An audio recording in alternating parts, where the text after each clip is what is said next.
message comes in. Woo! Oh, yo. Live streaming live. We're What's here up? On the internet. Hey, scooch over, man. I'm trying to get some camera time up in this bitch. You know what I'm saying? Boom. All right. Cool. So we did it. We're here. I dropped my phone, but it's okay. We're still alive. That's why we buy cases. That's why we buy cases for phones. I really don't understand how it got that far. Because everything I do it to the extreme. I don't half-ass not nothing. Okay. You know what I'm saying? All right. I respect that. You hold it down. Introduce our guest, please. We have the ultimate Big Nick in the club. Big Nick in the click? Oh, man. What it do, Big Nick? So, how you feeling, man? I feel pretty good. Good. The KFC, brought me, down to like a level-headed, just kind of like a general malaise, That's true, man. The Arby's would have did the opposite effect, though. I feel like the Arby's would have kind of got you in the spirit, you know what I mean? Would have helped me recognize that the life is meaningless. But therefore giving me energy because now none of my decisions have any ramifications and consequences to my decisions. So I could do whatever I want. I totally agree with that, man. But I didn't have Arby's, so life does still have meaning, and I have to be careful with what I choose to do. So that is true. That's what I do choose to do is drink out of this Peacock cup, because I'm Peacock boys. This looks super hot, actually. Yeah, you know what? You're probably going to burn the shit out of your gums. I will put the ice on that. I actually had pizza that burned my gums. I was there for that, yeah. Yeah, he was up for like 36 hours. Yeah. Oh, yeah. We went at NCR, we got that pizza with, I think you and Gabby were both there. Oh, yeah. When Kizzy K was super upset that we couldn't decide where to eat. Yeah, he got like legitimately angry. That was funny. Yeah, I remember that. Yeah, that pizza, I bit it and it straight up burned my gums. But it was like the best, though. I'm not gonna 100% gum. You know a pizza's good when it burns your gums, straight up.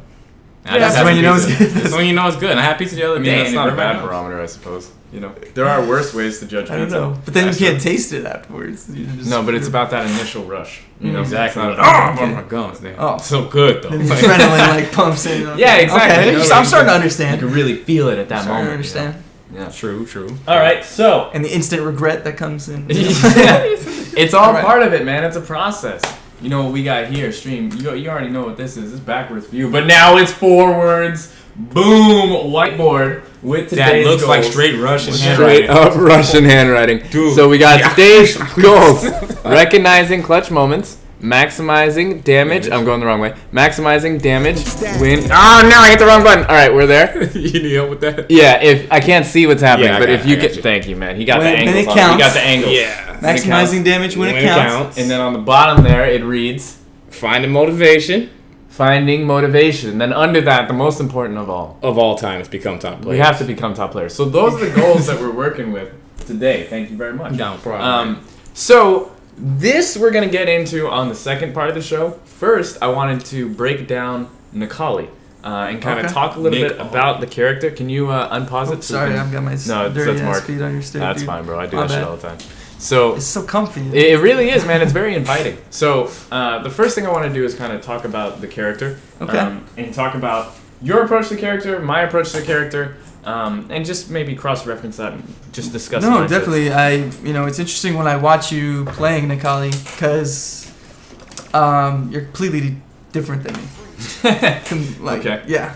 Obviously, we're working with the same tools, so there's overlap and there's similarities, but right. Overall, our approach to the game in general is much different. I think it's definitely there's some similarities, but in general, I feel like we definitely tend to gravitate towards different things. Yeah, not necessarily disagree on certain things, but I would say maybe just work at answers. We'll find different answers for the same problem, basically. And Mark, can you switch the scene to the I would say if there was a scale, like if we were looking at the spectrum of risk versus reward, I err on the side of risk, and you err on the side of like safety or less risk. Safer, yeah. Safer, yeah. I can see that. So I'm gonna pick Nikali as first player, and then who's a character that has a little bit of everything? Ryu is like Nikali. Nikali, Ken. He doesn't have a 3-frame though.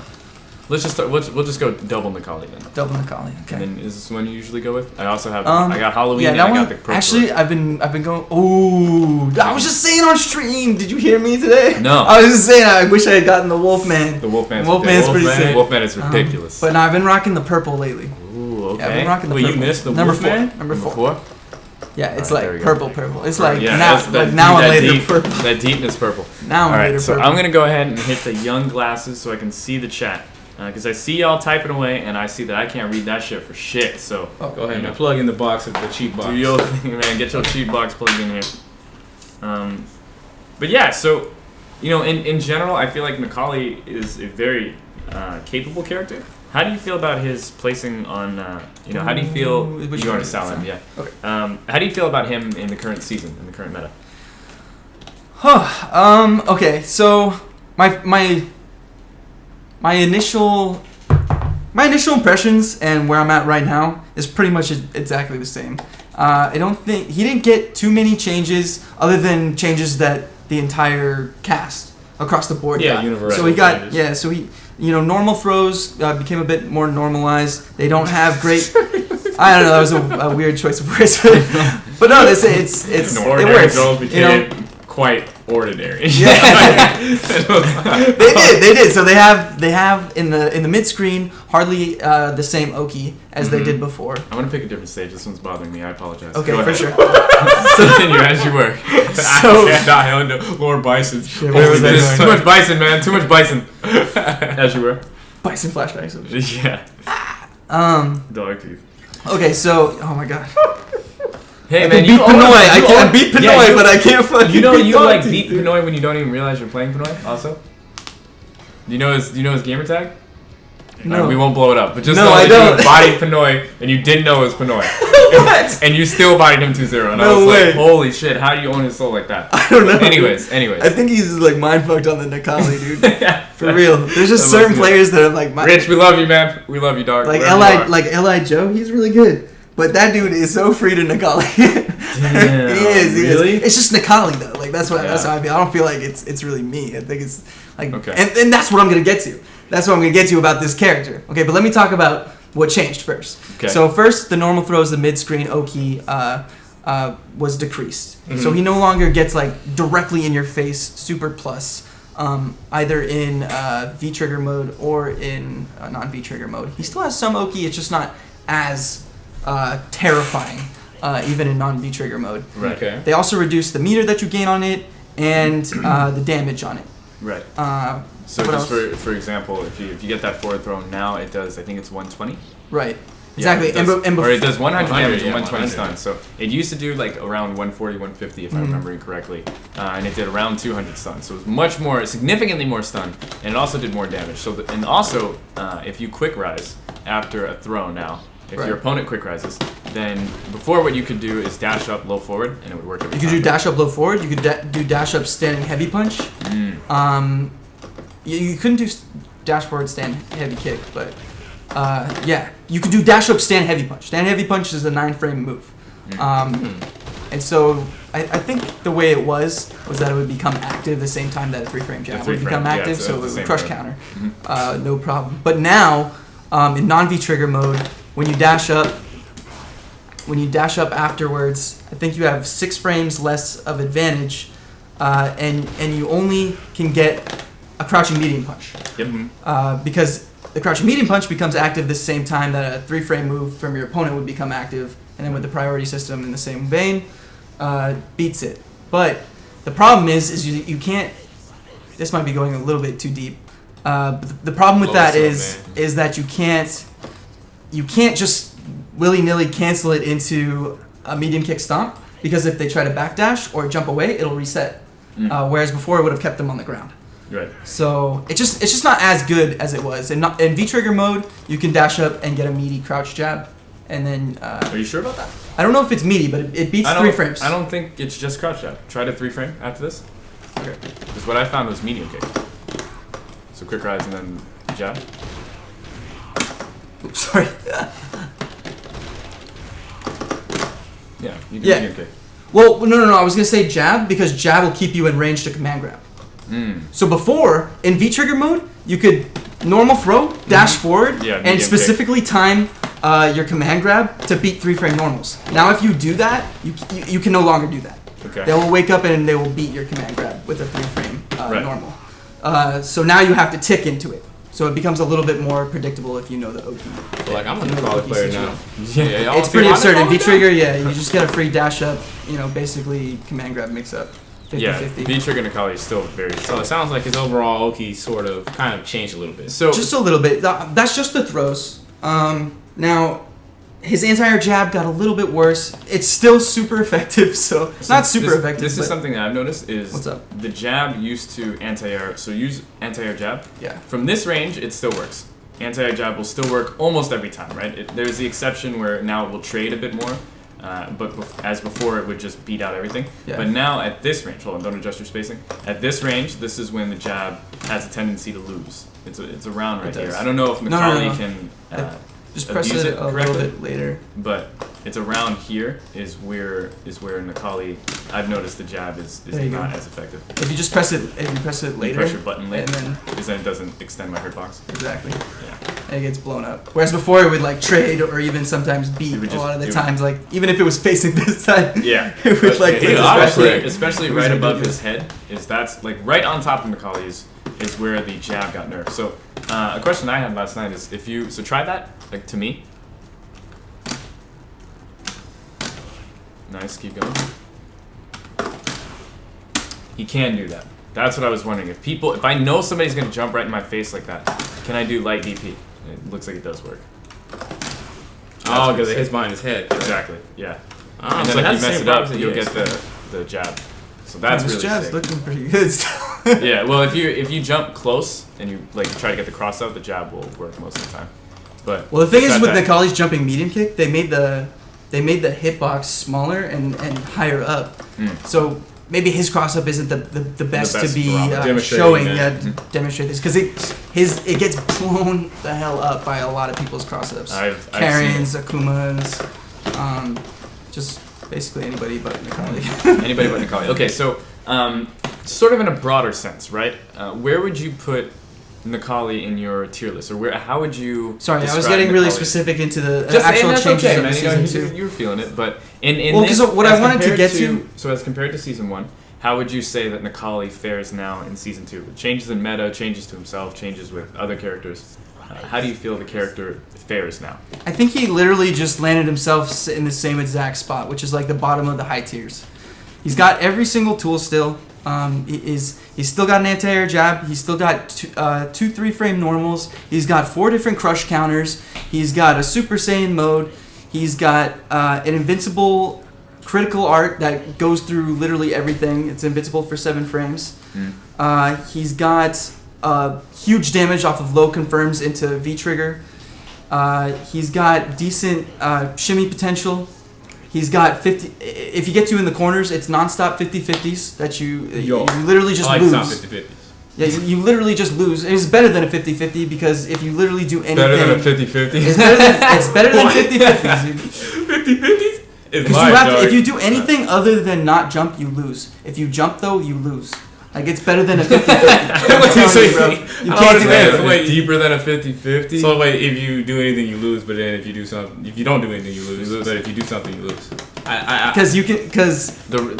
The options. So you would say that Nicoli's strong. Basically. He's very strong, dude. He's absurd. Okay, he's an absurd character. So you would say his offense is basically what makes him absurd, right? If you were to summarize that, like what makes Nicoli very, very strong? It would, in my opinion, I would say it's his normals, his ability to convert into V-Trigger, and the fact that he has an uppercut and a command throw.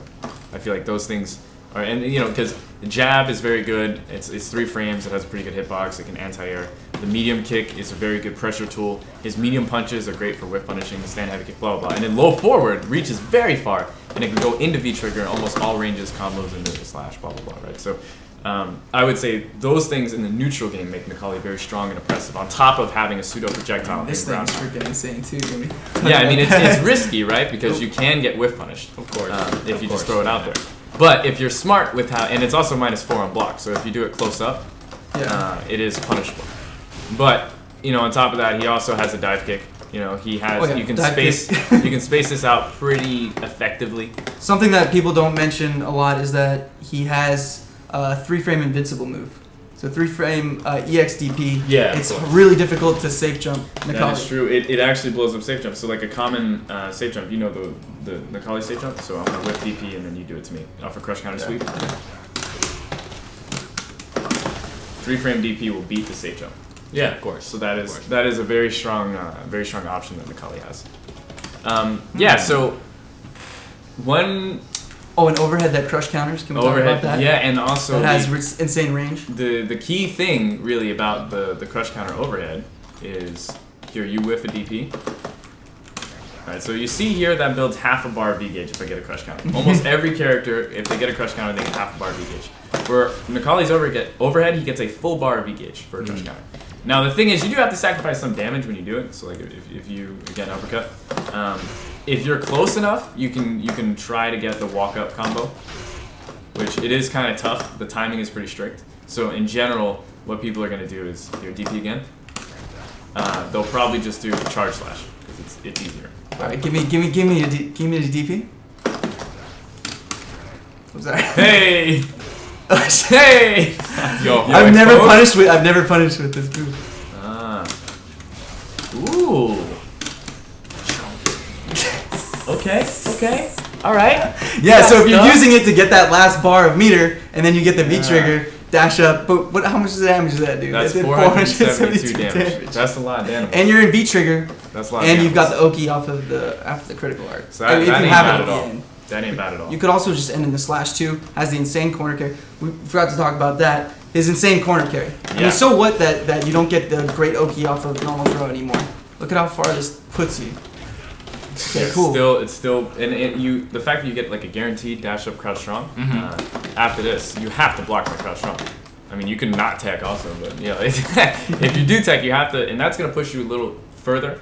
And right there, what I really like about this is, in this scenario, again, this is the perfect range to play this mind game. That's safe on block, right? So people are either they'll try to block that, or you can do a ground pound. Right. And it's relatively safe, right? So if you try to jump out, and I ground pound, I don't really care. You could try to jump forward, but I mean, this is the perfect range for Necalli's anti-air DP.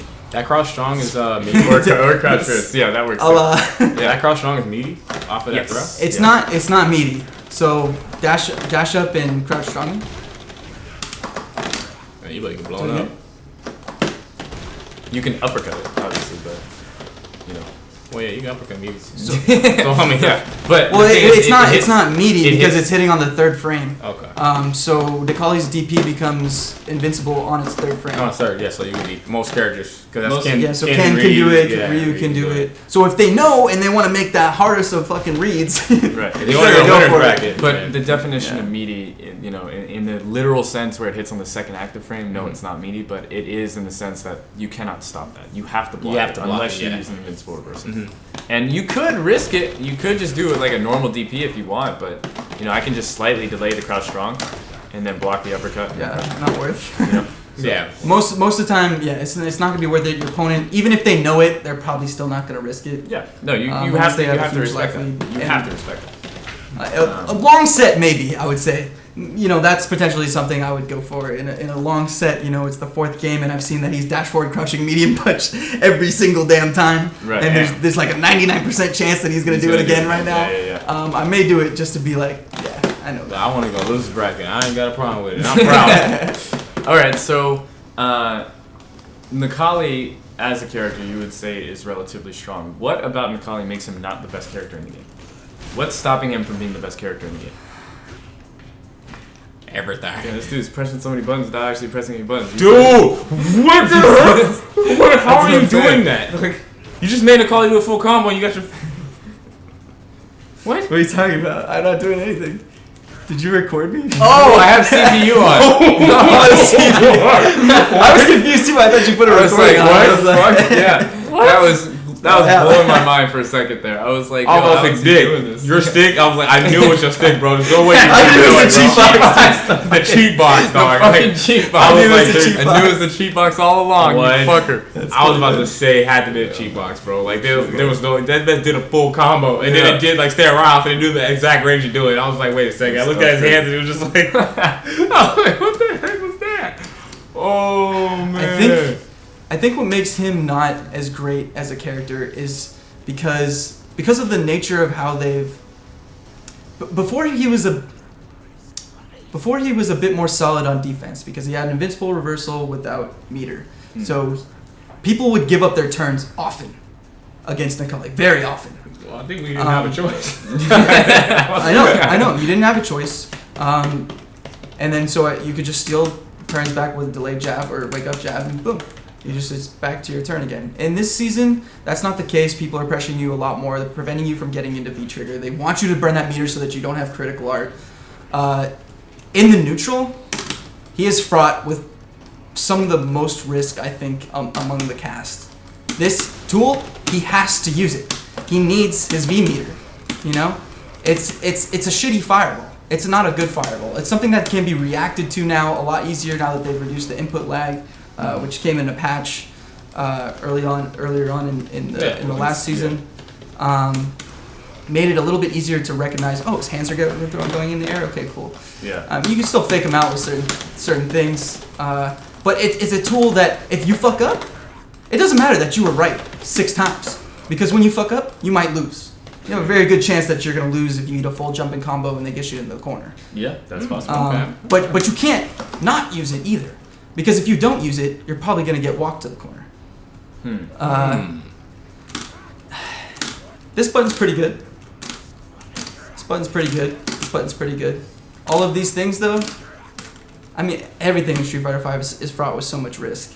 Yeah, I see what you mean. If you're trying to anti-air with a jab, even though it's still pretty solid, fraught with a ton of risk.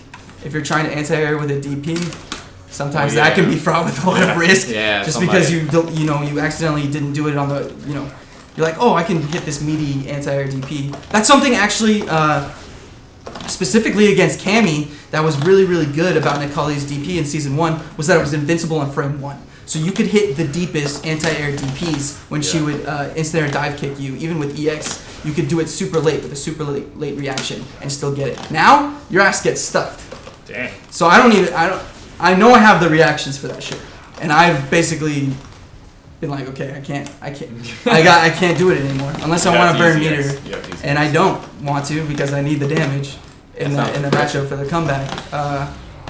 But that's why I say he's amazing. Oh, and not to mention that any character with a command grab, heavy mind game, if you're using it and you're wrong, you lose, probably.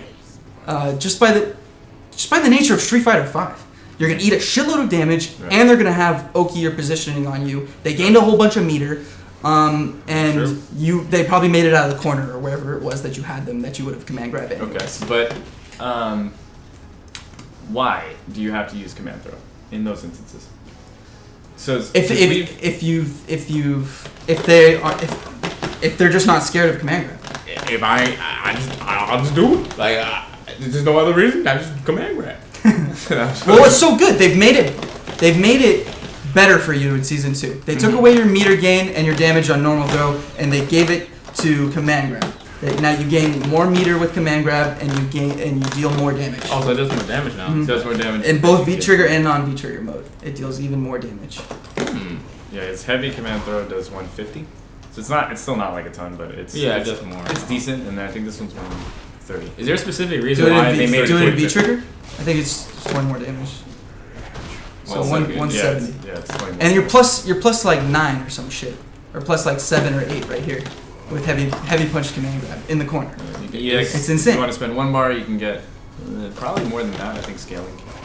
Is there a specific reason though they made the command grab kicks instead of punches now in this patch? Yes. Yeah. So before crosscut DP. Oh, and how it would interfere with that. Exactly. So if you had command throw as punches, if you try to do a crosscut DP and you end it in the wrong way, so like right now I'm gonna do the crosscut, right? If I end it in the wrong way now, I just get jab. Yeah. Okay, so that helped his anti-air game. Before, what would happen if I do crosscut and end it, you'll get command throw. To me, it wasn't even that because his autocorrect DP, the heavy punch DP, it was so slow that people would just pseudo safe jump it anyways. A lot of the times if you were trying to do the crosscut. Yeah. Well, so for me personally as a player, this is what would happen a lot. I would be shimmying in the neutral, staying at a very specific range where I'm like, okay, I'm outside of your shit. You can't fucking. You should see his fingers. Dude, that hitbox, those fingers. No, yeah. People are like, dude, stop teabagging. I'm like, nah, I can fucking keep myself right here. You have no clue what I'm doing. Yo, that thing. I mean, you have an idea of what I'm doing. Obviously, I'm trying to keep myself in a certain space. But what would happen is like, I'm not gonna do this all the time. Sometimes it would be like doing this. But then other times I'm like, okay, I want to stay at a very specific range, and I'm ready for you if you jump at me. But what would happen is I would anti-air with jab, and just from the nature of like shimmying back and forth and doing this, boom, command grab. That would happen all the fucking time, dude. Oh so now I don't. That never happens. That might be a cheat box problem. Cheat box boys. Cheat box boys? Yeah, but it does. But it's not. Because you know how many anti-air command grabs I've even seen like Tani accidentally do, Phenom accidentally do. These very, very, very strong high-level players with anti-air command grabs. Like it was maddening, dude. It was a maddening problem. On purpose, though. Also, you would get like if they crossed you up and then all you wanted to do was a crouch jab. Right. And you had gone down back to the other side. Right, so, you had a command grab. So command throw is improved. Yes. Ooh, the other thing is that it actually improved his Potemkin command grab. Because what would happen if you messed it up on punches, you'd get a DP. You get uppercut. And you'd be screwed. Yeah, but now nothing comes out. Exactly. Now just whatever button you press. Yeah. Light kick, medium kick, or stand. Yeah, but before, if you missed an input, it would, the game still registers that you did down, forward, down, and then forward. So yeah, it was DP, which would suck. So yeah, so much there's, you couldn't command grab with the DP shortcut though, right? Yeah, you could. It depends on how you're inputting it, but it basically. If you got any like down and back, if you got a down back, not even just a back, if you got a down back somewhere in there, it would turn into command grab. If you got a down back and a forward, which was necessary, the down and the forward is necessary for uppercut, but it was one of those. It's one of those quality of life buffs, basically. Mm-hmm. So everything that he wants to do becomes a little bit easier to do now, which is good. Mm-hmm. The thing that you were saying, I understand, but maybe disagree a little bit with the V gauge thing. Okay. You don't have to do this. It's not necessary. He has a lot of other tools to build meter, and he doesn't necessarily need to. Shout outs to thank you, Classico Senior. Senor, you are a beast, dog. I got the third grade read level, dog. Oh, yo, was this tea ready? Yeah, that tea's ready to go. Okay. So you don't necessarily need the ground pound. The ground pound is very good, but the reason why the ground pound is so good is because when people have to respect your range. Mm-hmm. The ground pound, if your go-to game is ground pound, you will die because of ground pound. Of course, right? Yeah. But if let's say we're playing footsies, right? We're playing neutral. Play footsies. Let's say we're playing footsies, right? So we're playing neutral, play footsies, right? So I force you to respect the range of these buttons. Right. I force you to respect me because if you try to jump at me, I'll anti-air you. So now you're like, okay, cool. So I'm gonna chill. I'm gonna wait for whiffs. I'm gonna do some I'm gonna chill. I'm gonna play footsies. Boom. Oh shit. Ground pound, right? And now you're like. And boom, and get another ground pound. Maybe you block 3 of them, right? And now you're like, shit, well, I don't want to let him ground pound no more. So let me jump. And then boom, now I'm pushing to the corner, I'm maintaining a health lead, I'm furthering a health lead, or maybe working back from a deficit, but I'm not overusing the ground pound. If I use the ground pound when you're expecting me to use it, I'm inviting you to potentially kill me. No, I understand that. But even in this range, like let's say I'm Karen.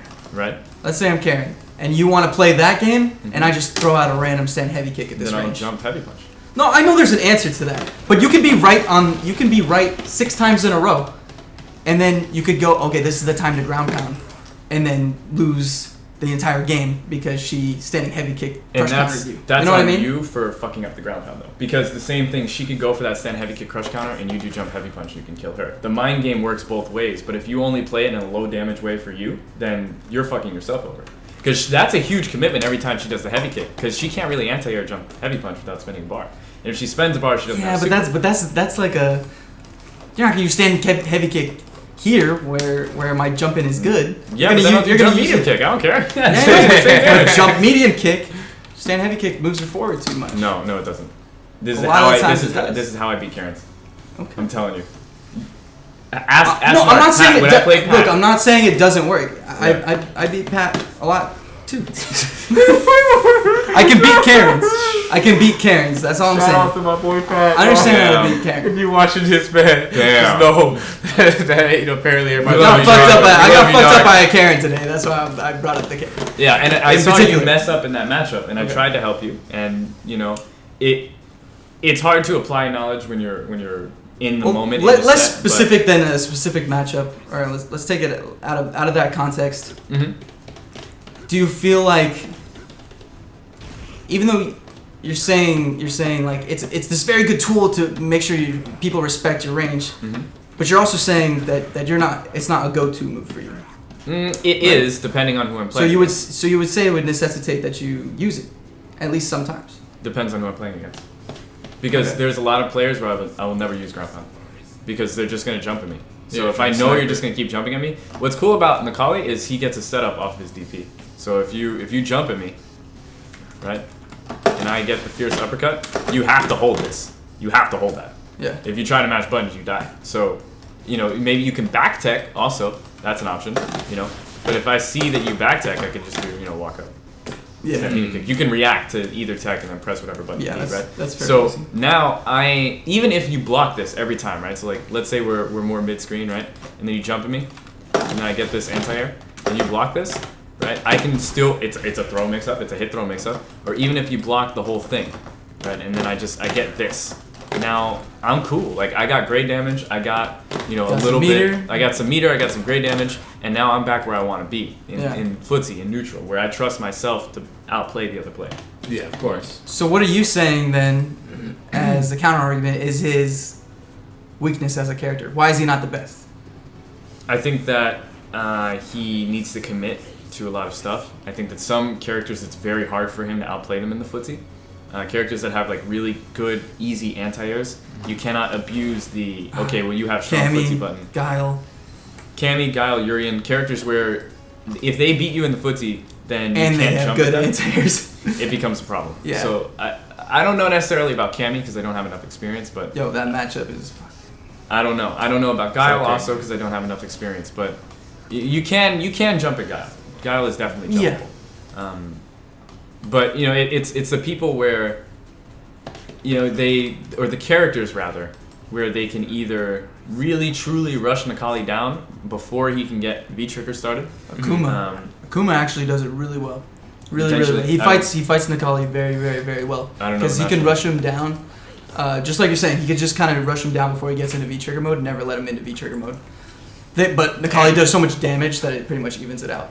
But that's just an example of what you're talking about. Yeah, the character that can mess with anti-air also that's a huge one because Nikali DP is a risk if you're like Ibuki or something and you can do the kunai to mess with your air trajectory. So then I would say those characters give him a little bit of trouble, but luckily they are more susceptible to stand heavy kick and stand heavy punch. So that is how you would kind of play around those matchups. But in general, I think Nikali is really, really strong. I think that his one weakness, I think that he's not necessarily too dirty. So, in general, like it's very straightforward. It's very linear. It's hit or throw. Yeah, it's hit or throw. He does have this now, which is a nice little added bonus to be able to do that. But so kind of. Did you see the one I hit today? No. Before Javoyan got me all salty when he fucking beat me like 5-1. Oh my god! The first set we had it ranked, I curb stomped him, dude. Oh, that's why I was so frustrated. But I did. He was like in this huge life lead, and I was like, "Damn, what can I do?" So I did double dash forward, charge. I was literally right in his face, charged overhead, and it reeled me back just so that his throw whiffed, and then into crouching medium punch, into stomp, into super, and he died. That's actually pretty sick. I'm not gonna lie. That's actually kind of sick. That's kind of sick. And I had the same reaction pretty much at home, dude. I was just like, yes, I have never hit that thing ever, and that was probably the sickest way I could have used it. Like, it was the first time I hit it, and that was the most. But it's sick. It's sick. That's what we're saying. Is that move is pretty dope, but it's kind of on you to. There's no like frame kill setup for it. There's a very specific one where it's like you you crush counter sweep and you react. You confirm the crush counter sweep and you V-trigger, and then you do standing heavy kick, and then you do charge overhead, and it hits meaty. But it's super obvious. 1,000 though. Yeah, but it's super obvious. That's got that super plus. Yeah, I mean that's the thing is I think Necalli in general there's a lot of undiscovered things that you can do. Like for example, every time somebody gets a crush counter sweep, people tend to do the safe jump. Yeah. Which safe jumps are cool, but of course. Who's gonna swing on a safe jump at high level? Who's actually gonna swing on a safe jump? Yeah, they know. But this stuff is really cheap with Necalli. Do forward dash, back dash, jump, medium kick. Yeah. Oh, and you can do this, right? Yeah. Most of the time I see Charlie uses this one. That's who I got it from. Yeah, I haven't really implemented it in my game yet, but he uses that one. You can make it. What I like is you can kind of space it out to be ambiguous like that. And it is, especially in the heat of the moment in tournament, it's very hard to see, okay, well, which side is fucking gonna land on. And what's cool about it is it makes uppercuts whiff. Really? Yeah. So if I'll just put you in, Nick. You whiff an uppercut, and then I'll get the crush counter, and then you try the uppercut. Hey, damn! It could mix up your inputs too. That's possible. Well, Necalli's especially. Yeah. But that's actually even though his DP is really good, there are compared to other characters, it's very susceptible to safe jumps, safe jumps and 50-50 side switches and stuff like that. So Mark, it necessitates him burning meter. What would you say is your strategy against Necalli? It's a good question. Against Necalli, what I try to do is I try to gauge and see what type of Necalli they are. Because in general, for me as a Bison player, I feel there's kind of like two types of Necallis that I have to deal with. There's the ones that like to V-skill a lot, or at least they like to try to zone me out with V-skill. And there are the other ones that want to press the roundhouse or press a lot of the bigger buttons to try to zone me out, and so they can get in and then run the Necalli stuff. So generally, what I try to do is I try to gauge which one. If I find that they're the more buttonsy type, then I try to stick a little bit outside the range of it so I can land it. Because my fierce can kind of whiff punch and stand rounds easy. So once I get the scissor kick rolling and I get the knockdown rolling, then I kind of want to make sure I kill him when he gets to about 40-50%. You know what I mean? Because if he hits 30 and he gets V-trigger, then it becomes very hard for Bison to do anything about the V-trigger mode. Yeah, so I try to generally end it before it gets to that point. I mean, if he does get to that point, which naturally he might, the best thing I do is try to keep meter, so I can kind of minimize the amount of damage I'm going to eat, most likely, and I like to also head stomp out of the stomps because they're counted as projectiles in this game. So, Not anymore. That's not anymore. Actually changed in Season 2. They're hits. Physicals. I forgot to. That's a pretty good buff. Yeah. So it makes them a lot more effective as far as just like almost a guaranteed frame trap when in V-trigger mode. Well, that's good to know because I would have died in tournament because I would try to head stomp out with that combo. Yeah, but that was a strategy last patch. Well, it's not so bad to block. They're still negative. Let's say get the roundhouse. But for the most part, if he does the roundhouse, you could still hit head stomp. But instead of going through the move, you'll be doing it before the move stomps you. So, exactly. That's kind of my strategy against Necalli. That's what I would do. Okay, so in summary, what would you say is the strategy? In summary, I would just say basically bait the long buttons. Try to do your best to have resources if he gets in the V-trigger, and so it mitigates the damage. And also, you want to try to get him in the corner, so you give him less room to play the game. Yeah, because that's definitely like Necalli's movement. Even outside of V-trigger, his dashes are pretty good. He's pretty cool. His forward dash and his back dash is pretty good, and his walk speed is not too bad. So, what's really scary for me against Necalli and as Necalli is his low forward. And it's very hard to stop me from getting this, right? If we're playing footsies and you're maintaining outside of low forward range, right? So you're like, okay, I am outside of low forward. All I have to do is walk a little bit and I'm inside low forward range. Because his walk speed is very good. And now low forward, I'm pretty sure the hitbox might have gotten buffed. I don't know if it did or not. I don't think it really got touched. It got touched. It used to have a pretty high hitbox. So you could actually anti-air from here. Far anti-air. Yeah, okay. it was weird. So they just shrunk it a little bit. That's it. Shrunk it downward. Downward, not inward. It's still very, very far. Because so the thing about Necalli is you in general after a lot of they made it a little slower though. I think they added a frame to it. Okay, but in general, out of a lot of his strings, let's say you're blocking, right? A lot of times what people will do, let's say you're blocking, a lot of times what people will do is walk backwards. So out of this, they'll try to walk to space out the roundhouse, right? Because they want to make the roundhouse width. That's like. Well, they also want to make command grabs width. If you're deep. That's true. If you're close, but let's say like a little bit further away. They want to try to make roundhouse whips so they can punish it. That's when Necalli walk forward, low forward is very strong because his forward walk speed is fast. I gotta work that in more in my game, dude. It's really cheap. How often do you? How often do you hear me yell about people walking back, dude? Low forward, like that's all you do. You just walking back. And what I like about his low forward too is it is if I give myself V trigger. It is in tournament match. Let me give myself V trigger. Like let's say you do have V trigger, right? And you are trying to figure out if somebody's walking back on you. They're blocking, right? You can react to the low forward hitting and confirm it into V trigger. You have enough time. Oh yeah. Yeah, which is really good. It is a little tricky to do, but it is possible. And even if you're wrong, it's not really. Yeah, it's not really a big loss, right? Yeah. Actually, for a while, I was practicing doing confirming to critical art without going into light kick stomp. Because there's a certain range where they're walking back, where you would do. That seems pretty hard. Where you would do into light kick stomp, but it would whiff. It would whiff, yeah. It would whiff, so you could be like here, and you buffer critical art. Obviously, yeah. I'm not practicing it anymore because it was pretty That difficult. seems impossibly hard to me personally. It's possible.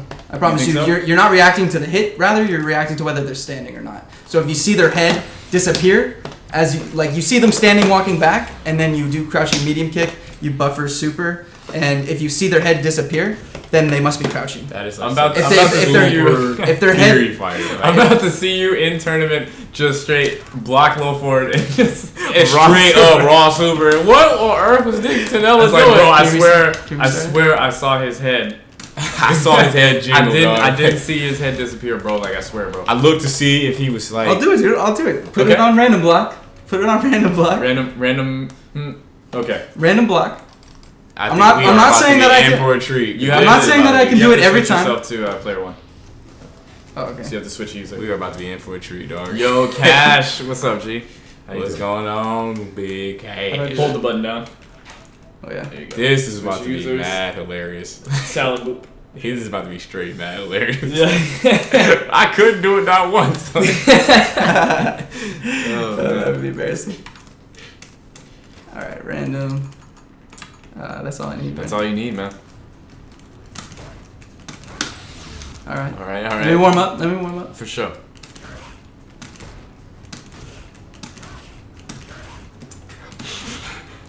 Hold on. Oh wait, I'll be back.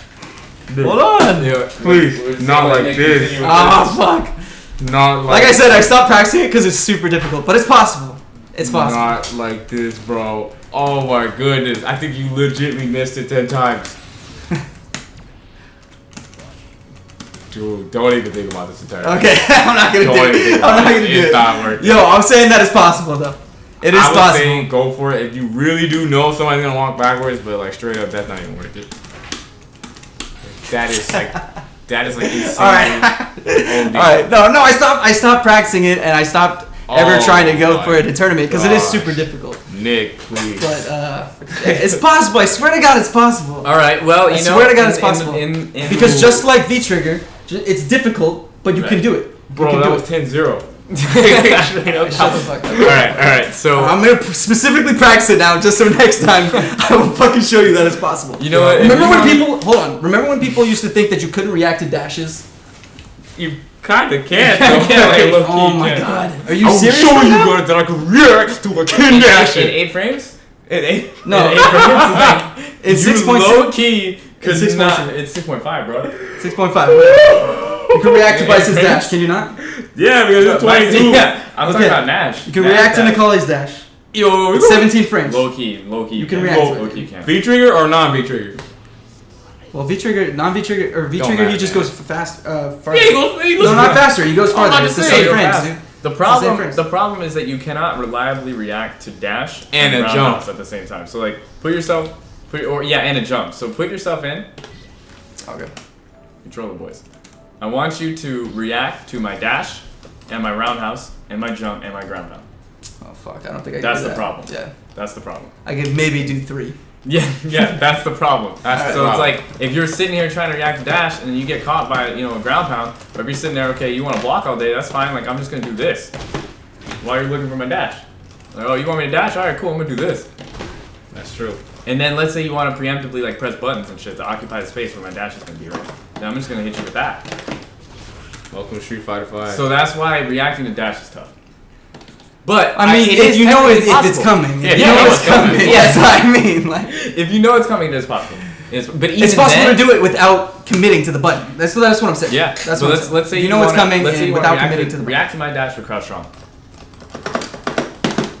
All right. That's the problem. Please. That's the problem. Dude, that's the problem. Please. Right. Why does it feel like I'm fucking reacting all the time? You ain't. No. I'm just joking. No, because you are. But again, okay, that was specifically made to make me look like a fool. You are reacting, but the problem is at higher level against really strong players that will fake your reaction. Yeah. They will fake you out. Velociraptor did that to me, and it blew my mind because it was the first time that anybody's used dash as a mind game. Mm-hmm. I was playing Ken, and he was playing the colleague, and he used dash up, dash back, dash up, dash. Like he was baiting me with V trigger dash, and then I'm like, okay, cool. I know the timing in which he's gonna dash. I saw movement. I thought it was dash. So I pressed crouch strong. It turns out he did a stand fierce into critical art. Yeah. And it was from very far away. He won the set. That's like one of my favorite things to do. They can figure out. And I was like, yo, that was ridiculously godlike. I use that so much. It's fucking stupid. I was like, yo, that was ridiculously godlike. And when I told him that was ridiculous, and the people around did not understand why it was so good. Yeah. They thought it was cool because, oh shit, he hit heavy punch and he went into critical art from that far. Dude, did you see when the colleague screamed before he grabbed his head and banged against the wall? Yeah, exactly. See, that's not what was cool about it. What was incredible was how he used dashing as a mind game. He used my own reactions against me. Yeah. And that's something that at high level people will do. Mm-hmm. That's true. And I've done it to you many times. Also. That shit is funny. Alright, so next thing I want to do is... I feel like Eita. Just getting exposed, dude, on BCB. No, but look at what Eita did after he got exposed, bro. He got sponsored. Yeah, exactly. He started doing some hype ass shit, man. So it's all part of the... It's all part of the plan. Get exposed, get sponsored. Alright, so we got like 2 more segments to go through in the show. Oh, shit. We got 2 more segments and then games with viewers. So what do you guys want to do right now? Do you guys want to play sets now and then kind of talk about what's happening and talk about Nikali, keep the ball rolling with that? Or do we want to go over our list of goals for the day? We're going to kind of take a break from playing. We're going to pull up some videos and watch and discuss. Which one would you like to do first? Because we're going to do both, right? But viewers, what do you guys want to see first? Do you guys want to see us play sets now against Nick? Oh, shit. Or would you rather us go over this first and then play sets? Well, I didn't even get that in frame. Are we going to go with like the first answer? Or are we going to do like a voting? Let's go with the vote. We'll go majority roll. We'll see what the people say. I'll take a sip of my tea in the meantime. We need like the, what is it, the Wheel of Fortune? Yeah. Or Jeopardy. Those reactions was like super OD. They were OD. Whatever, dude. It's the laggy monitor. Yeah, there you go. I've got my 1ms. 9-frame delay. 144 hertz. Monitor at home. Exactly. So this piece of crap monitor. It's not even Zowie, bro. I only play Zowie. Oh my god. Who said that? Oh yeah, Dave. It's Ben Q. I only play Zowie. He was like, "Is this Zowie?" I only play on Zowie monitors. I'm like, what? Oh, dude, like, what? Who said that? Fucking Dave, Macabre Monster. He was like, "It's not Zowie." Sets are Nick confirming low force. Hey man, one of these days he's gonna hit it 3 times in a row because it's always gonna be hit. Like CPU's never gonna block, and he's gonna be like, "I proved my point." Every time I walk before CPU walks backwards. So I'll make a video. It's like badly edited, like just cuts to like the super hitting, but it clearly blocked low. Oh shit. Dude, that was like really OD. Prove your point, dog. That's what you need to do. I will show all you guys that you can react to a jab into super on reaction on hit. I'm just like, damn, man. Alright, dog. You can. It's all good, bro. Dog, straight up jab on hit super? Yeah. I'm just kidding. You thought I was serious for a second. That's reactions. Dude, you said low forward super is like possible, so I'm like, okay. It is, dude. Is it not? It's possible with Shun. It's a little bit tighter for Nikali. It's way fucking tighter for Nikali. It's like 2 or 3 frames tighter. But it's those like, 2 or 3 frames I can clearly react. That's like 4 or 5, bro. That's like 4 or 5. That's like 3 or 4. That's like 3 or 4. I'm saying 3 it's to 5. there. It's there. Maybe. Dude, I cannot believe you legit. Potentially. Bro, I can show the world that I can react in 8 frame delay to low more super, bro. Like, I can show the world, bro. And I'm going to specifically practice this now so that I will shut you guys up. Oh, shit. I just sit there looking like, dude, like, I think this might be a little bit OD. Like, it's low-key OD. Low-key. But it's all good. Dude, show me. Also, can you see, Yeah, you can see through the dick mic. Okay, making sure, man. There's a certain range where you can crouch, man. You ain't gonna be able to see anything. Well, I slightly changed the positioning of the dick mic, so you should be able to see now. I'm good, yeah. Alright, eat Arby's. So, like here? Something. Nick starts off the round by eating Arby's. And clearly he has no purpose, so. So you can confirm that, like I confirm mine, dude. Oh my god. I'm so sorry.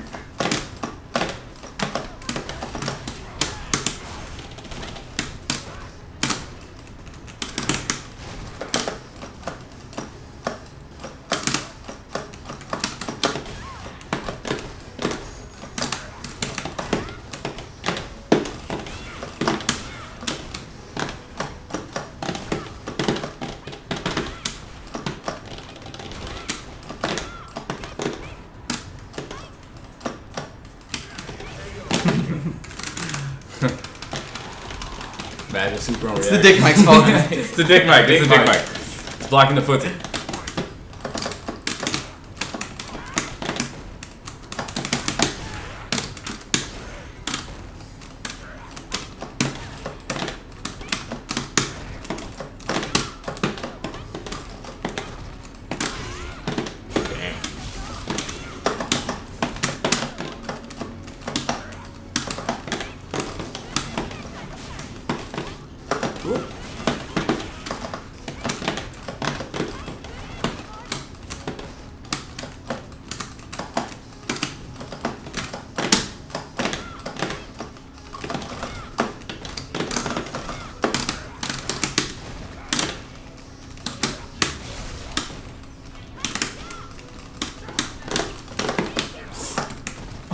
Nick, what the?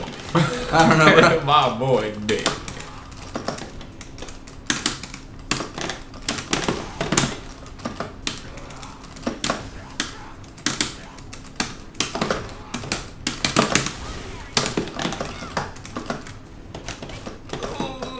Oh my god.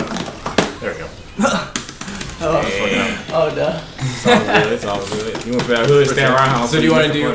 First five. five, Do you want to do three? 3? I don't care. 3. Let's go 3. It's up to you. Let's go 3. Need that hood stand around. Hood roundhouse. You want to do 5? You want to do 5? At 5. the time, dude. Let's We do got the time. 5. Talk about the set, and then another set. Talk about it. All right, let's do that. I like that. Yeah, y'all want to do 5, man? Well, no, we doing 5, dog. That's what I want. Look at all of us on motion drooling, dog.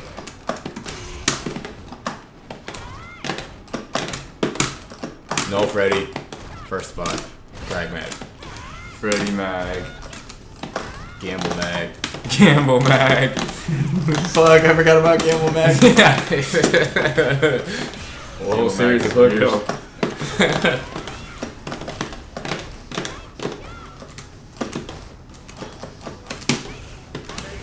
Dang. I think I understand now. You see the world's reactions. So you reacted to that. Then you got baited.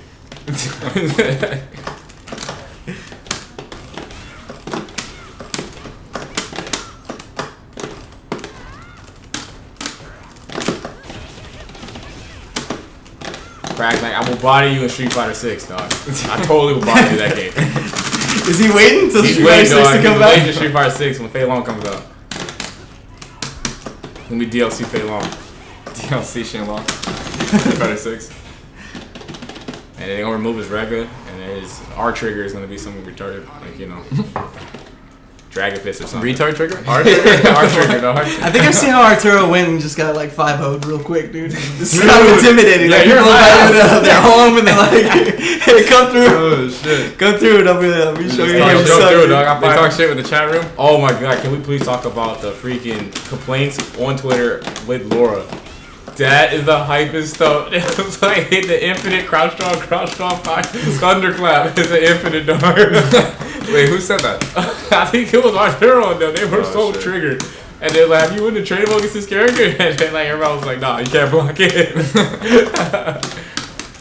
Oh yeah, that was the funniest.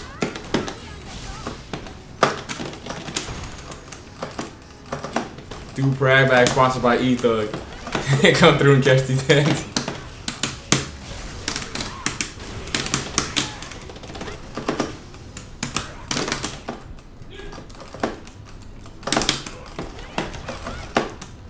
Dude, your buttons sound like your stick. They sound the exact same. Stop listening to my buttons, fucker. They sound the exact same. Oh, I can't. There's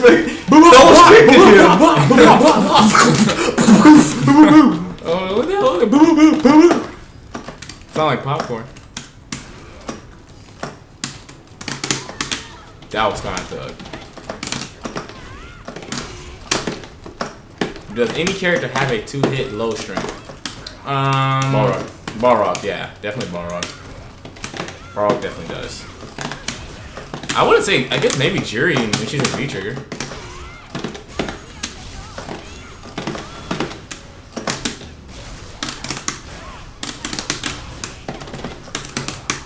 Oh yeah. Thanks, Sasha Short. Yeah, it wasn't Arc. It was somebody who was saying it was an infinite. I think it might have been Smug actually who said that. It was an infinite, and then the Twitter, the people on Twitter, they found the tech on how to stop it in like 5 minutes, and then they was like, "Oh, but it's an infinite." That was like the legit funniest thing I saw, man. Dude, that Laura, man, she's about to come in thugging next year. Well, this year. Better get ready for that 2018 patch.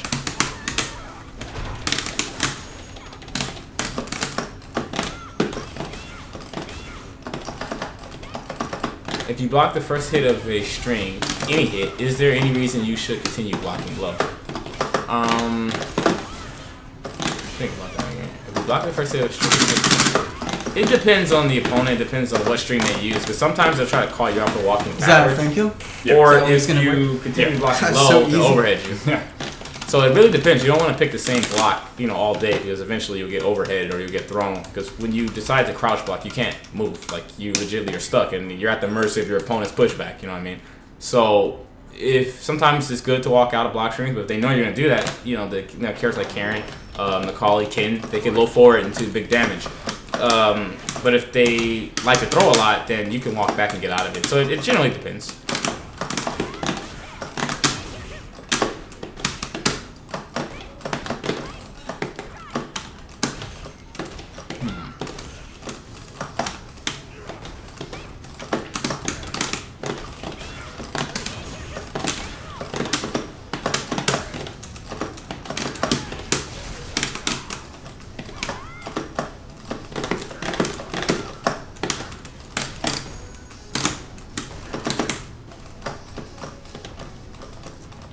Here's popcorn and buttons.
Yeah.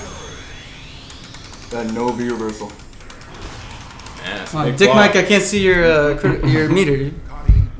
Dude. Dick Mike, man. I told you. Is it in your face? Yeah, let's move it over to Mark. Alright, move it to Mark. Yeah, move it to me. How's that? Yeah. Wait, it's still we got to be careful with how we handle it though, because it's very loud. That's why we have. Oh, because the game's up. Yeah, man. Yeah. Bring the mic to me. There you go. Mark is Speaker of the House. Yeah, I am Speaker of the House. First thing I decree is that Karen and the Collier band. Yeah. So yeah, Mark, if you could, be like liaison, like MC while we're playing, since it's hard for us to like interact with chat and shit. You've been doing. You've been doing that. What are you talking about? Engage the chat room, bro. Make some shit happen. They ain't saying nothing. You make them say shit. That's what I'm saying. Engage chat room. Bro. Hey, yo, everybody there. Yo, say something. There you go. Hey, create topics of discussion. Commentate the match. Do what you gotta do, man. All right, chill. But right now, I'm definitely seeing Nick, man. I'm definitely seeing you getting rocked right now. But yeah, the Cash, you're definitely right. Against Urian, 100%, you do not want to walk backwards. No, Bragg, I'm not engaging you. That's what you I'm can saying. hold that. You No, he just straight talk up about the match. You create topics of discussion. Ask them questions. You know what I'm saying? They your friends, man. They weirdo, but it's cool, bro. Like, all right, cool, well, yo, Bragg ain't my friend, but damn. anyway, but yeah, Cash, you're right. Especially against Urian, you definitely do not want to walk backwards. Like for like the 5 minutes I played that character, you don't want to walk backwards. That messes like crazy. Like, and I think I was playing Cash in lobby not too long ago. It was me and Pat, and I walked backwards in the court. And I got hit by the most sickest unblockable / like left right 50-50 high low mix up. That mess was super OD. But Austin, maybe a weird question to ask 3 episodes in, but who is this show for? I feel like this tech is higher than average level. Oh man, so we gotta tone the tech down. Check it. It's definitely a show. It's a show for all. You know what I mean? It's a show to help all. We discuss tech. I'm like to. Right now. Yeah. Dang, yeah, you are free. But we'll talk about the match. We'll go over the match. You literally just did the exact same shit that Javoyan did. Except I had ground game. Ground game. Yo! Shots fired. I'm so sorry. But I definitely feel like it's one of those Talk about it. You don't need ground game with this character. Stand everything. Okay. For higher level players, trying to explain a lot of tech, it can kind of go a lot of directions. So it's kind of one of those things that we're definitely open to any questions you guys have. So like I said, it's really hard to explain certain things at the highest level because and not to say that we're like at the ultimate Messiah level of Street Fighter. Right, yeah, we understand all, but there's some things that are really hard to explain in Street Fighter. And so we try our best to because of the nature of the down. game. It's so fast paced. Yeah, it's fast paced decision making. There's a lot of complex topics. There's a lot of complex concepts. But kind of the show more specifically. What I had in mind when I wanted to start this was there's not a lot of stuff. Like there's the Reddit Newbie Fight Club, which is very great for newer players who are really starting out. But when you're at that intermediate or advanced level, maybe you go to tournaments sometimes, or you got like, let's say you're like diamond rank or something, and you're trying to really improve in the game, or really just kind of seeing a deeper side of Street Fighter, even if you're earlier on, right? Like let's say you just picked the game up recently, or maybe you never really took it too seriously. Here, I'm gonna move the mic. Yeah, you can bring closer. it back. The show is just, there's not a lot of content out there that is kind of deeper into the mind games of Street Fighter. There is Topanga, but that's in Japanese, and there is. Well, they even Daigo has expressed that like he wanted to make that show to help people that were entering the scene. Right. It was supposed to be for casuals, but it ended up being kind of like this. It started to be like super advanced. Yeah. And so people couldn't really follow.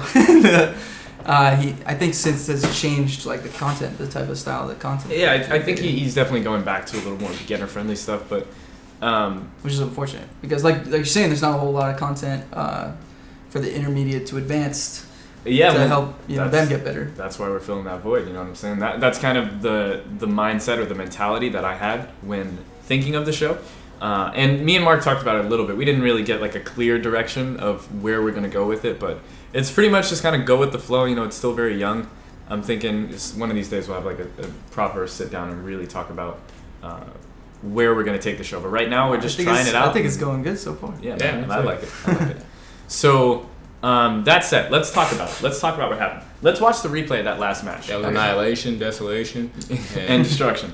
So, the key thing that I noticed is that you are not comfortable against either my presence or my character. There's one or the other. So, I know it's my character because... I just got bodied by his character earlier. Complaining about the character, right? But I kind of went through that mental process of seeing, okay, what is he nervous about? What is he unsure of? And when I realized, okay, well, you're unsure about Karen, I realized, okay, your ground game is not that bad, right? You'll anti-air when I jump at you. You know, you don't really throw out a lot of stand heavy kicks that are misspaced. So I'm probably not going to beat you that way. But I noticed that you fidget a lot when you're close to me, or rather when I'm close to you, because you don't want me to get started. You don't want anything about my shit to get started. You also didn't react properly to the Rekka and the overhead, which tells me right there that you don't have a lot of matchup experience against Karen. So what's supposed to be the reaction? Block or jab. Like crouch jab is your best bet. Okay. Crouch jab, because then the only thing that she can do to stop you from crouch jabbing is the unsafe palm. So which he did do and you didn't punish it.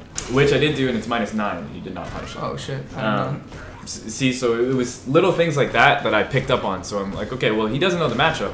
So, you know, I never really had to. I just kind of fucking did the color things and it's panned out so far. So this is the thing, is a lot of times people want to protect their pride and their ego first, and I understand that. I've done it before too. I used to do it all the time where I would be like, I would lose and I'd be like, this matchup is ass. Like, this matchup is impossible because I lost to something I didn't know how to stop. I never really had taken the time to figure out, how do I stop this? What is this thing's weakness? Can my character actually do anything? Mm-hmm. And once I've truly examined every avenue of the matchup, that's when I'll then say, this matchup is ass. But first, cannot do anything. You know, I think it's too early to say that the matchup is ass or that the character is very strong when you don't know how to stop the character. You know, you literally do not know if it is stoppable. So that is just for one thing, for the mindset. But when we were playing, it's really just matchup inexperience, lack of understanding the difficulty of stuff that I was doing. So since you don't understand what is hard for me to do, you don't know how to abuse that. So like, for example, with Karen, it's hard for me to know how to space roundhouse because if I guess wrong, I die, right? If you jump correctly. But if you don't know about that mind game, then you're never going to play it with me. And you're never. It just always seems like Karen's always hit it. So. But if they're always hitting it, then you just keep jumping. And now the thing about Karen is she has a hard time stopping jumps. So that's her main weakness as a character, is that she has a hard time stopping jump-ins. So if you jump at the correct angle, the only thing that I can do is uppercut. But if you time that correctly and use your life effectively, where you give up a little bit of life and damage so she doesn't have super, then I can't make those clutch comebacks with super because I don't have the bar. I have to spend the bar to anti-air you. Right? So you have to look at the weaknesses of the character and how difficult it is for players to do certain things. Because sometimes you'll just jump at people trying to bait them to uppercut, and they fuck up and try to do jab, and they get stuffed, and then you get a full combo. Your life is easier now. But how would I know that if I didn't have a buddy telling me that right now? Are you suggesting that other people, like, or that you should learn all the characters? Is that what you can? That's one approach. Yeah. That's what I did. I think that working with other people is really a good thing. I think that asking questions, talking to people who are specialists with the character, that's how I come to conclusions. You know, I'll talk with Nikali players. Remember, I had a Nikali problem, and I really I talked with you. I talked with who else? There was a ton of different. I talked to Ken. I played a lot of games with Kenneth Pope. I talked to a lot of different Nikalis. I played Nikali a little bit. I watched Haitani a ton, and I saw what is difficult to do with this character. What makes this character weak, right? What kills this character?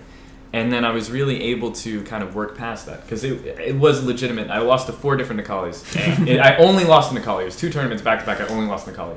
It was you, that Filipino champ. Yeah, it was. At least it didn't happen in Capcom Cup. At least it didn't happen in Capcom Cup. Exactly. Yeah. I'm confused. You're saying that because he didn't know how to react to your offensive sequences, he didn't know the matchup. What if on the flip side he did the same thing to you and you got hit by Nikali? Would that mean the same? No. If I knew what the mix-up was and I guessed wrong, then that is guessing wrong. But if you don't know that there is a mix-up and you don't know how to stop the mix-up, like for example, Karen's palm is -9, but you don't punish it. Karen's Rekka can be interrupted with the jab, but you don't know when to use jab and what the mind game is with using jab. I think I have in the past, and I think it was just luck. To be honest, like I don't. Yeah. Because you can like instinctively do something and it can work sometimes. I feel like this is the reason why before I didn't need to know the matchup per se. Right. Or I felt like I didn't because I didn't have a Karen problem because I always had, Or maybe there wasn't a carry to exposure problem. Maybe, but no. In season 1, I always had the backbone of invincible and meterless invincible reversal. So, like I was saying earlier, is people would just give up their turns willingly, constantly, right. Or I would just fucking rip DP and sweet. That would be sick. So I feel like I've done this with a lot of matchups that I straight up like it's been a year and I still don't know like certain things about certain characters. Yeah. And I don't want people to know that because I don't want to be exposed.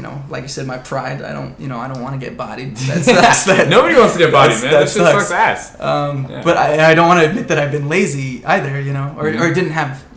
I didn't have as much time last year. I have a lot of time now, so that's why I'm kind of going back to the drawing board. I'm literally like the other day on Monday. I spent the entire morning 6 hours. I got up at 6 a.m. with Gabby. I spent 6 hours and I only made it through half of the cast, and I was just going through every single move that's punishable. I didn't get to Karen. That's why I didn't get to Karen. Nice. But those things don't get fixed in a day, though. But that's true. But that's something I never even did in season 1. I just kind of learned, trial by fire. Yo, V-trigger. That's the thing, right? So there's 3 layers. I feel like in Street Fighter. So the first layer is understanding your own character. Yeah. So you have to figure out, okay, what can my character do? What are my combos? What is my character good at? What is my character bad at? Right. What is his weaknesses? Then the second layer is learning everybody else's shit. So this is the thing that takes people a lot of time, and this is kind of the difference between people who cannot get out of pools and people who will make it out of their pool at a major, and then as soon as they run into a stronger player, they might crumble. Right. And then the third layer is once you understand. This is the next layer. This is the player that doesn't crumble. Right, yeah, okay, but the reason why they don't crumble is once you understand your own character and once you understand your opponent's character, now you have to understand the mindset of your opponent. So now it's not so much characters versus each other because the knowledge is already there. It becomes the player versus the player, right? And that's when exploiting knowledge is so powerful because then you don't have to worry about the other player. You don't have to worry about their mindset. If they don't know how to stop what you're doing, you can get a free win off them. Tournament is 2 out of 3. That is very volatile. That format is chaotic. It is straight up chaotic. Yeah. So if you can find some little thing, like if I know you don't know how to stop Rekka, I'm just going to keep doing Rekka against you in tournament because chances are you're going to fuck up. You might get lucky and have an answer that is just like you could feel it, like you could damn, I need to rip uppercut, and it works. But chances are you're not going to know how to stop it. You're not going to know to punish the things that are punishable. Well, yeah, you're just winging it. You're winging it. Yeah. But if you're at least going to get an advantage, you're going to get a round or 2 or 3 because of it. Exactly. Well, that would be because of your character. The odds of that happening are higher because you don't know the match. Right. Or you don't know how to stop my stuff. But once 2 players do know how to stop their stuff, that's when mind games begin. Because now we both understand each other's tools. And now I have to figure out how to convince you that I'm going to do something that I'm not going to do. Right? It's about deception. And punish you for it. Or make you think that, you're doing something that's going to be clever, but I already see it coming. Whatever, right? Yeah. Those are, in my mind, very simplistic. It's more complicated than that. Thank you for the host, Slain Man and Meowfi. I appreciate that. In my mind, that's a very, simple way of explaining, it's more intricate than that, basically. But if you wanted to give it, a really broad sense, I would say. Also, too, you have a question in the chat. Yeah, from let's see, MVP White. That's Hamad. Yeah, I knew that name was familiar. Okay, Hamad says, if I come to SoCal, could I come on the show? Yeah, dude, totally, absolutely. You are always welcome. Faye stick together, man. Faye stick together. Yeah. You know what I'm saying? Faye brethren, man. Faye brethren. That's a lifelong bond. Is Hamad playing this game? Is a life. I have no idea. I've seen him in Guilty Gear. I saw him play Ryu. He still plays. I've seen him. He still plays? Yeah, he still plays. All right. He is a fellow carry. Well, yeah, man, you're always fucking welcome. I feel like SF5 is a game that is volatile, and 2 out of 3 other games are fine, to be honest. Yeah, SF5, you can die so quick, really quick, and that shit is crazy, man. I'm telling you, legitimately can at no point in the 2 out of 3 you are safe. Every time you be last round, you are you are up 3. And you're man, I know I got this in the bag, and then you get hit by a bison roundhouse, and then everything just goes downhill. And you're just dude, what happened? It's bro, you got roundhouse. There's so many games I fought Laura, and then I don't know, I just woke up in the hospital. I was like, what the fuck happened to me? Bro, you got bodied so hard you had a stroke. And I was just damn. I've actually had that happen to me the last 2 times that I fought T-Talent tournament. Just woke up in the hospital? Yeah. God, damn. I body him the first game. And then, I'm on match point. and then the other way around, and I'm like, and then Matt will even like say to me like, dude, what the fuck happened? Well, yeah, that's what happened. I was actually commentating when your match. That's what I'm feeling. I was commentating when your match was that happened. You legitimately were up, and somehow like I was just in the middle talking. I was like, yo, Nick, what happened? Like, it just reversed. Like you just got like straight bodied, and I was like, dude, Nick, no, like what happened, dude? It's one of those things that this game it's so slow yet so damn fast. Like you know what I mean? It's really sucks because it's like you could legitimately just be up and before you know it, whoop, it just goes up in smoke. You know, so that's the reason why you can't let your guard down even when you're winning, and that's you gotta always keep that mental focus. You know, even when you're up and definitely when you're down. You know? And that is in the moment, but before the moment, what is completely necessary, and we've talked about this many times, is the preparation. You have to understand the characters that you're playing and that you're playing against. And then after that, once you have that down, the next step is understanding the people that you're playing against and then the tendencies that they have. Because, you know, if you don't have mental notes against somebody, you're rolling the dice. You have to try to figure them out in game, which is even harder because you have 2 out of 3, and you most likely have to sacrifice a round, if not a game, to accurately get at least 2 to 3 habits. If it's like somebody like Sheen or something, you may not find a habit in one game. You may just straight up lose. Yeah, that's very possible. That's why watching replays is such an effective thing, because you can kind of get a feel for how people play without actually playing them. Because you kind of see like some habits and tendencies, some block things they like to do. Like you're playing them. Yeah, you can. Yeah, well, the exactly. brain really can't tell the difference though. At the end of the day, I mean, your conscious brain could obviously, like this is a replay, but you know, your subconscious can't. You know, like this is Ian Sandy. I watched Ian Sandy play. I know he's gonna do this, and that, blah blah blah. So. Basically I would say you got to learn the matchup is the summary of this set. And that once you know the matchup, then we can talk a little bit more about the mind games that I was playing against you. But right there, it was mostly me exploiting the matchup and me kind of bullying you, knowing that you needed to get into V-trigger. So you would try to do stand fierce or low forward, and then once you whiffed it, I would just react with stand medium kick. And then I beat like... probably 85% of the players out there by somehow confirming into the V-trigger, right? But that's the thing, and then I win. I noticed that when you had V-trigger, the only thing you looked for was V-trigger. So then I just played around that concept. So once I know that, okay, once you have V-trigger, you really want to get V-trigger, I think, what are the ways that you like to get into V-trigger? Some players like to do dash up, low forward, or dash up, crush on. What you like to do is low forward to interrupt or to whiff punish, or you'll do stand fierce. So once I noticed that, I know, well, stand fierce is hella reactable to whip punish, so hands out there. Yeah, here's exactly. My hands. It's the same range where I stand roundhouse, you would whiff stand fierce. So I just reacted to either one with stand medium kick, and I would just get even more of a health lead, especially if I had you in the corner. So I was just kind of bullying you, and I noticed you didn't pick up on that, so I kept doing it. I didn't know how to stop you. That's the thing, is that style of play is very, very hard to stop, because I'm maintaining control. If you jump, I'll anti-air with the EXDP to keep positioning. And if you try to walk forward, the stand medium kick could clip you. So the best thing that you can do is slightly walk forward and then press walk and block, or walk and low forward to force me to block. Because since you're not walking up to change your spacing, I'm controlling the range of your buttons. But if you're scared, you're not going to walk up. And that fear was kind of controlling you. But if you had done walk up, low forward, or walk up, stand roundhouse or something, forcing me to block stun and then get to V-trigger, I think this is. I was talking to Matt, and I was talking to Gabby. I was like, I always tend to either lose immediately and then steamroll, or I steamroll all the way through my bracket, and then I hit a certain spot, and then I play a player who plays a certain way, and I get bodied. And it's because I feel like most of the time I'm playing, like 90% of the time I'm playing people who don't do this. Right. You know what I mean? Yeah. They don't. So they fall for this in the fucking low forward. They try to dash at me and catch him with the low forward. And I'm like, why would you do that? That's so stupid. and then I win. You know, I make this stupid comeback that I never should have had. And that's just how it goes with it's probably like 70-80% of my games. This is what happened in Wednesday Night Fights this last week. I went to the losers round one. John Rock beat me. With some crazy ball rock shit, because I also don't know that matchup. I don't know that matchup very well.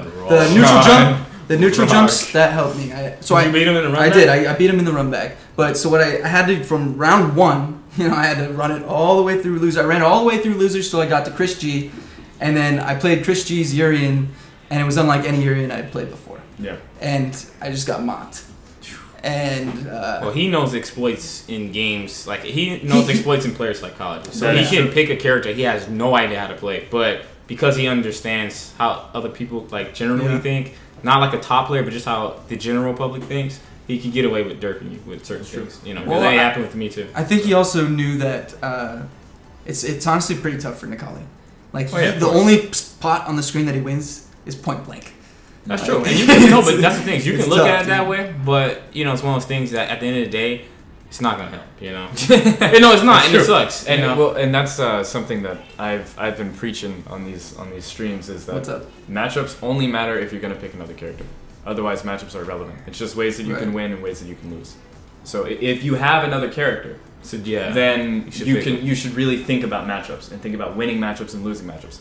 But if you're only going to play Nikali, you should only focus on how you're going to win and how you're going to lose, and just focus on not letting them, do the thing that's going to make you lose. That's going to kill you, and setting up the situation where you can do the thing that's going to allow you to win. Right. Go for it into super.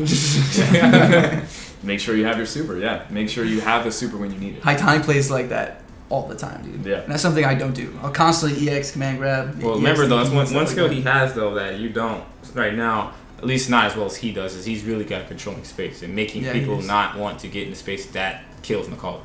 With buttons that are like subpar compared to the other character a lot of the times. That's a lot of the times, which is crazy. That's why ground pound is so crazy. Because ground pound, you can view it as a button that goes super far. Right? Exactly. That's a button that reaches further than all. And really doesn't have a hurt box, a hurt box that you can hit them, that you can actually straight up hit it like when it comes out. So it's all about how you view your moves and how you decide you want to do it in one instance and stuff like that. But that's kind of what separates Haitani from the other Nikalis is that he really knows that he can make you not want to get to the zone you feel comfortable in. But for a top player, it's really hard to tell a top player that, hey man, you can't get into the range that makes your character godlike. That's really hard. Like it's tough. It's really tough. Top players like, dude, I've been studying this game for like 20 years. You're not gonna tell me that I can't do this with Urian or I can't do this with like Bison or something. It's really hard, but. I've been playing Ken since I was 8. Yeah, I've been playing Ken since I was 2, bro. So it's like, you can't tell me anything, man. I've been playing like Alpha 1 and all that crap. You cannot tell me anything. But that's the thing, is that you literally are trying to sell these people bridges. That's what you're trying to do, man. You're literally trying to sell these people bridges. If I had to put it in a different sense, you know what I mean? Right, yeah. So you're convincing them that they're underwear. Yeah, you literally are convincing them that they did not put on underwear this morning. That's what you're trying to do. Because they know they put on underwear this morning, but you got somehow convince them they didn't. And if you can do that, then you got to be a really good salesman. You got to be a hella good salesman, yeah. Exactly. I mean, see, how you gonna sell me that eating a spam roundhouse crush counter is better than eating command grab and stuff like that? You gotta sell me stuff. You have to make me want to do things. I mean, because naturally you want to hit command grab, you want to hit crush counter roundhouse, you want to hit the high damage things. But how you gonna convince me? I know those options are retarded, right? So I'm not gonna give them to you for free. I'm gonna block. I'm not gonna give it to you for free. Yeah. You know what I mean? Yeah. So how you gonna convince me that eating that is a better option? When it's really not, but in a sense, you have to find a way to land that stuff, or else, necessarily you may not have to find a way to land it, but you convince have to, them that you want to land it. Yeah, well, no. So there's two ways to look at it, right? So there is convincing your opponent that okay, let me hit my shit that does big damage, or my approach is like, well, you're not gonna let me do it, so I'm gonna throw you 6 times. Yeah, and I get that very often. Very often, people will let me throw them 6 times. Because they know they cannot eat the damage that comes from a hit. So they're gonna look like a fool. That's why Daigo got slammed. Fucking slammed by Phenom. Remember that? He got slammed. Because Daigo knew at any point if Phenom did hit, Daigo dies. Yeah. So he's gonna let him keep throwing because throw is you can do command throw 6 times in a row, but that's still the same amount of damage if he gets 1 crush count. And what's unique about that, and then Phenom happened to be a crazy person and did 6 command throws. Yeah, 6 command throws. What's unique about it, too, is that damage basically racked up to the equivalent of a counter hit combo. Yeah. But the only reason he was able to get that is because he understood that Daigo understood not to press buttons. Which is why you have to be able to download your opponent and figure out if they're retarded or not. Because if the player ain't playing a mind game with you, then you're gonna basically be running around in circles. Yeah. If you know that somebody's gonna be afraid of command throw, even though command throw doesn't do as much damage as hit, then you just play off of that and you get more damage. They do your job for you. Yeah. And that's where information comes into play. You have to try to see if players are squirrely. Because generally, if players are squirrely, they don't want, if players don't want to block, they don't want to play defense, then they're going to try to escape. And then you have to try to recognize what is their escape option. So you, for example, when you don't want to block, you do jab. and then when jab doesn't it's 3 work, frames. It's good. And then when jab doesn't work, you never tech. I jump back tech. Yeah, you'll do jump back tech, but in the situations where it's too risky to do jump back tech, like against Karen, which you'll start with jab, and then once jab doesn't work and you're put in the same situation, you'll rip uppercut. A lot of players do that. Okay, yeah. A lot of players they do. I was actually just telling. I was doing like open challenges with viewers, and that was a common thing I was saying to them was like, you wake up jab too much. Yeah. Or you jab too much. And it's working because I'm playing you with this character that I don't really know how to stop you from doing that. Right. But I have a feeling it's a habit that you use regardless. It's a 2D mind game that's not that sneaky. But see, that's reversal the thing. and jab. Right, but then it's recognizing that's where matchups and character familiarity is so important, because you cannot get to the deeper layer of the mind game if you can't stop them from doing what you know they're doing. Right? Like if you know that they're waking up jab and you can't time meaty properly, you're not confident in timing meaty properly, then the mind game doesn't advance. Right. But since I knew that you were going to mash jab, or I knew how to stop you from mashing jab, right, I knew that, okay, what is his next adjustment after mashing jab? It's block or rip TP. Yeah, are you going to tech? Are you going to block? Are you going to rip TP? That's what I want to know. Am I ever going to convince you to tech? Because tech, I can get the most damage off of you teching, so I want you to tech. Right. But if I see you're not going to tech, I'm going to keep throwing you. I'm going to keep putting you in these situations. Oh, you mash jab. Okay, cool. I can get damage off of that. And then you're like, okay, mash jab doesn't work. Now I'm nervous. I don't want to deal with defense. Rip DP. And now I bet that if we were in a similar situation and it was clutch and it was quick decision making, you would rip DP. And you didn't want to deal with defense. Like somehow the momentum flipped, and now you had to deal with my pressure. You would rip DP. Maybe not you necessarily, but a player. I might. The perfect example. I don't mean to put him on blast, but the perfect example is Brent. Brent is a player who does not want to play defense. He does not want to block. If momentum is taken from him, then he'll rip DP. No, I would say his, instead of wake up jab or delay jab, he's delay crouch strong or rip DP. That's like but it's going to be something. Yeah, that's something. Once you know it's something, then you just pinpoint what it's going to be in that set and you abuse it. So speaking of sets, Mark, do you want to get started? I already plugged your arcade stick in. Yeah. All right, cool. Body. Yes, I got bodied one way. Let me get bodied the other way. No, bro, you got this. I had the tiger. We just talked a little bit more familiar with bites. Okay. Yeah, I mean, I don't know, and then we'll see how it goes. You own the souls of all the bison players. Once again, on the Eastern only time Pinoy. zone.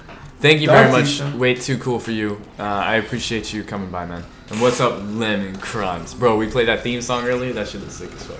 Seriously. Nintendo Switch is getting Ultra Street Fighter 2. What?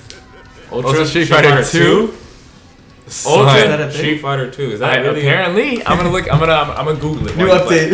New update. I know there's Hyper and then there's Turbo and then there's Hyper. There's patch coming through. Warrior and Championship Edition. No, that Ultra is new. Ultra Street Fighter 2? Yeah. How's that even possible?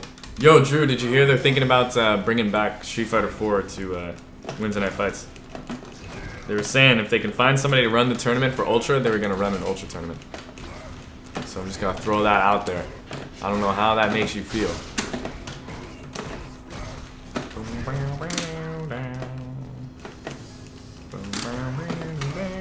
I'm thinking about that theme song.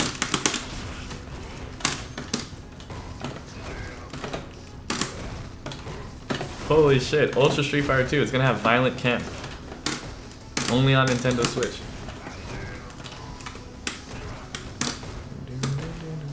Dude, they're gonna bring you out of retirement, cuz. That shit is crazy. I gotta be careful, I can't be saying cuz on stream. That's gonna associate me with people I'm not trying to associate with.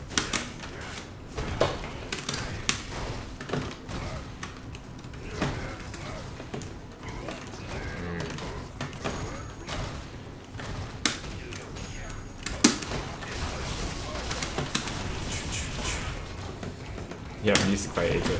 Yeah, I'm gonna get you that music credit. Get you that music credit. Joel Sal, you got any more of them friends to beat up? Yeah, bro, we're gonna do sets later if you're trying to beat up Nick and Mark. This is gonna be hype. God. Yo, JC. What up, G?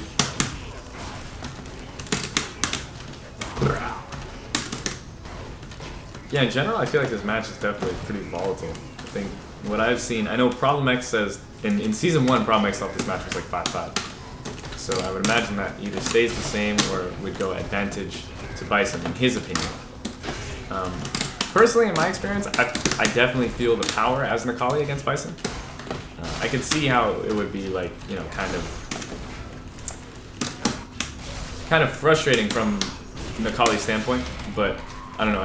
I'm such a firm believer in Necalli's capabilities and his comeback potential. Like, you know, something like that, you can very easily steal around against Bison with the super.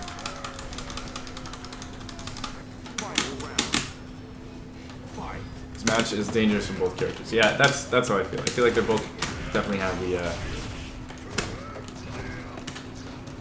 both of them can kill each other, basically. Ooh, touchdown.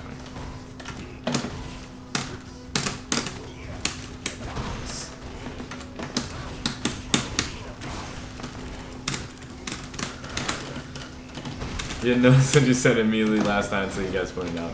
No introduction.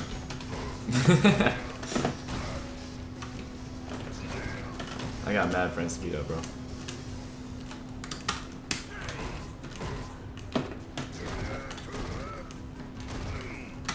Damn, my man's trying to hit him with the walk up.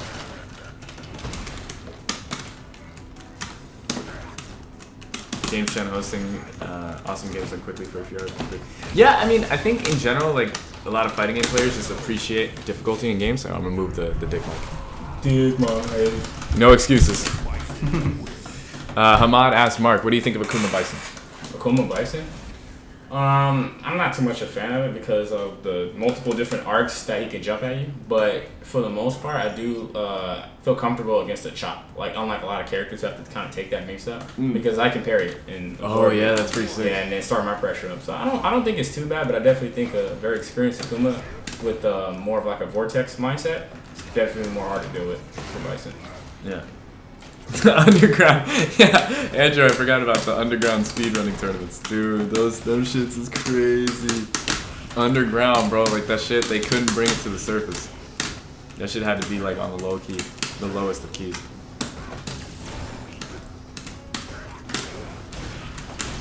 Yeah, that shit hit like crazy.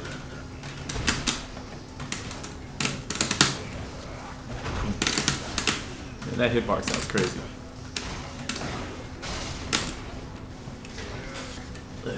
Let's get up close and personal with this microphone.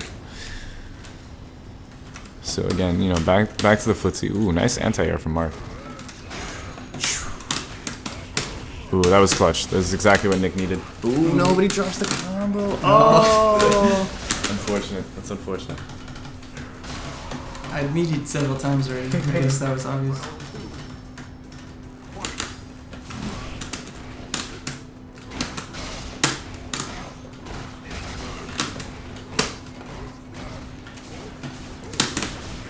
Ooh, Necalli! That was kind of crazy. That was kind of crazy.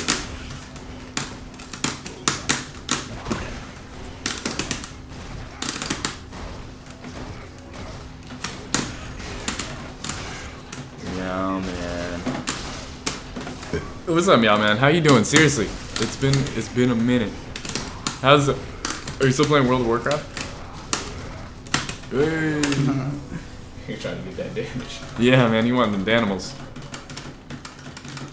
I was gonna say something, but I'll save it till after the set. I'm gonna write it down so I don't forget it, because I know myself, and I know I will forget it. I got this sick ass. So Google Docs, at least on Android phones, you can put a shortcut to a Google document on your home screen, which is sick as fuck. And this is one I actually share with the homie Lemon Crimes. And we just, you know, mostly me posting notes in there, and I'll be like, yo, Andrew, is this shit dope? And he'll be like, yeah. And I'll be like, yo, but sometimes it's not dope, and he'll be like, I don't know. But most of the time it's pretty dope, so it's cool.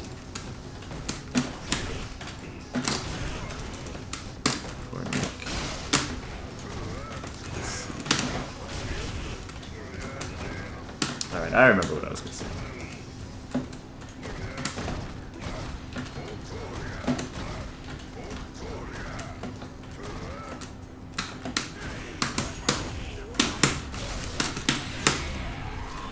Cool.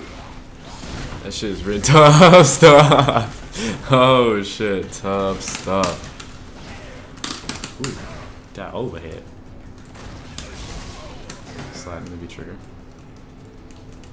Tell the boy Mark. Ooh. I knew he was gonna do that because of how much I played Mark, but that was pretty sick to space that out. Damn, they're really selling Ultra Street Fighter 2 for $50? That's actually kind of crazy. Like, that's legitimately kind of crazy. Wow. 50 Dogtanians? Damn, son. Corner pressure. Boosh. That's a great assault. That shit is, that's like the sickest combo. Combo. That's like the sickest combo. I actually didn't know he could do that. That's new, yeah. Last night. That's season 2. Season 2, man.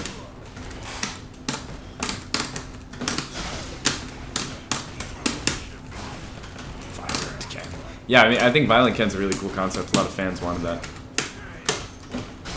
People just like Ken, man. He's like the style and flashy alternative to Ryu. Americans love Ken. You know, it really is a crazy trend that I've noticed. The Street Fighter is all stereotypes. Like, their entire character design philosophy is like, yo, let's take common stereotypes about cultures, and then let's just make a character that personifies that shit. And then, you know, that'll be the character. Yo, what up, Aaron? How you doing, pal? Young fruit snacks. Snack. Is it just snacks now? Are we just rolling with the snacks?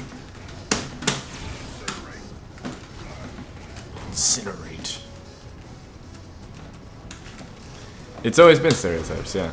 And Hamad, I'll ask Mark the question after this game. I see your question, though.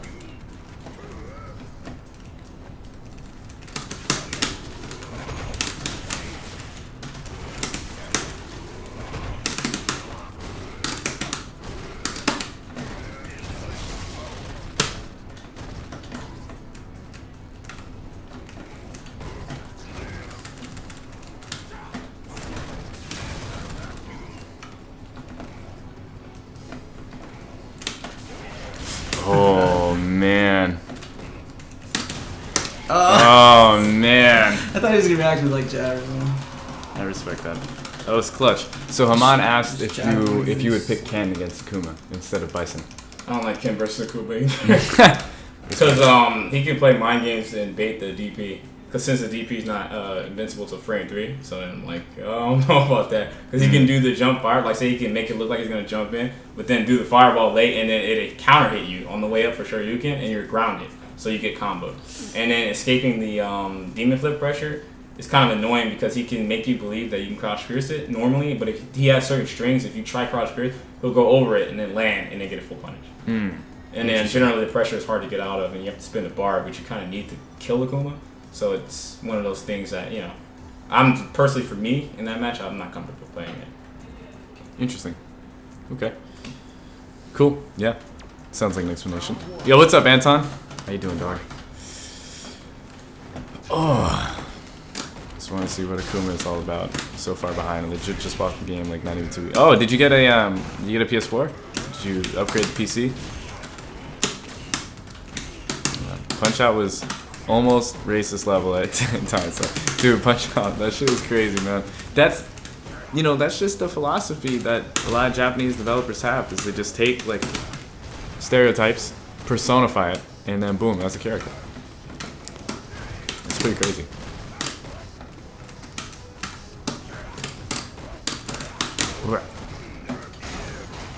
Ooh. Lord Bison.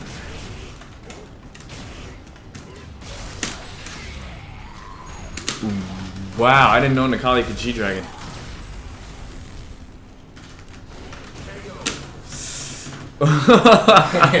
Just can't fucking... Oh no, the tilting, no! No tilting allowed.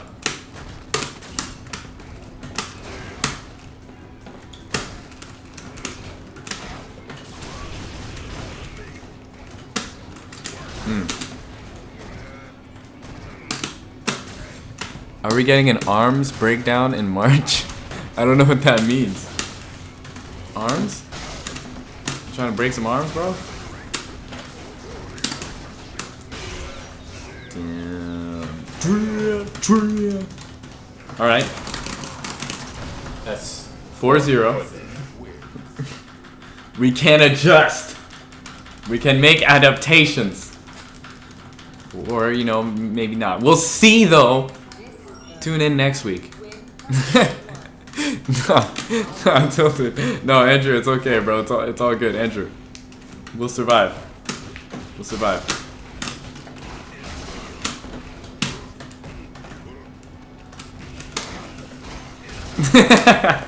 I don't know if the mic picked up that deep breath from Nick after I crossed that meter kick hit, but that was pretty funny.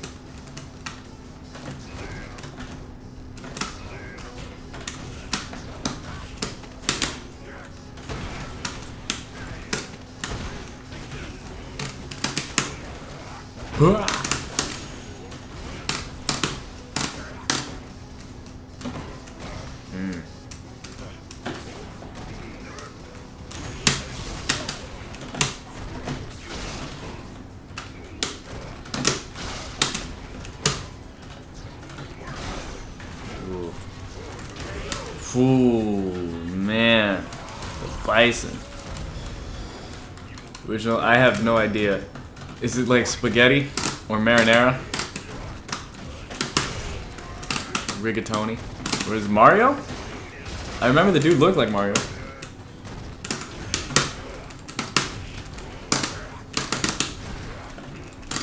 Arms for Evo. His arms like that? Pizza pasta, last name. Last name pizza. Last name pasta, first name pizza. That's kind of ridiculous. Woo! Oh shit. Staying alive. Not for long. All right, man. Lord. Bisons. Let's give Nick a moment here. Take a deep breath. Take a deep breath. It's okay, man. So what do you think went wrong, man? I want you to tell me what you were thinking in that set. And I'm going to tell him the counter adjustments. That's what cracked me so hard, I guess. I just fucking knew every time what I wanted to do, so. What the fuck am I supposed to do at that point? You literally just guessed right, like, every time. I had all the opportunity to win, and I didn't. So, I mean, yeah, you got to do your stuff, you got to do your bison stuff. I mean, that's sick. But every time I had the opportunity to win, you made the right read. Whether it was a wake up jab, or tech throw, or jump the command grab, or you made it out of the corner. I was had you in the corner. I could do nothing right, it seems. That would make it so that I could win. So let's hear your breakdown. You know what? While you go about this breakdown, Mark, I'm going to grab a bowl so we can pour some goldfish in the bowl, and we can discuss this while eating goldfish. I feel like that's what we need. I'll be back. Hold it down, y'all. Also, hold it down. Bring me a napkin. A napkin? Yeah, I got you. But you got some sweaty hands, bro? Yeah, bro, the sweatness, man. You know what's going on? But one of the things I noticed during the set is whenever you got in, you kind of focused like solely on the offense. Like you were just straight up like you didn't want to give me no space. You were just like, I want to kill Lord Bison. I'm about to go in and like go complete utter nuts when I get in. So I was like, okay, well, I know that the only thing I can do on defense is legitimately just block. Like if I just block, you will get irritated and you would go around like in a circle of mind games. Like you would try short command grab, throw. You would try all your options, right? But you notice that I didn't really change any of them. I just blocked the entire time, except for when I knew you were command grab, then I would jump. But for the most part, when you got in, I made you play the mind. Like I made you struggle, even though it was your offense. So that eventually I feel like wore down your mentality, like wore you down a little bit. So it made it easier for me when I got in because it made you feel that what you were doing wasn't working. So when I would get in, then you'd be like, fuck this, I don't want to block anymore. And then that way you would be more susceptible to getting hit by my stuff. But if you were just blocking the whole time, how did you check every throw? What I would do is, if I saw you, because the mind game you would do, you go stand forward, walk up, stand forward, stand forward. I never seen you not one time do stand short, walk up, stand forward. Like the only thing I knew you could tick throw off of, which was your stand short. Like that's the only time you can do that quick tick throw that I'm forced to tech and grab. Because you know about that, right? That there's 3 timings to teching and grab. There's the commitment where you just mash that shit. There's the delay tech where you wait a slight bit and then you tech, but if it's a kind of a quick button, you would block. Animation. No, they all three of them have the whiff animation. If obviously the third option was going to be the OS. Yeah, no, but the third option is the super like you wait a really long time in delay tech, but the third option loses to a quick throw. And I noticed that you really didn't do like a really instant tick throw. You would always kind of like walk a little step and then throw.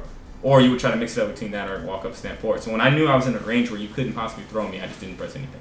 But if you were to stand short, most of the time, I would just choose block instead of tech. But you only threw me a couple times on offense.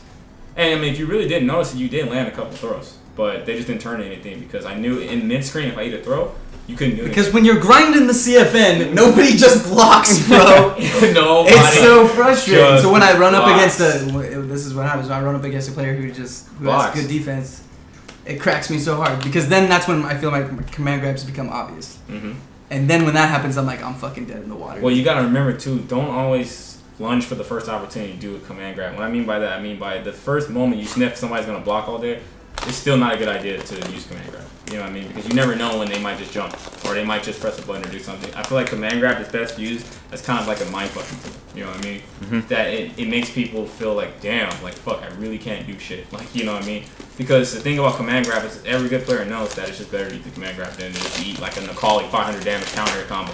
Yeah. You know what I mean? I would rather eat a command grab. And I was, the whole entire set, my mindset was I was hell bent on eating that. You know what? You command grab me like 5 or 7 times. Like, straight up, you command grab me like, I think you had a sequence where you had like 3 of them in a row. And I sat there and ate it. I'm down to eat it. And then eventually you mind gamed yourself thinking, oh, well, he's going to try to get out. And you backed up. And I was like, now I'm going to get out. That's when I would EX headstone. That's when I knew I could EX headstone. Just that eventually you would mind game yourself and be like, well, fuck, he's going to try to get out. And then you stop pressuring. Because they always do. But that's the thing. It's because they always do. That's why I did. I just sat there. That's why it worked. I'm just going to sit there. I mean, fuck it. I mean, if I was going to die that round of command grabs, eventually you're going to believe that I'm going to try to get out of your command grab, right? Eventually. Because everybody does try to get out of it. Who wants to eat 3 command throws? It was the same exact mind game we just talked about with Daigo and Phenom, where Daigo ate 6 grabs. Why would he sit there and eat 6 grabs from the college? Because you don't want to get hit by counter hit, stand forward, crouch strong, blah, blah, blah, blah, 900 damage. Nobody wants to get hit by that. And that's the thing, you know, and even I struggle with this too, is assuming that another player knows this already. You know? I mean, we kind of get lost in this idea that we think other players are done. You know, at least I do sometimes. Sometimes I kind of get lost in that where I'm thinking, I'm Bison, he can let me roundhouse him. What person in their right mind is going to get hit by a stand roundhouse crush counter? By Bison? Who wants to get hit by that? Nobody. And remember, this goes back to what we were talking about with the whole idea, you know, that idea of convincing or being the one, you know, to take advantage of somebody's habit. You know, if you were in a call, you try and land 500 damage, you're not gonna. A top player knows you want to land that. They know that's what you want. They know that's what you want. You play in the call. What else? Like, seriously, they know that's what you want. Seriously. So it's one of those things that it's not gonna come easy to against a good player who knows this. They know that you want that, so you have to do other options. You have to, because if you always try to fish for the 900 damage, which you were doing, you stand forward, walk up, stand roundhouse, stand roundhouse, stand roundhouse. You did that like one time. Stand around, stand around, stand around. I was just pissed. I was like, I'm just going to stand around. Well, yeah, I mean, you did too. But at the end of the day, though, deep down inside, that's what you were fishing for. You were trying to get that Macaulay 500 damage. Or 400. So, Everett, the goldfish. It's one of those things that, you know, you got to slow it down and just know that you got to whittle magical healing power of this goldfish. Let me see this. Exactly. So. And I got the backup reserve bag. So when the carton runs out. Remember the idea is you want to wear people down. You know, high level play, you got to be comfortable with dragging matches out as long as they have to go. Like, don't try to end the match prematurely because you're uncomfortable. Yeah, but that's sick though. I know, it is sick. No, but that's the thing though. You notice that I started getting that Lord Bison shit when you started getting tilted. I started getting the Lord Bison. At first, I mean, I played the lamest Bison on earth, and it was boring. But you notice that if I had tried to go Lord Bison status, I mean, it might work for Dogtooth, right? It might. But he tilts me before we even get in the match. Exactly. You get angry. You get annoying. You just like, dude, all you do is match buttons and you just that. And then you get irritated and then you get hit by stand rounds. But see, that's some pregame shit that's just far above my level. But point is, he pregame super hard. Yeah, he does. He's drinking out of the horn. Some people get irritated. He did that to Jesse. He did that straight up to Jesse. Yeah, they played 2 out of 3 tournament, and soon as Azad went off with some straight BS, started talking to Jesse. Like, yeah, you like that shit, huh? Yeah, +3. Yeah. And then like you could see in Jesse's face, he was getting mad. Like he was like, fuck this dude, fuck Bison. And then after that, tilt. Tilt. Stay around. I like dog teeth until I have to play him in tournament. Yeah, because he's gonna talk to you after he hits you with some sick ass shit. and that puts you on tilt. Who likes talking after they get bodied? Not me. I need a moment. man. Talking. After I get bodied, but that's you know how how difficult it was for me just now to talk to you guys. After you get bodied. It's tough. That shit is tough. If this camera wasn't here, I just would have left my ass. I would be like, yo, I drove out here for an hour for nothing. Fuck you guys, I'm going home. Talk to me tomorrow, dude. I don't want to hear about nothing. My phone's gonna be off on the way home. Don't try to text me or nothing. But I respect it. So we had a question in the chat. First off, I don't know what the fuck is going on with this rug discussion, but I don't. Are you gonna rock straight rug now? I think rug is hype. I don't know what that means. Who the fuck is rug? I don't know. Andrew's on some next level shit. But King Jaffe Joe says, okay, serious question. What do you guys think of Alex and his changes? What was Capcom's direction thought with him? I've accepted his place in bottom tier, but I still like to play him. Okay, so does somebody else want to start off with this? I would first like to say I don't think he was bottom tier season 1. Mm-hmm. But that's just where I want to. I would like to say he's bottom tier if you really look at him like he's bottom tier. If you really accept in your heart he's bottom tier, you will struggle very hard. Clearly he has. Well, no, but it's understandable. I just think it's something that he needs to hear. You know what I mean? It's one of those like if you truly in your heart accept the character is straight utter trash tier, you will do progressively worse with the character. Straight up, you will not be an innovator with the character. You will not be that dude that takes that character to the next level. Now, I'm not saying you should go and pick every character with like a straight optimistic mindset, like, oh well, this character is the ultimate character, and this character has like no arms and legs, and you're just sitting there like, oh my god, this character is like the best character, and like, no, you don't want to be fake about it, but at the same time, you don't want to, downplay. I won't even say downplay. You just don't want to shoot the character down like that, Right. And you want to try to maximize it. You don't look at their merits. Yeah, exactly. Well, you're not looking at the pros to the character. Yeah. So you have to you really have to try your best to make the character more than what he is, because ultimately at the end of the day the goal is you want to carry the character, not the character carry you. So straight up. That's true. I carry bikes. No, I carry Lord bikes. Yeah. Well, just from a mentality perspective. I would say that I said this before. Well, not today, but earlier today actually. Is that I think when they were making the systemic changes to the cast and the entire game, Capcom was like, fuck, if we leave Alex the way he is, he's gonna be the best character. Flat, like easy. Let's tone him down a little bit, and maybe they went a little too far. Okay. Mm-hmm. But he was kind of like right in that middle ground of like shit, like if we leave him, he's really too good to leave him in the state that he is, with all the other changes that we're making. So. As far as like making his normals slower, and removing some of his Oki options, I think that's mostly what Alex players are complaining about. It was the hurt box got bigger on his crouch medium punch. Damn. And some of his buttons got slowed, and then he lost Oki off of the EX knee drop. He doesn't get Oki now, not legitimate Oki. It's like kind of low-key ghetto Oki. So what are your thoughts on? I honestly don't think Alex is that bad. I think people are just bitching. I think Alex is still capable. He still can random people out. I think maybe you need a sub for certain matchups, but what character doesn't need a sub that's not top 5? Like the only time, even then, dude. Even then, yeah. The only time where tier list matters is really at tournament level. Mm-hmm. If you are not winning tournament, or competing to win tournaments, it doesn't matter tier list in this game because characters are not that bad. Or you can legitimately play Dan in Street Fighter 4 and have fun with the game and enjoy the game. But the thing is, and beat 80% of the players. You can beat 80% of the players. It's very possible if you put in the work. Some characters are not meant to be good at high level. Mm-hmm. Some characters are meant to be good at lower levels. Some characters are meant to be good at mid level. But then at high level, they crumble. And I don't know if there's anything necessarily wrong with that. I think that the way the game balance works, characters like DJ are the strongest characters in the game at low level in Street Fighter 4. Oh yeah, of course. At higher level and at mid level, they're scrub killers. They're scrub killer characters. They're characters where when you play the game, I think there's nothing inherently wrong with having characters that cannot win majors in a game. I think that if you try to balance every character to a point where every character legitimately can just win a major on their own, it'd be boring as shit. the game would be boring. Mm-hmm. The game would be boring for one, and then for two, the game would be very, very hard to play competitively. Mm-hmm. Because it would be super random.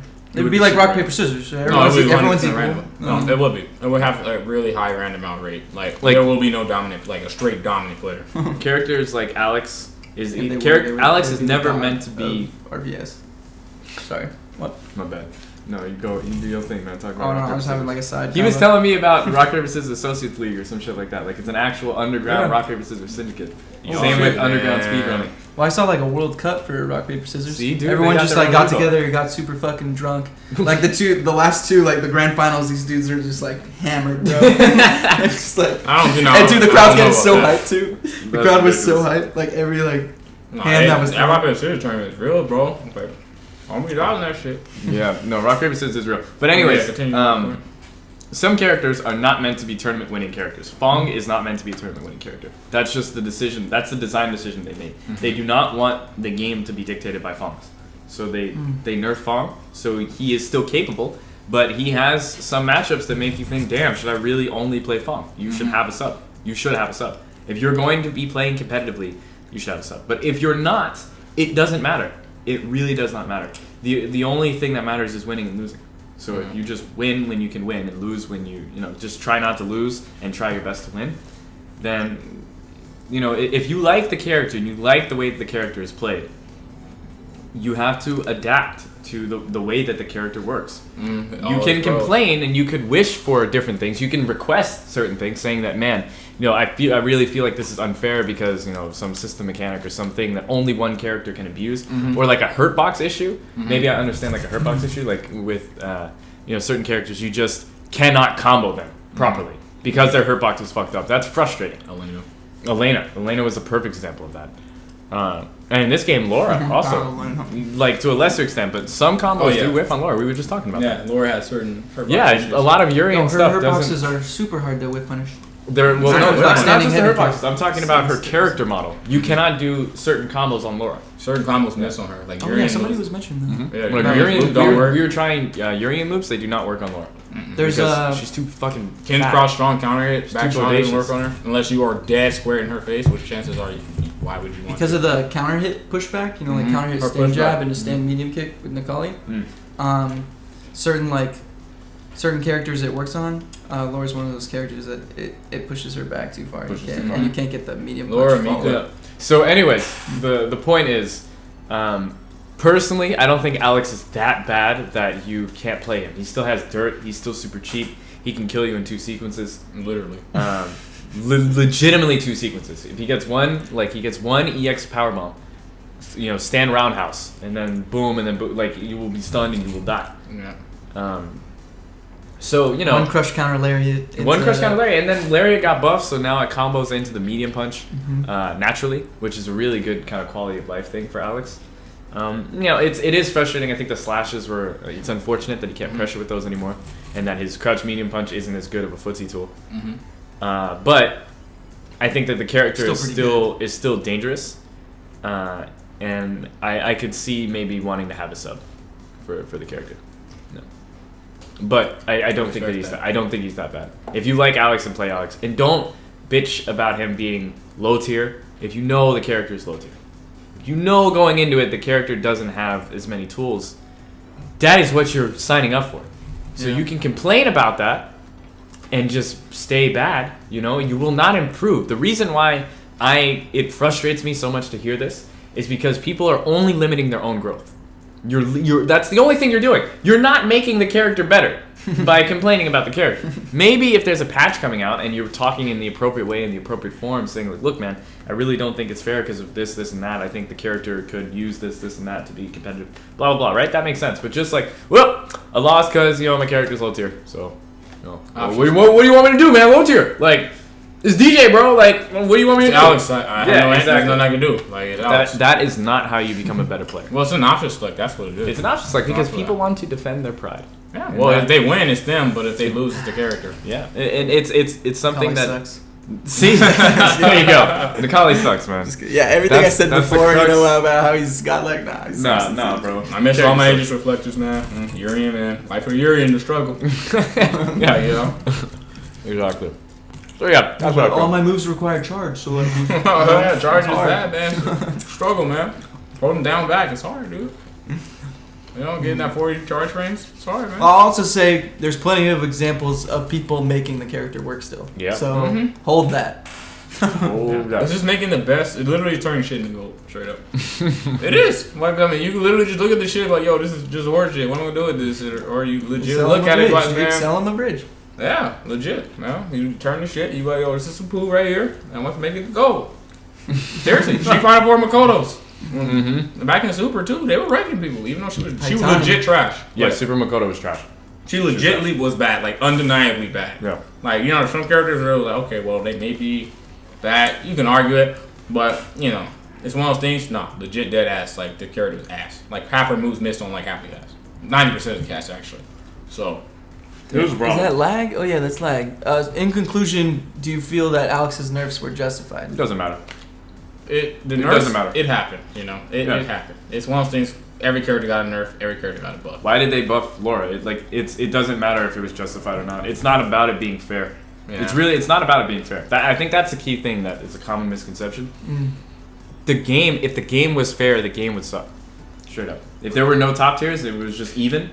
Yeah. Well, if you think about the Hyper Street Fighter Third Strike, that shit is insanely broken. Ridiculously broken. Yeah, it's insanely broken. There's like 3 characters, right? Yeah, but there's like 3. But when you see a Q, get up there. When you see a Q, get up there and start buying people. Straight up, or Alex do some sick ass shit, or Urian come out of nowhere. Urian was kind of garbage. Urian was ridiculous. But you get the point. If you see a character who is perceived as garbage compared to top 3, dude, it is the hyper shit in the world. Street Fighter 4 was probably the definition of having a broke ass game, and it's popular as hell. I personally can make this argument that 4 is less balanced, way less balanced than 5. But 5 is somewhat balanced, and look what happened. A lot of people are not as there's a lot of people that I used to hang out with that don't play 5 at all. Yeah, they legitimately bored. Doesn't say 5's a bad game, but it's really balanced. And there's a lot of new people. Yeah, it's boring compared to 4 because 4 was so insanely broken. Viper, Seth, Yun. That shit was patch like the first patch of 4, just raw vanilla. Sagat was so Akuma, broken. Rufus, Geef. Abel was kind of stupid. Ryu? No, Abel was damage was like damage. Ryu, yes, Trey DP. Trey DP backflipping in Ultra. My God. Trey DP in Ultra was so ridiculous. So ridiculous. I'm gonna guess, but Sagat had it too, and he had better fireballs. And more damage. There you go. No. And Kara DPs. No, I mean, I miss Kara DP. One thing I do understand though is that people's dislike for season 1 due to actual single player mistakes is one thing I totally understand. Yeah. But when it comes to that's character the package crashing, of the game though. That's like the game package, not necessarily. Yeah, exactly. But it's not necessarily something to do with the balance of the game. You know what I mean? So it's one of those things. That's where Capcom really screwed up. I wouldn't say balancing, but I would say they definitely missed the casual market. Yeah, I still tell people I'm like, it's a great game. As a modern game package, leaves a lot to be desired. So that shit is survival mode. When I think of single player things, survival mode is the least. Oh my. That's like things I haven't touched it since. I would way rather have arcade mode than survival mode. Yeah, I agree. Yeah, I totally agree with that. Way rather have arcade mode. All right, so I'm switching to the controller here. Okay. Let's go through our list. So we're gonna go through the list. We'll speed through this a little bit because we got a little long-winded with the sets and the discussion. Sure. What time is it? Yeah, we're good. Yeah, I think we can roll till 12. So we're gonna go through this. I got this caffeine. Yeah, exactly. This green tea, right? Chocolate. You got some of that chocolate mint. It's pretty good, dude. So we're gonna go through this list of stuff, and then after that, we're gonna run sets with the viewers. So let's see, what do we got here? Top of the list. I'm reading upside down. Mark, take it away. Okay, so we did the actually we didn't even do recognizing clutch moments, did we? Recognizing clutch moments. All right, so let's talk about that. I guess. Are we gonna use examples, or should we create examples and discuss them? There's creating, but then I feel like clutch is just something that happens in the moment. It just happens, right? So I guess this is painful for me. Recognizing when we have to make a clutch, or recognizing when you have to prevent the clutch. All right. So you're recognizing when something should have been done in the clutch. Yeah, that's another thing. So I'm gonna pull up a painful video for myself to watch. This is at this past Wednesday Night Fights. Okay. I played. Yeah. No, let's watch this. Yeah, you know, I've. Let's watch CEO of BaseNet Turkey. All I know is good. I'm just lucky mine wasn't on stream. Rape. Alright, so I'm going to move the mic a little bit over here. So that way everybody's audio gets picked up. Actually, you probably don't want to pick up everybody digging into goldfish. Yeah, you can put the goldfish down. Yeah. The goldfish have been moved. Yeah, man. Don't you take them goldfish nowhere. Okay, you got here. And so it would have been after. After that, yeah. You were in like losers finals, right? Or loser semis. All right, here we go. This is the perfect time. All right, cool. Let's watch. So this is myself going up against Chris G. I was picking the collie. Did you pick Karen the first round? No. No, I played Karen the first set. Yeah. And now this is in losers. We're running it back. Oh, okay. And so I know now's my time to get a little bit of corner pressure. The jump, I didn't know how to stop him from jumping like that, so I thought, well, I'm just going to jump with him. I don't know why that whiffed. I've never seen that not combo. But that did not combo at that time. Was it the medium kick stop? I messed up a command throw there. So here I find the opening that I need, and I did the wrong combo. And this is a perfect example of recognizing clutch. Now I'm thinking, okay, he has to jump at me. He has to jump. It's the only way that he can make a comeback. So I'm walking forward, trying to maintain a range that would be good for him to jump. But in doing so, I open myself up to dying in other ways, like by sonic booms. Because she knew the mind game that he had to jump, right? That's what I would have been thinking. So he's going to throw sonic booms and just play solid until it's done. She's losing her mind back there. Shout out to Chelsea, you know, she's the support. But I just saw my USC jacket. I was like, man.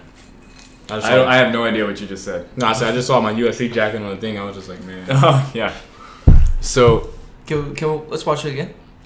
All right, we're gonna hit that instant replay. Like, talk so about this it while we watch it. This is what I wanted to. This is what I wanted to talk about.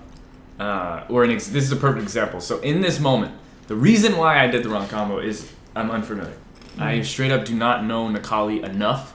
I haven't been playing the character for long enough. So in these clutch situations, I do the correct thing. Ideally, I should have done super, right? I should have done stand strong, crouch strong, super. But I noticed right here, or it's going to happen in a second. Right here, I do the combo into the medium stomp, and it whiffs.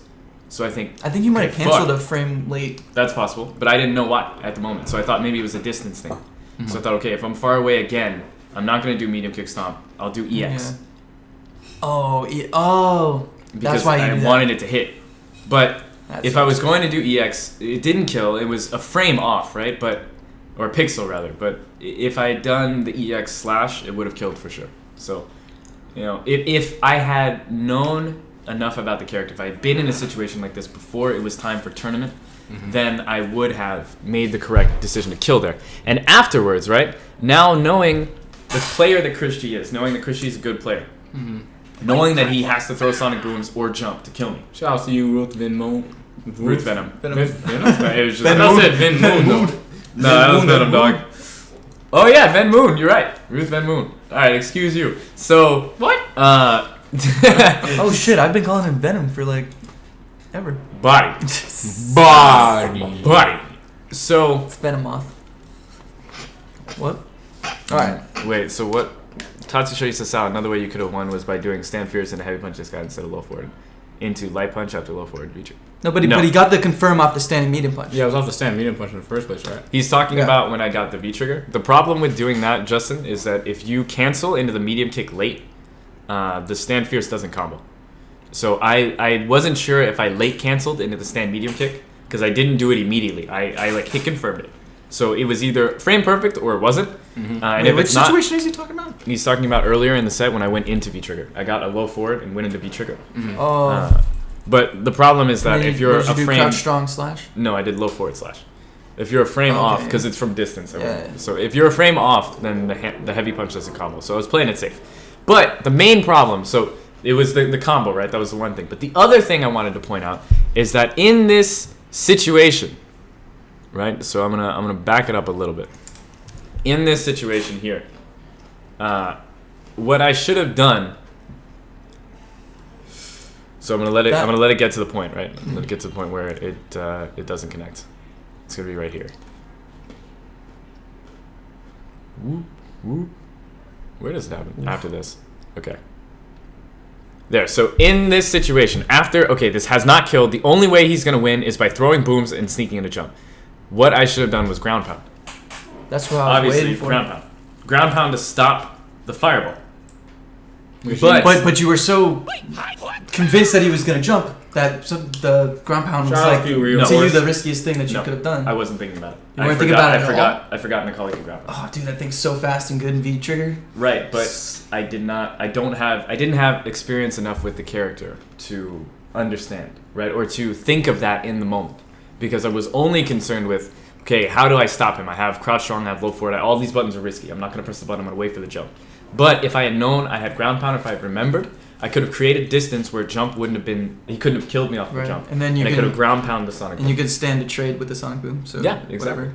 But I didn't have enough experience with the character at the time, so that's why character familiarity, right? Character familiarity is such a key thing, and recognizing clutch moments. That's why character familiarity is so powerful, and also practicing the correct things, right? Because there are so many ways that you could see that and think, well, I could have won here, here, here, and here, right? As Justin was saying, I could have done the other combo.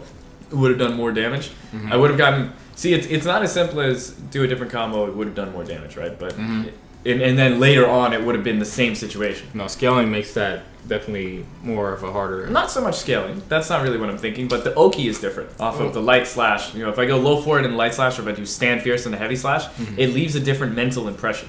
When you get hit by like low forward light slash, you're still like, you probably won't get shook. But if you get hit by fucking stand fierce and a heavy crush slash, counter, and the corner push would be different, the whole situation could be different. Maybe because of my spacing, he would have wanted to jump out of the corner and then blah blah blah. That I feel like could have changed the outcome of the map. Like could have changed the situation more so than that ending combo. But yeah, I would say for me in that specific situation, just a lack of familiarity with Macaulay led to me forgetting that ground pound was an option and a way to stop sonic boom. Because I thought the only way at that time, what I was thinking is the only way to stop sonic boom is jump. Or the slash, but the slash loses to multi hits, so I can't use the slash against the V skill or against an EX boom. Right. Yeah. If you had got him to block like one or two V skills, then he probably would have considered jump a lot more. I mean, that is true.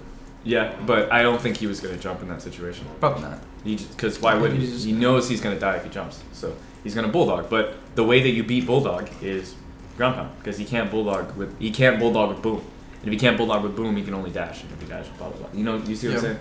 So I remembered ground pound. It's not like I didn't ground pound throughout the set. That's not what happened. It was just in that moment. In a clutch moment. In the clutch moment, I forgot about ground pound. And that's, for me, what I feel like I need to work on in clutch moment is recognizing familiarity with my character, basically, and knowing all the things I can do in specific matchups in specific situations. Yeah, that's what I say I would need to work on in clutch moments. So are we doing like a around the room? What do I need to work on in clutch moments? I mean, what do you guys think could have went down differently for me? I have like a specific example. I just think it was. Oh, in your situation, I thought you meant like. No, I meant for you guys, but before that, right? I just think it was one of those. You didn't believe, like you didn't believe he would do a certain thing.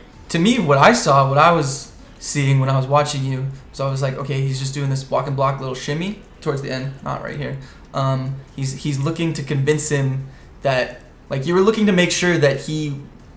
To me, what I was thinking as a Macaulay player, he's making sure that this dude thinks that I'm gonna wait for him to do anything else other than something, and then that's when you're gonna V-skill him. That's why I was like, when is the fucking V-skill gonna happen? Right. And then it just never happened, and I was like, no, maybe he just didn't believe in it the whole time, and he thought like maybe mind gamed him. Like that's what I thought happened to you. Was I thought you mind gamed yourself, like, dude, he knows I'm gonna V-skill. I'm never gonna V-skill. Oh yeah. But it was like the opposite.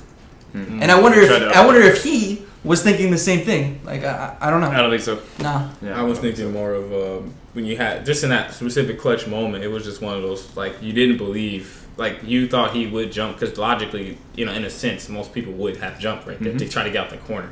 But instead, it's since he's a top player, it's highly likely he would have chose Sonic Boom. But since not being in that situation a lot against a really great Guile, could have probably played a factor.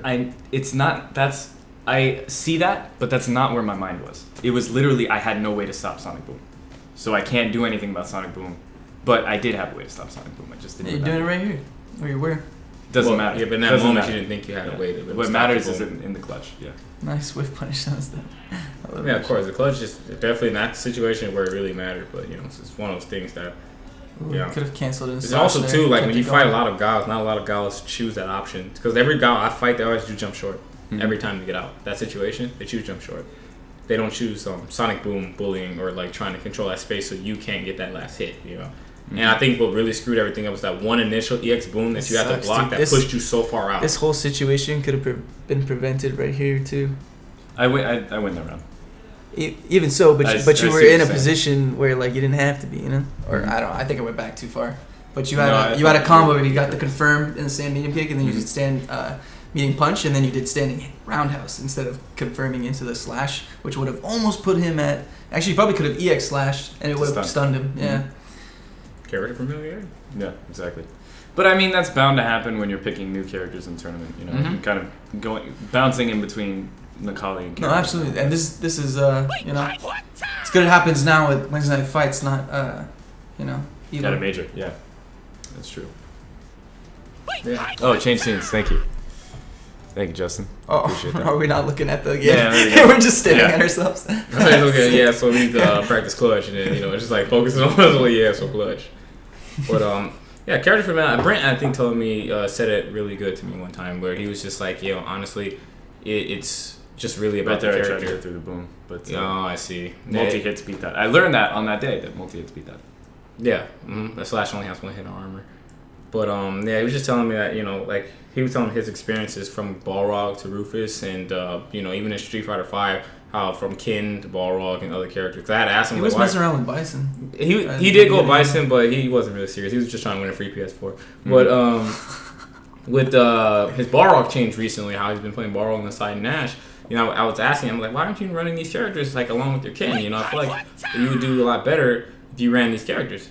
And what he would tell me is he's just like, I really feel like I lack that character familiarity, which is what me and Sal was talking about. We've been talking about this for a while. It's definitely a very important factor. It legitimately can make or break the difference between you winning and you losing. Yeah. And even then, you have to take mental notes of the times where you kind of screwed those those moments up, and hopefully you just don't do it again. And even then, pressure can make it happen, sometimes. And it literally just happens. It's not something you could legitimately beat yourself up on, but no, it's just one. But at least going back and going back and seeing, like I'm pretty sure now that Sal have seen this, like if the situation ever occurs in some type of form, he's gonna know what to do in the future. I think he still would have recovered in time, but I think he would have clipped him. Maybe. Yeah. I don't know if his hitbox is extended that far. As you were saying, Mark. Well, I was just saying that, like, now that you're watching this and reflecting upon it and making that mental note in your head, you see, if this situation ever occurs in any way, shape, or form, because this situation happens a lot, but in different forms. But right. You can still situation. Yeah, it's a similar situation. So, I'm pretty sure, now you know what to do next time that you get put in that situation. That kind of just adds to your character, XP in a sense. Well, that's the problem is that. If you don't seek out strong players, if you don't challenge yourself, if you don't force yourself into uncomfortable situations, the only way you're going to learn how to do this is when it matters. Yeah, which sucks. Which is unfortunate. It's not. That's not really. It's not efficient. That's not where you want to learn. The problem is that you might be able to figure something out on the fly and it can work, but it's very risky. That would be luck, though. Yeah, it's luck. Yeah, it's luck. So that's why. Or you're leaving it up to I wouldn't say luck because you're the one who did it, but the chances. It could have gone either way. Yeah. It's a chance thing. It's not. I mean, luck is like what preparation means opportunity. That's what they say, right? So it's not necessarily luck exactly, but I can say it's just luck. It's the easiest word to describe it. Yeah, it could happen, but it probably won't happen. Right. Again. Could happen once, but it probably won't happen again. Yeah, like I said, it's a good thing though. Reflecting upon it is definitely good though. We're seeing that. How do you convince better players to give you the time of day to play? if you struggle, if like let's say you're like, man, but they don't know who you are, and they're not giving you the games, then what do? Well, you go to the second best. That's one option. And who did that to you? I mean, you have a name. No. Nobody did that to me, but that. Okay. I'm about to say this is broadcast. This is the show. Yeah, I'm legitimately just like, wait, who did that to you? But let's say the player trying to improve. Now I guess I'm in a little bit of a privileged position where people know that I'm streaming Wednesday night fights. They at least know I have a decent Akali, at least a modicum of a threat that they would give me the matches. I haven't gotten that recently, but that's something that used to happen quite frequently. It happened to me too. It happened to Sal also. It happens to all of us. It happens to everybody. But how do you like? I don't know.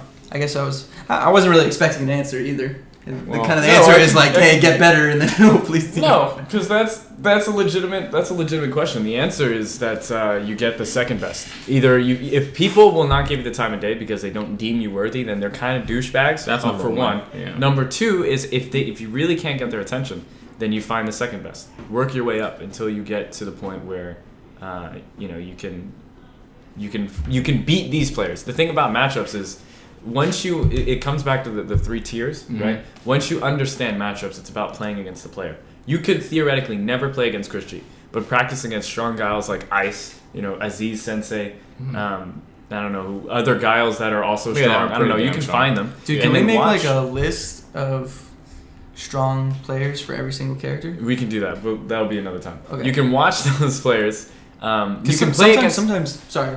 Let me finish this. Yeah. You can play against those players, learn the matchup, and then watch players like Chris G. Like, let's say you really want to beat Chris G, and you don't have access to play him. You can play against other people who understand the matchup, learn the dynamics of it, and what decisions have to be made. Watch footage of Chris G to understand the type of player that he is, and then approach it from that standpoint. And that way you can have a pretty good shot at beating somebody like somebody who will not give you the time of day to play you. But you do want to be able to beat them. You want to be able to play them. That's what I would say. Sounds very good. That's very succinct. That's fine. I forgot what I was going to say. Something about death. Something about that. And eat Arby's. Yeah, so that's pretty much...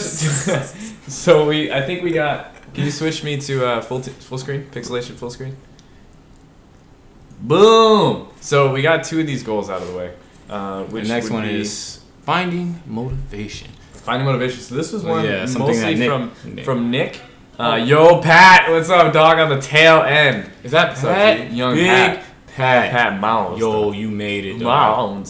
Monster. Okay, so motivation. So what we mean by this is finding the motivation to consistently have discipline, right? Right. So basically the motivation to go into training mode and practice combos, practice setups. Look for little things that you can find in matchups that will make you more consistent. It's stuff like that is kind of tough to maintain, but is necessary if you want to really consistently win. So, agreed. How would you say you find motivation, Mark? Where do you find motivation? Good question. To practice, not motivation to play the game, right? Because that's a whole nother thing. Yeah. But to practice for the things that I need to get down and to work on the things that like if I have a tournament coming up, to find a motivation to get started early and stuff like that, right? Sure. Well, then that just discipline, right? To do the things that you don't want to do, like practice in training mode. Sit in training mode alone for hours to go through the motions. I definitely feel like I think this for me that I can kind of see the blur between why people do that whole sense of loyalty to a character, because your character sort of gives you motivation. Like for me, Bison, like the way he is, like the character is really cool to me. Like I'm like, wow, I really like Bison. Like even in season 1, when I kind of already spent a month and I kind of already knew his limitations, I still went and I still went in the lab and was like, man, like this character's really cool. I want to take him to the next level because I feel like he's so awesome.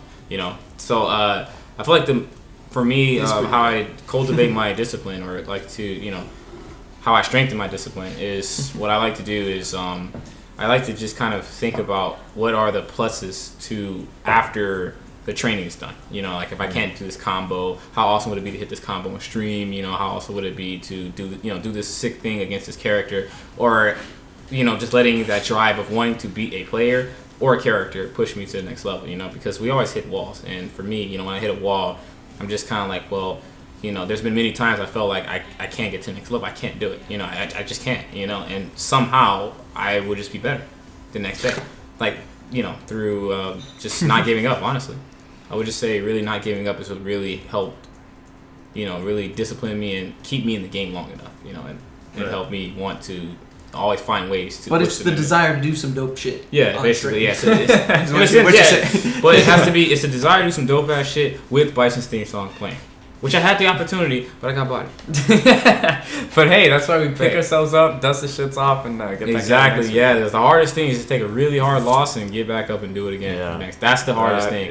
That really? And you can have the most shittiest habits in Street Fighter history, but the one key skill I say everybody has to be a top player is you can never give up. Honestly, never give up. Yeah. Because if you give up, then you will never develop the skills necessary to be a top player. That's true. So I want to give a quick shout out to Shap. I see you, dog. I see you. So Nick, do you want to go or do you want me to go? Do you want me to go first? Do you want to go first? What's your feel? He go. This man looking like he want to go. No, I was about to pass it. Oh, you're about to pass it off? I was about to pass it off? Okay. I don't think I don't really. Yeah, you go, because I don't know exactly how I want to. All right. So, for me, so it's basically motivation. So, Lag, you're saying. Is it motivation or discipline though? So it depends. It's finding the motivation to be disciplined, right? Or to maintain your discipline. Mm-hmm. For me personally, the thing that motivates me to keep on winning is really a hatred of losing, partially, right? Mm-hmm. But I mean, I think that's one thing. That's like it's not so much that I hate losing, but it's like Street Fighter as a game has given me so many opportunities to better myself as a person. There are so many things that I have to work on in my personality that will not allow me to win in Street Fighter. If I'm too aggressive, I'm too short-tempered, if I'm too I'm over-analytical, right? If I'm looking into things too much, if I'm losing my game plan too quickly, like 'cause I'll get tilted too easily. These are all things that I've noticed have spilled over to other aspects of my life. Improving in Street Fighter has really helped me improve as a person, and I think that's a really unique thing that I truly value, and that's something that pushes me further to continue to be the best that I can be. And it's really, from a tournament player's perspective, there are a lot of really cool things that comes with winning tournaments. You win a tournament, you get a little bit of change in your pocket. That feels pretty good. Yeah, it feels pretty good. But that's not really the reason why I play. Of course, it's to prove to myself partially that I can do these things. But it's mostly I enjoy the competition aspect of it. I enjoy the challenge against my mind versus another person's mind type of thing. And I feel like I am close to being very, very good at the game. So I'm not going to quit now. I've spent so much time. I understand the mind games behind Street Fighter. And behind fighting games in general, to a deeper level than the majority of people on this planet, because of the amount of time I've spent truly thinking and searching for answers. So I think to give up now is foolish, and that's something I wouldn't even consider doing. But let's say I'm not where I am, right? That's just for me personally. That's where my discipline comes. That's where my motivation comes from. But for another person, it really just comes from what do you want? What do you want out of the community? Do you want to win tournaments? Because if so, then that should be your motivator. You will not win tournaments if you don't do these things. You have to do this. Sounds Ryu. I am Ryu. But if you want to just have fun, then maybe you can just spend your time finding dope ass setups that you could show your friends. Maybe you want to make combo videos and shit. That's true. It really it depends on what you want to do. If you're trying to play in tournament, you have to find the motivation to keep that discipline going. And whatever your motivation is, for Justin, it's esports money. He just wants that esports dollars. You know what I'm saying? That esports Gouda. That's straight good. That's fine. You know what I'm saying? Get your esports bread. You know, Brie? Is it Brie? Briere? That's probably Brie? All right. I don't know. Come on, bro. You still count? You gotta know the fancy stuff. You gotta know that fancy stuff. Come on, dog. I don't know. I don't know any fancy stuff. No, I'm selling them bridges there. Yeah, you gotta sell them bridges. You slanging these bridges. Knocking on people's door, convincing them they ain't wearing underwear, What the hell are you talking about? I'm selling bridges. I'm selling bridges, dog. Pretty much, dude. These people bridges. come in for like a $300 chair, and then you gotta upgrade them to a $7,000 mattress. You gotta straight turn shit into fucking gold, Into bro. gold, dude, man. You gotta sell them that faulty ass mattresses, that shit was dog, tough. with bed mites and everything. That shit was tough. But much respect. yeah, dude. I don't think I hardly ever think about the. I know Justin's probably joking a little bit. Obviously, the money. Yeah, just that money. Obviously, the money would be 4,000. the money's nice, but I hardly ever think about it. Of course, Yeah. I think we all hit that point. I don't think I ever really. Yeah. Not because I'm like, oh, I shouldn't think about money, but I just truly never. It's not about the money. Yeah, when I was competing in these now dead games, back in the day. Dead games. These are legitimately dead games, not dead games that people talk about now. Day of dead games. No, this exactly day of dead. Day of dead games. Day of the dead. There was no esports money. You know, there was no money to think about, dude. I just wanted to be I just wanted to jam on people, and that was like good enough for me, you know. You sound like a geek player. And that's I just want to slam. Yeah, I'm just trying to slam on people. You know what I'm saying? Just trying to grip them. Bro, you don't gonna play no footsies or anything? No, I just want to slam, bro. Hey, that's my motivation. So when that doesn't happen and I get slammed on, I don't like that so much. That shit sucks ass. But yeah, I don't like that so much, man. so, And the people that could transfer that losing energy to doing something productive. See, there's some people that be like, "Woe is me," and I suck ass, and my character's never gonna be shit. Yeah. There's that losing energy, and there's the damn. I just got bodied by a character I know I should know how to beat. But fuck that shit. I'm going to the lab and relearning a matchup that I already did 7 times. See, that's the drive, man, right there. It's that flame. When you get your ass bodied, it's the flame. Man. What I find difficult is finding not the motivation, but the discipline. The motivation to have the discipline to do that day in and day out, which is what it takes to get to the point to win. I mean, obviously you could take like a day off, once a week or something. But every day for 7 hours, 365 days. I mean, if you want to go that hard, I would respect it. Yeah. If you could sustain that, if you could legitimately sustain that, that would probably be the best course of action. More time in the game does not equal better. So. No, absolutely not. You gotta use your time efficiently, but 7 hours, I wouldn't even say that's like a lot. A lot would be Wolfcrone, 16, 18 hours a day. Freaking. But see, that's the thing though. He's gotta have a lot of Ethernet cords too. That's true, but look at his regimen versus like what people perceive as like, all right, this dude practices Street Fighter all the time. It's somebody in training mode, going over every little bit of deep. Wolfcrone's training regimen is straight up like 8 hours, 16 hours, is straight online. It's straight online, dude. And anybody here right now, if it's like a good day, we didn't have working lives, we could play Street Fighter for 16 hours online, straight up. A lot of people can't. I know a lot of people that could. And myself, I could play for at least 8 hours without even thinking, like straight up online. Because you're just playing. Maybe not 16, but yeah, that shit intense. That's a long ass time. But I mean, there's probably a day that I could do that. I played for 10 online before. I was salty. I lost a ring match. Yeah, I mean, I've had sessions. Dude, like straight up, time flies when you're just playing matches, but you don't learn anything from it. Yeah, so that's the problem. That's the problem. Well, but you do. It's just super inefficient. It takes a lot more time. Potentially. It depends on how it's used. You have to do some things beforehand, right? It kind of circles back to knowing your own character first. You have to know your own character first. Then you have to know your opponent's characters. I guarantee that Wolfcrone doesn't just solely grind matches online.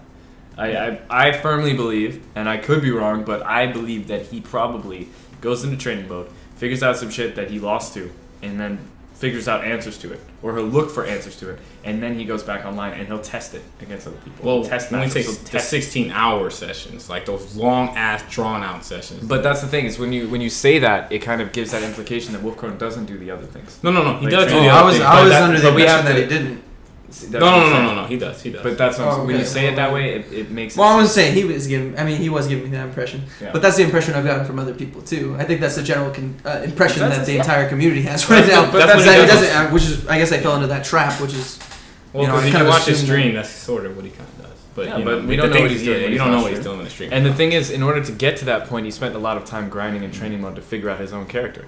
And he has been playing fighting games for a long time. He was a very strong player in Street Fighter 4.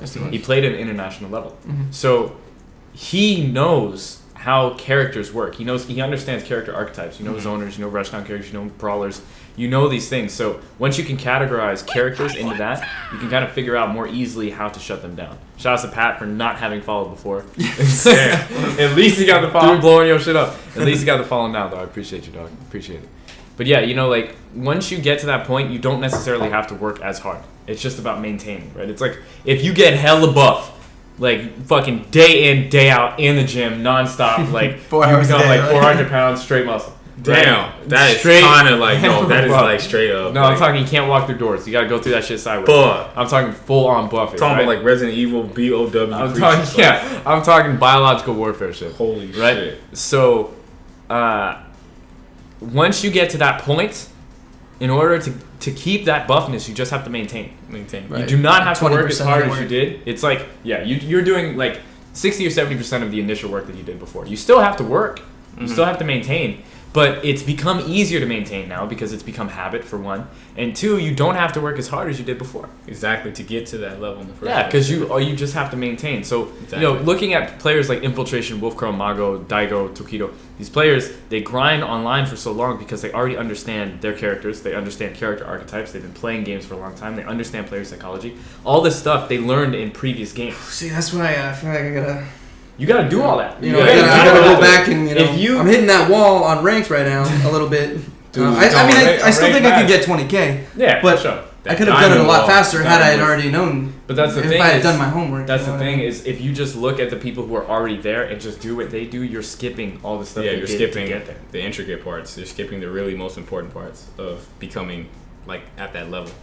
Yeah. Yeah, and you cannot skip. Like, this game is unforgiving. You cannot skip. Like, if you don't understand what to do in somebody's face, even I'm going back and learning, the more offensive part that I skip. I just watched foot. I was like, yo, footsies, and I skipped.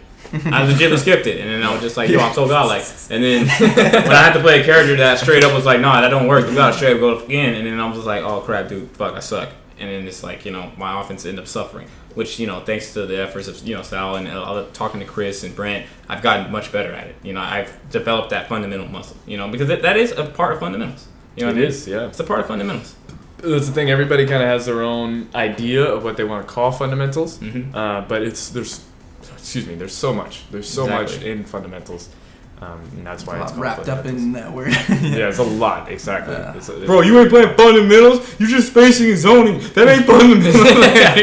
Like, what? All you do is just fucking throw fireballs. You hit me out the air when I try to jump you, bro. It's not fundamentals. It's not fundamentals. What are you talking about? Bro? You can't even anybody can do it, man. A hamster can do it. You me, bro. Like, what the fuck, bro? That's not fundamentals.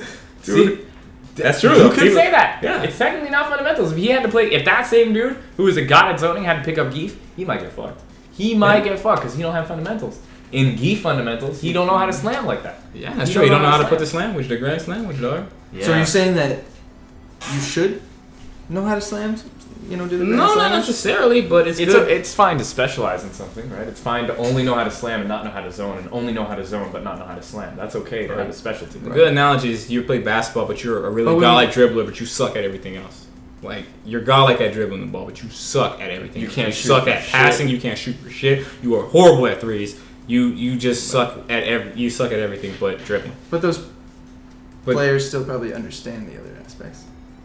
Yeah, you can watch other people do it. But that's what makes Tokido so strong, and that's what makes Daigo and Mago, Infiltration, blah blah blah, all those Goichi and Sako and Haitani. They've been playing fighting games for so long. They understand how to do all the stuff. Exactly. They specialize in certain things, but they understand what it means to do all the stuff. They know what it means to play a grappler. Exactly. They know what it means to play Guile. They know what it means to shut down Guile. They know what it means to shut down a grappler. Yeah, that's true. And, you could be really... these players like Allen Iverson is a great example. A godlike dribbler, but he understands the other fundamentals too. He's really great at passing, really great at shooting. Same thing with Shaq.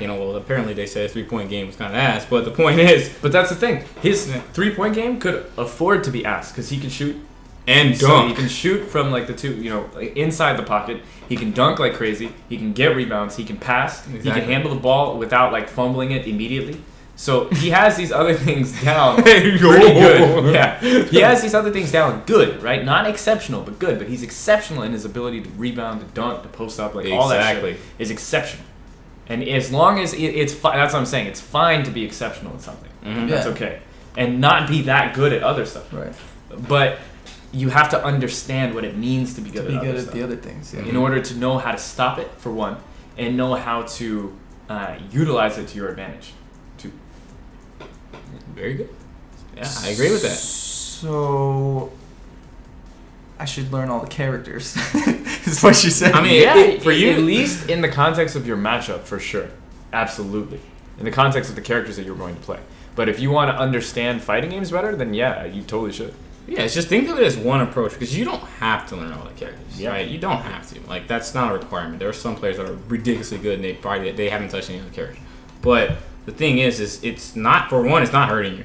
Number two, it is a good thing to dabble in other characters. Well, that's where I guess the risk versus reward comes in of deciding with limited time you have during the day. Even if you have 16 hours, there's still a limited amount of time. That's true. What you do with that 16 hours, if you choose to spend it all with your one character, then you've maximized your time with that character. But you've also made the choice not to practice any of the other characters. So you're not gaining any more knowledge as far as like what it means to play that character. It's a matter of quality practice over quantity, though. It's a matter of quality over quantity. You could be, but if you spent that same time just straight in the quality, but learning everything that character could do against you, but you're still practicing the quality. You're not necessarily learning how to play Laura, but you're learning what Laura could do to your character. Yeah, that's still valuable information too. It's just that playing Laura just gives you more of a empathy towards knowing what they could do and what they might want to do in the situation against your character. And that's the thing too, is you don't necessarily have to have the strongest Laura of all time. Exactly. But if you just okay, well, how do you do this, and that with Laura? Oh, you do it like this, and that, and then you talk to a Laura player, and you'd be like, so this is how this mix-up works, that's how this mix-up works, and you try doing it on other people, you kind of understand the dynamics of doing it. You don't have to be the best at doing it. So if they start here with the mind game, okay, this is probably where it's going. Now you understand how the mind game works. It's like if you that's why I like 90% of the cast, I feel like I don't know that. And I could which is kind of scary. Yeah. It just means that you spent most of your time, and you said yourself, you spent most of your time just focusing on Necalli. Just Necalli. Because you got the Necalli things down, but how can you use any of that if you don't know how to open anybody up, or you don't even know what this person wants? You know what I mean? It makes your stuff less effective. Yeah. So it's always good to just have an idea of what's. It gives me that sense of what you were talking about, where you're like, it feels like you want to just every moment, every situation to the next situation was. I felt like you just wanted to force whatever it is that you wanted. Yeah. You're trying to win, then not later. Yeah, you're forcing it. You're forcing situations. I feel like it's because. I feel like if I don't win now, I'm going to get hit with some shit I don't understand. Yeah. And I don't want that to happen, so I'm just going to fucking go in. But that's putting that barrier, it is. Yeah. And if you understand the possibilities or the capabilities of your opponent's character, then the unknown becomes less scary, right? Because it's known. You understand the dynamics of the mind games that they could potentially play on. Exactly. That is true. And you saw, like I said, the mind game I put you in, I knew you have a command grab, and I knew you would want to do it. So I just I'll eat it. It was fun, dude. But see, my thing when I'm playing the homies is I know they know that I like to command grab, so I always feel like they're always gonna be jumping out of the command grab, right? Yeah, and then they never do. And then when they eat the command grab, blows your mind. Yeah. See, but it's one of those things you have to know. You legitimately have to know, and it's quality practice over quantity. If there's anything to take away from this, it's quality practice over quantity. Absolutely. 7 hours and just fucking dabbling in training mode doing shit versus 2 hours of legitly understanding certain things is it's just greater. Not being afraid to ask for help is a huge thing too. I think putting the pride down. Yeah, a lot of times players will kind of let their pride get in the way, and those, because you really can learn anything from everybody. And that's something that somebody who preaches that, who really says that he'll watch every Geef player, because you never know what Geef is gonna know. You never know. There might be some secret tech or some crazy setup that this Chilean dude found out playing online that nobody knows how to stop. Can you take a guess who did that and watched every Geef? Dr. Stans. That's a good guess, but it's Dragon Eyes. Dragon Eyes. Snake watched everybody. He talked to everybody. He learned from everybody. My boy Dragon Eyes. He never had any pride get in the way of improving. And that's something I feel like is truly essential. Of course, and it accelerates the process too. It really does. There are some things, some matchup-specific things that you can only learn from players who will adapt, right? So that's why you have to play against strong players, because weaker players in general, You just have one level of meta. Right. And you beat them with that one level of meta. And then they crumble. They don't adapt. So that's why you need to play against stronger players for that. But some of the more simple things, you can do that with anybody. You can learn that from anybody. Oh yeah, of course. Yeah, there's a takeaway from literally every player. Honestly, there's some type of takeaway that you don't have in your game. Yeah. And you can always get that. Yeah. Totally agree with that. That is true. So, with that being said, if anybody would like to run, so we're going to run some viewer sets real quick. We're going to go 2 out of 3 with the homies in the chat room. So somebody, put your CFN in the chat if you would like to play a set against... Are they going to run the gauntlet on us? They're going to run the gauntlet. Oh, they're going to run the gauntlet. They're going to run the gauntlet. 2 out of 3 gauntlet. Mark, do you want to kick it off? That's pretty sweet. Easy, guys. Oh yeah, Nick, you kick it off. Okay. So you become young Speed Killer 26. You gotta hold it down. Yeah, hold it down. Yeah, hold it down. Yo, what up, Coco? How you doing, pimp? All right, King Jaffe Joe's look like the first one. This is North America only. Also, I'm just gonna throw that out there. North America exclusively. Okay, in the past second. Nice. Do we get turbos if we win? Yo, them turbos. I got my turbo. That's mine. Come to Wayside Fights, I'll give you a hug. Yeah, there you go. You got a free hug. I'll give you a turbo hug. It's just like a Christian side hug. You just hit him with the real quick, just boom. Just dip out. First to 2? First to 2, yeah. And then you lock them in their character so they can't switch. Alright, what's the first CFN? King Jaffe Joe, all one word. We'll help you there. King Jaffe? F. 2F? Yeah, 2F. And then Joe. It's all good, Cash, man. Just do your chilling, man. It's like you've been, big pimping with that urine. Dude, so get that chill, man. Get that chilling. Running a secret Illuminati, man. Sick, that's hard work, man. About to get the gauntlet? Yeah, dude, King Jaffe Joe about to get the workage. Yeah, man, run that gauntlet, man. We giving them the mains? It's up to you, man. Whatever you feel. Whatever feels right in your soul. Might I show him my pocket, my side guile right now? Oh shit! You could give him the side guile. Whatever you feel, man. If you want to give him the side guile, you can give him the side guile. I don't know. They've been watching the footage, man. So yeah. I think you got. I think they want man. They're like, man, this dude has no fundamentals, man. He brain down with the body. I'm like, I'm just gonna this dude just went 10-0. This guy must suck. It's just gonna let you command throw. That's the new strat. They all jump on rank, dude. I just don't get it. It's true, man. It's true. Yo, mustard boys. Yo, Mark, can you hit the scene switch? Yeah, sure, I got you. It's top one scenes. Yeah. I'm trying to see where the mouse thing is. You gotta drag it. Oh, there it is. Yeah. Damn. Boom. Yo, Alex's face is now all 3 of our faces. We are Voltron. Voltron Alex. Yo, I control the left arm. You control the right. Dude. Don't worry. Thank you, Cash. Thank you, Thens one. We were on top of it. We got it this time. We got it. We didn't forget. But I appreciate y'all. Pointing that out.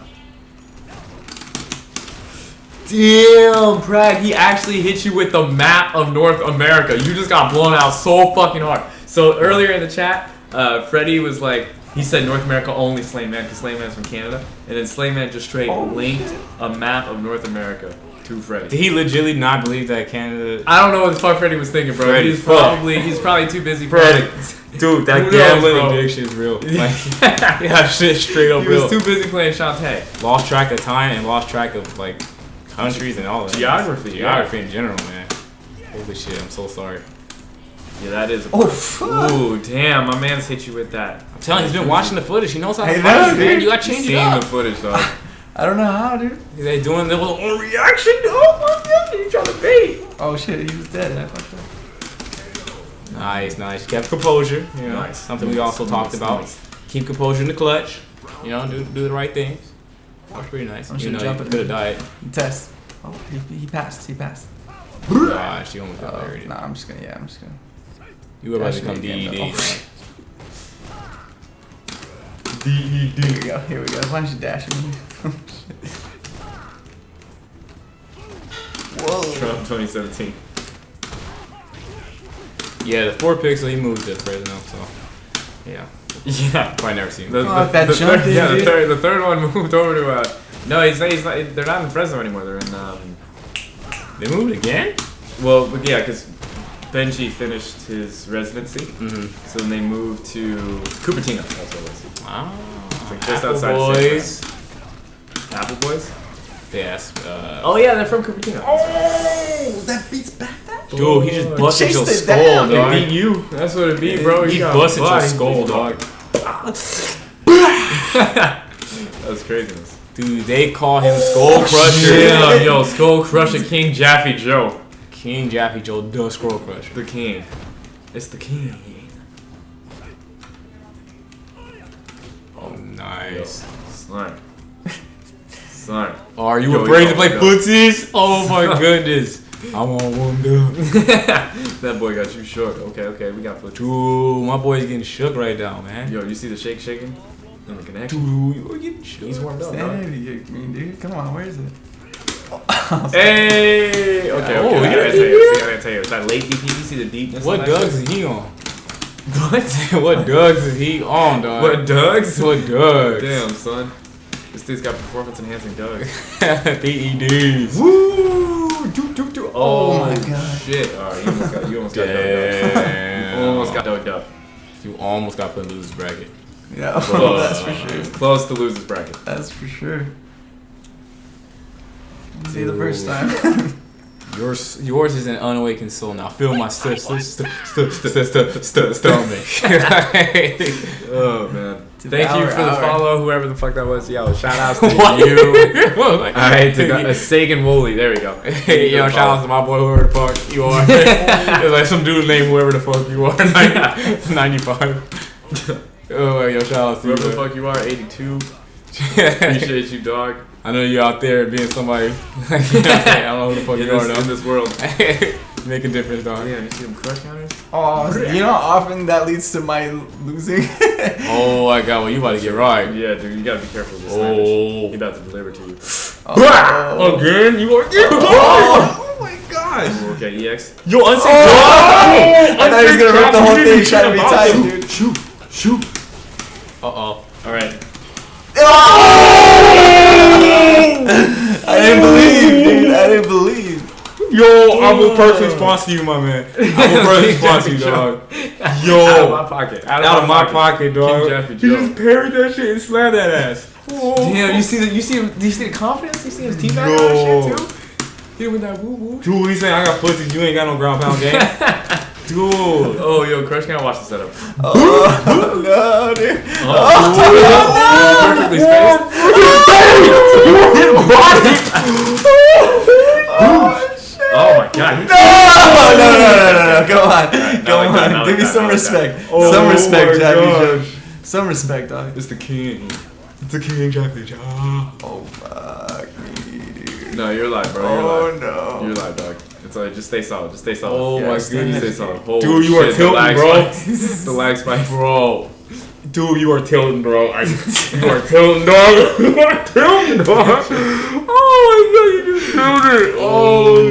This fucking dick mic out of my Blame it on the dick. They always blame it on the dick mic. Blame it on the.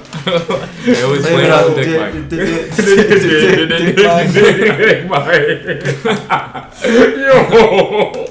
Dude, you are fucked on. Alright, dude. I just call this kid rush down. Dick Tanella. NickTanella. Dick Tanella. Yo, Dick. Oh my goodness. Please. Fight for our freedom, dog. Pressure in the corner. Come on, man. Nice pressure. Look at this Oh, one. fuck. There you go. Oh, Oh my Footsies. goodness. yo, Scott. He is not letting you play your ground game. Oh, Dude, what are you still around? What you doing, bro? What you doing, bro? Slam that ass, bro. Play me in footsies. Play the game. Play me in footsies, bro. Oh, you got this goal. I got command grab, too. Go Crusher. Oh, my goodness. Damn. Why did I feel like something weird Yeah, about to okay. happen? Okay, Okay, good. okay. That was the I'm deepest good. overhead. You know something I don't realize about Nicoli's, though? His throw looks like his overhead startup. Why A don't little people bit. just fake his throw sometimes for an overhead? Man, you're all about the fake word. Dude. You're all about No, the fake but word now. you know how many people I hit with that shit? That Like, shit's I low-key crazy. have like a body bag. Like, straight up, like, people that I've hit, like, with that shit. I got bags of bodies, like, straight up. Straight It off even the worked against fake Chris G. Even though I lost, it worked against him, too. I just did it, and he just did jump through it. No, I just wasn't ready for the follow-up, but, you know. That shit's wild, dude. It works. Fake orb is ridiculous. Nobody know about that fake orb, though. oh my god. You just showed that me getting cut. Oh my, the momentum is too strong with this one. You gotta be careful, bro. King Jack and Joe about to jab on your shit. Alright, that was hard reads. Hard reads, no life. Oh my goodness. Ooh, oh, he's trying to make hard reads. Oh, New Orleans and the Collie Dirt. That was kind of nice. Alright, you want to play in the hitbox? Oh shit, let me get the cheat box. Look at a game in there. Alright, so let me get the Tanella scum off of it. God. So due to the number of requests that we have for sets, I think I'm going to switch to one game. Okay. We're just going to go one game. Okay. Instead of two. Next person? Yeah. One game format. Oh, per person. Okay. Do or die. Oh, okay. One game per person. Yeah. So you get the gauntlet. Unless somebody wants to one not match. play us. Like one match. One match, yeah. Unless you want to play against our guests specifically, you can just let us know, and you can just play like a first 3 against them instead. Oh shit, there he goes. GG is trying to activate GG. Alright, well GG's King Jack and Joe. Thanks for coming in. I do appreciate it. So who's the next person? Who's in the chat? Who are we playing? Second was Pat. Is he still here though? Because if he's not here, then I ain't inviting Pat, bitch ass. No, fuck that, bro. You gotta be here. You gotta be ready. Pat, I'm calling your shit out, bro. I'm calling your shit out. You gotta be at the station. Gotta be at the station. Ready. Who next up in here? Who next, bro? Who next? At the Stacioners. So Aaron is there. Let's see. We're gonna put Aaron on ice for a good like. We're gonna put him on ice. Seconds. We're gonna put him like 10 to 20 seconds, and we're gonna see if Pat's there. Give him some time. No, because Pat's my boy. Like I'm not trying to do it dirty like that. You know what I'm saying? Like I'm just waiting. Dude, Slayman was like, "Yo, let me play Nick. I need that Slam Cali practice. That young Slam Collie. Slam Collie."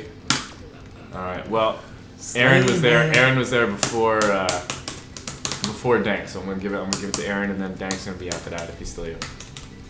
So Aaron, what's your? Is it Snacku? Damn, Nick was pretty free tonight. Let me get in on this exposure. Let me get on this exposure, man. Let me prove that I hate watching the stream and I hate everything about Nick. Oh shit! Like, oh my god. Fuck. It's aggressive. Snake and Diaz. Right, damn, that shit said non-existent. Holy shit. Is it yo_fruit snacks? How are you gonna say, can I get in? Alright, well, we're getting. This dude's CFN is Dawson. That is a damn lie. No, it's not. Is that it might be. That's Dink. No, it's Dink. No, he has 2 accounts. He has 2 accounts? Well, Pat's here. So Dyson. we're going Pat. Dyson. Sounds like a vacuum. Pat, Mom. Dyson, that vortex technology? You know about that vortex technology? Dyson ball? That vortex? Yo, where them CFNs though? Don't just tell me send an invite. And hey, yo, send. The CFN. Hey, yo, send. Pretending like we got friends lists on the fucking CFN or some shit. You were fucking. Hey, you don't even know about all that. Yo, send. You were lucky. I forgot Pat was in my favorites. You were lucky I remember your shit, Pat. You were lucky, bro. Hey, yo, send. She's like, what? What am I sending? Yo, send. I saw it snack. Did I really? Yeah, that's why I said snake. Why are you handing it to me? Oh, you play. Play Pat. You gonna play Pat? I'm pretty sure Pat wants to play you. Fairly certain Pat wants to play you. Oh. He's like, oh, that's how you beat Nick with Karen. Okay, easy. Yo, my bad, Aaron. My bad, dog. My bad. Hey, yo, bro, I totally spelled your shit. Absolutely. Hey, bro, it's your fault. Hey, you know what I'm saying? Like, not found. Sorry, bro. It's like, you spelled that shit, bro. All right. Aaron's got next. And then, so the list is going to be Aaron and then Denkbeats. That's going to be it. That's the list. Alright. That's the list. Oh! Yeah, I still gotta drive home. My bad. No, you got this. That was the funniest shit. Oh, man. Alright, so how do I beat this dumb carrot? I just jump more? Yeah, you gotta jump smart. Turn your brain off. Okay. Jump more smarters. Yeah. More smarters. Okay. I just wanted to make him think I'm gonna do it, you know? There you go. Damn. And now I'm gonna start the jumps. Alright, start the jumps, you know what I mean? Mm-hmm. Oh, you ain't knocking. Yeah. Here we go. Oh, man. What? Dude, He did preemptively. I thought he was just gonna be reacting, and then he started preemptively doing where are it. the footsies? Oh. I see button. How am I supposed to? You play the collie, dude.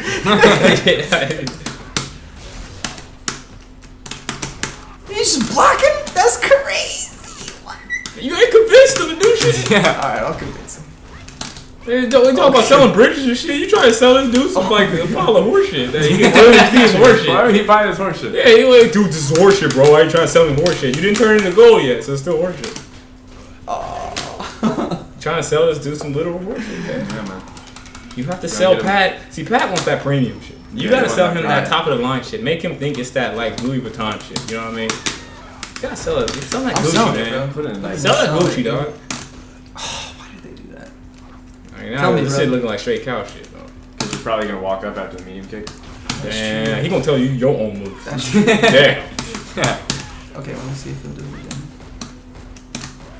Yo, pray. You gotta put it on blast, though. Mags. You got a friend that you go to his house and you have another friend that lives right next door. You don't say hi. No, he just stood. He was just standing. You know. And you staring at him, crying, listening to Erykah Badu, like smoking. Oh shit! Like, I like Erykah Badu. Dude, me too. Dude, Badu is like. Alright, how do I win this situation? Badu with You gotta just not Badu. get fucked, bro. Pat kind of fucked up by doing that super because now all you need is like one little. Alright, well. I thought I saw a movement, so I was gonna react to it. Who needs reaction? You got command grab. Like, I don't know. Who needs reaction, bro? You just scramble. Now you're good, really. Like you really don't have to do too much because the only thing he can do is like Rekka, which he's not gonna do. And if he does, he just neutral jump like at this range, and he's gonna die. It's really hard for him to make that comeback. I seriously disagree with him spending super because Macaulay is at advantage as soon as he spent a super that didn't kill him. Ooh. Bleh.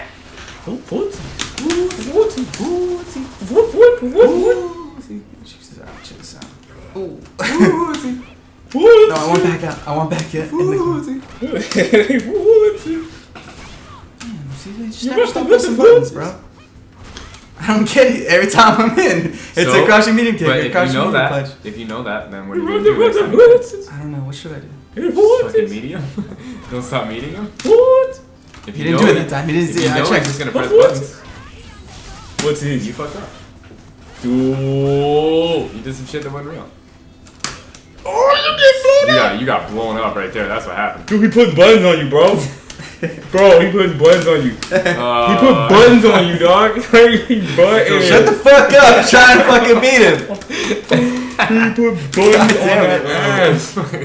Don't invite me to the show, guys. I'm just kidding. He put his bend down there and lower that table. Take him off, motherfucker. Alright. I'm gonna jump in one game. Oh, I don't get No, that. you don't get the same. Oh shit. You don't get it. Oh, I would have played it differently.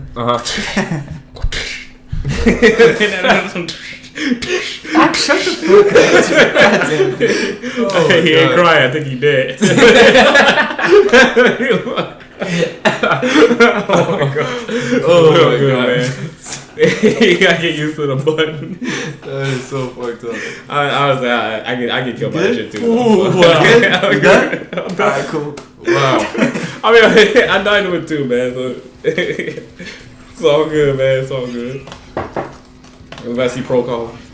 You can't do anything. She gets a crouching medium punch on you. You literally have to just sit there. Yeah. There's nothing you can do. Yeah. So why would you try to do anything else? Because he wanted to die. I didn't. I was in on him. He fucking. So then, how do you get the medium punch, right? See, I don't know, man. See, y'all obviously like winners bracket, bro. I like losers. Like, I don't know about y'all, but I like losers. You know what I mean? Less pressure, less stress, everything. Y'all know what that business do, right?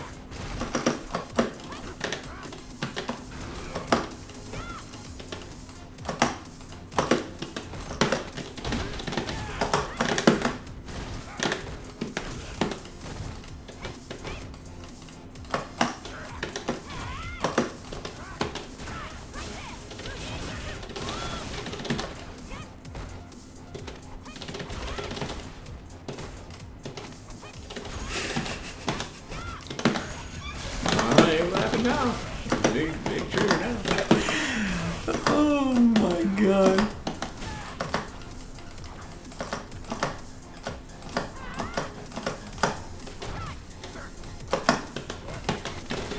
See, it's a difference in resources, you know what I mean? Like, by the time this situation occurred, you didn't have shit. So Pat was like, well, fuck it. I'm just going to run a train on your shit. Well, it legitimately, you did the Macaulay shit, but you made mistakes, but everybody does. So we're not going to count those. But for the most part, it's the resource. Like, resource really dictates this match, you know? So you want to make sure you always have resources in the game or to do the appropriate action.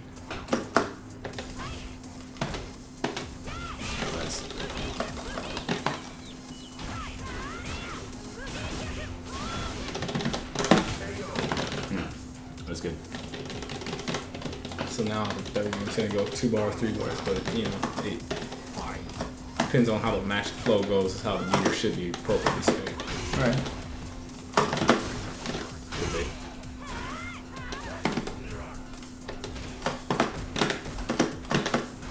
I'm fucking up no combos on me, dog.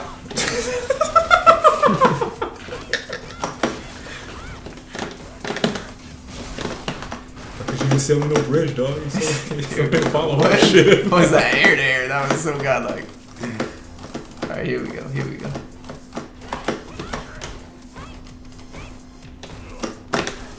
Oh man. Now this is the difference, though. The super. It may not kill, but it's gonna leave him in a good position because he gets Oki off of that. Yeah, he could just do overhead. You could do crouching. See, unlike Karen, see if that had happened in reverse and say Sal did not die, she doesn't get any true really. Fucked up Oki off of her super, Yeah. Mm-hmm. Yeah, so basically the difference there is... I gotta hold media plug. Huh? You plug mine in. Oh, you do? Oh. Yeah. Or is Nick... Do you Oh, want to play Pat? Yeah, I played my day. It's my day one to call it. Oh, shit, you're going to Oh sound my like... god, everybody's showing me how, Yeah. how to do this right. So basically the difference between when you played him and when I played him is Karen's going to get in. It's going to happen. But, I understand that when I get in, I'm going to kill him too. Like, it's okay for me to win the first round, lose the second round, if it means I'm going to win the third round. I'm okay with that. Because he has to spend resources to kill me in round 2. Actually, I just thought about that. Actually, I think I'm going to kill you. Damn, I know Pat wants to practice against Nikali, though. That's why I feel Okay, I'll pick Nikali. What, do you want, Nick's Nikali? Or yeah, okay, fine. You go. What are you talking about? Wait, now I'm playing? Yeah, now you're playing. Okay. Hold me to push? It'll be the hidden third. Yeah. Take just because you live next to Pat, and I know Pat wants to play. Well, I don't even get to go over there anymore, though. Oh, yeah, I've been that's over true. there like 4 weeks. That's true, good point. Alright, get this dick mic out of my way. There you go. Dick my, dick my, diddle my. So there was there's questions in the chat room. What could you have done better? So, King Jaffe Joe, it's too much to say, basically. Of course. It's too much.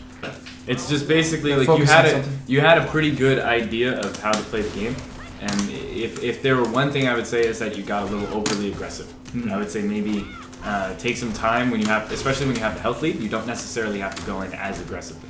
Of course. That would be the main thing that I noticed. And because he had the life lead a lot of times, he still went in. Even with a life lead versus a character that he kind of needs one hit and can kill you off of it. Yeah. So you gave him, kind of gave him that leeway.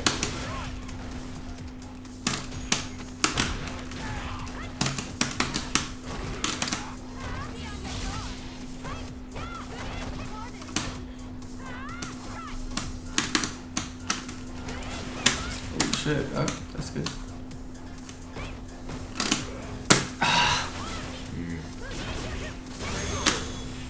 Good combo from Pat. Big Pat, bro. Big Pat. See, remember, man, you How did I let him out of the corner? Why did I let him out of the corner? You kind of got scared of him. You backed No, up. but how did I do that? I don't remember. I don't remember either. Yeah. You can feel comfortable with just maintaining range. It's fine. Have faith in the block. Remember that every time he presses heavy kick, it's a risk.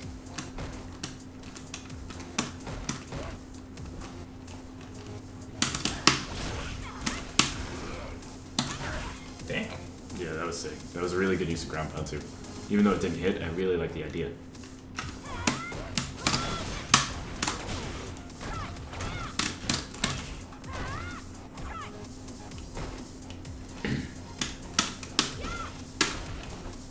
Hey, you put the kibosh on that shit real quick.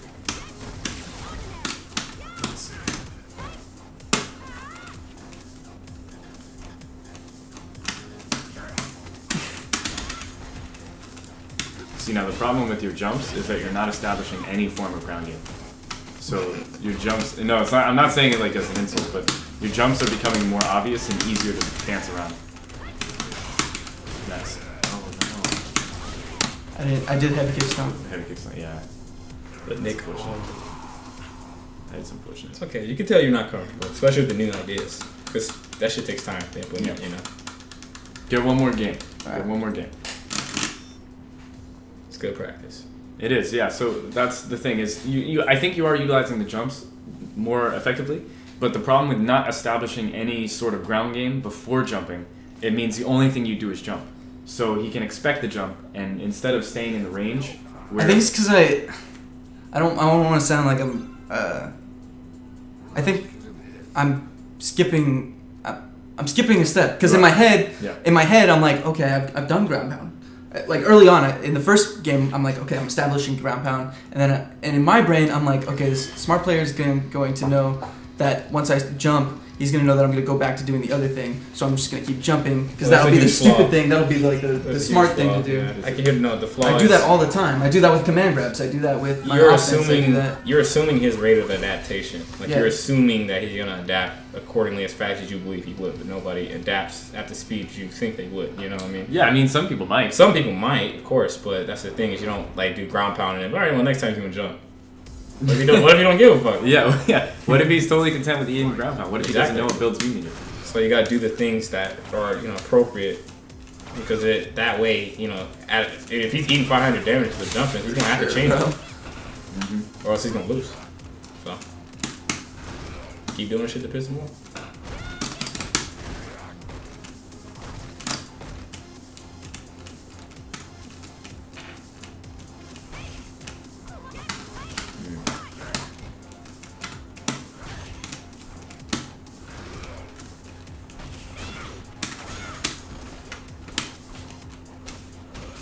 I was gonna side switch.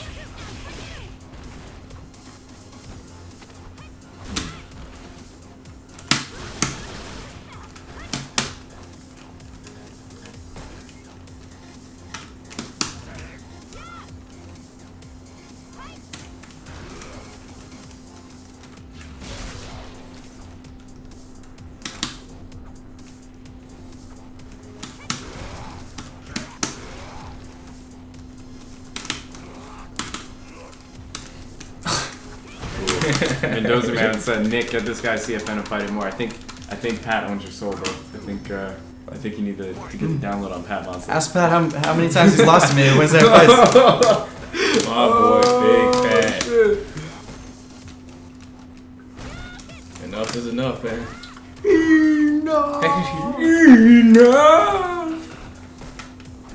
Enough games. Humans are. That's what I heard that was I started fucking roll.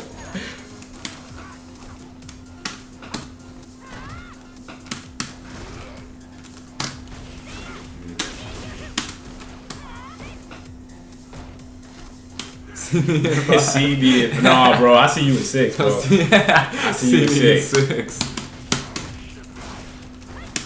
They got Dudley and Feilong on release. Maybe not Dudley. Maybe. Hey. Dude, high-low makes up too strong. True. Too strong. True. Gully, you know how much of a beast he would be in this? Like, Gully would be unchained. Yeah, he would be unchained. He would just be Dudley. See, you didn't do anything about that point. Yeah. See, I don't know what it looks like, the difference. Yeah. Quality over quantity, my friend. When you go and trade mode, you know what you need to do. Fuck. I tried to do this. Yeah, he did move forward. I don't think he did. Yeah, you did. Hell yeah, you No, did. I'm not dead. There's no scaling. No scaling. That shit was fully unchained. It was straight super unchained. Fully unchained. Only filtered by low forward. I wonder if he reacted. I think he was just gonna do it anyways. I thought he was gonna move forward, which he did. But, all right. Thank you, Pat. I thought we were running the set. No, you lost. You lost 3-0. 3-0. I thought that was the fucking. No, that was 2. A new set. You lost 2. Oh, okay. Yeah. All right. So can we got other people? Otherwise, I would. No. This one. You know what I'm saying? See you Wednesday fights. Yeah, see you at Wednesday fights. Pat, thank you very much for joining the show. You were fucking kicked so quickly. That shit is crazy. Let's have a good match. I hit the wrong button. So who am I inviting next? I'm getting bugged. Falcon. Falcon knee? Falcon? No. You just you Falcon kicked them. So just like. Yeah. Yo, GG's Pat though. Seriously, thanks for coming on the show. I appreciate it. Who is it? Snakeu? You like with like 2 ends though. Yeah.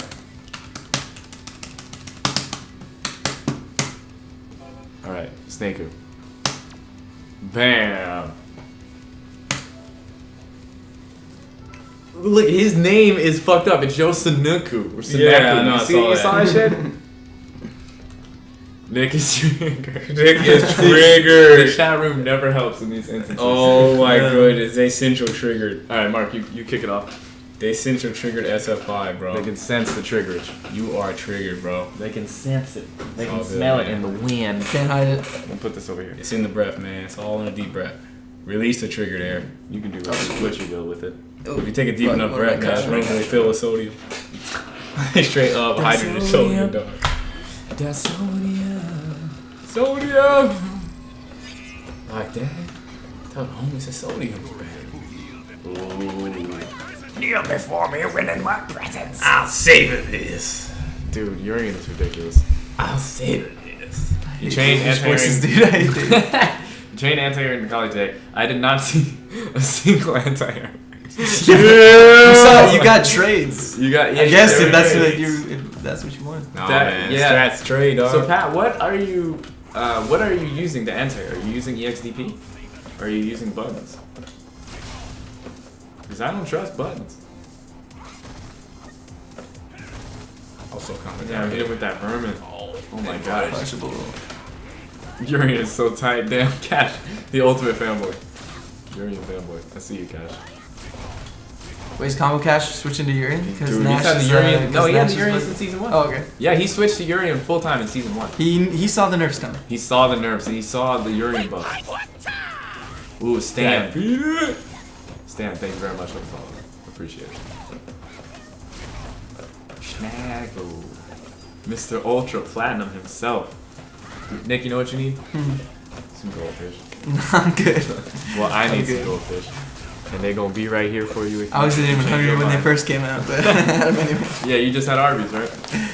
KFC Taco Bell. KFC, Taco Bell, Yeah, Arby's. it's a Taco Bell with a KFC inside of it. It's ridiculous. That's OD.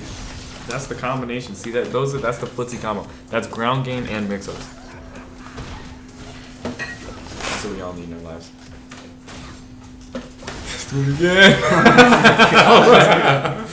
That's pretty much what Chris G did to me right there. It's so good. Like,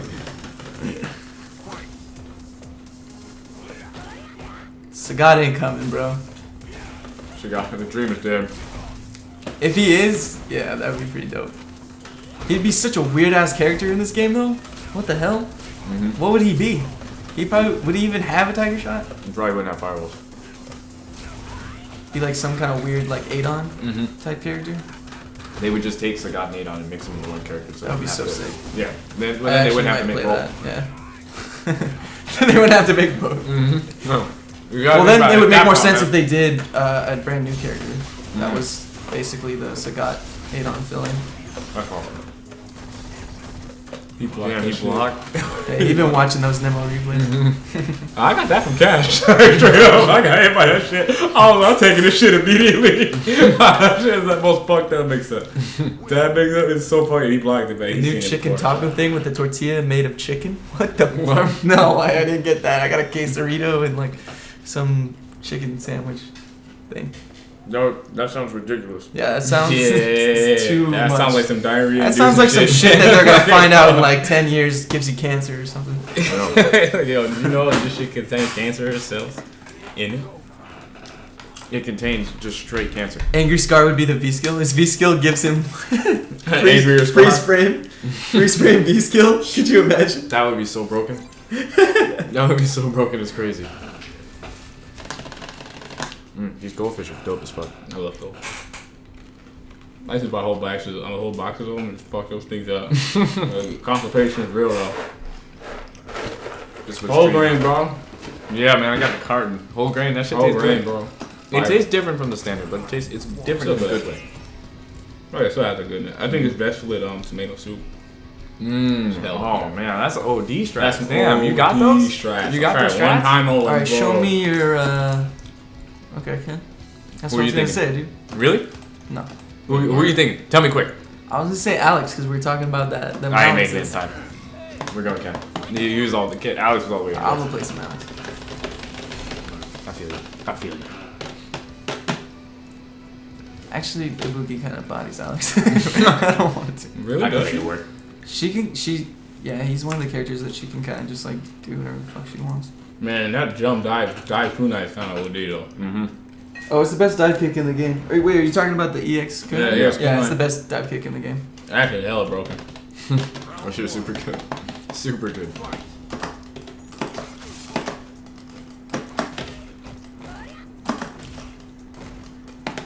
That thing's better than Akuma's. Not really.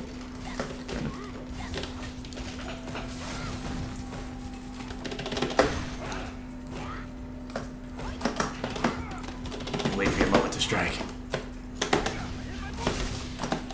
There will be one moment. Ooh, Ooh, that was nice. Yeah, that was punished. 4 frames.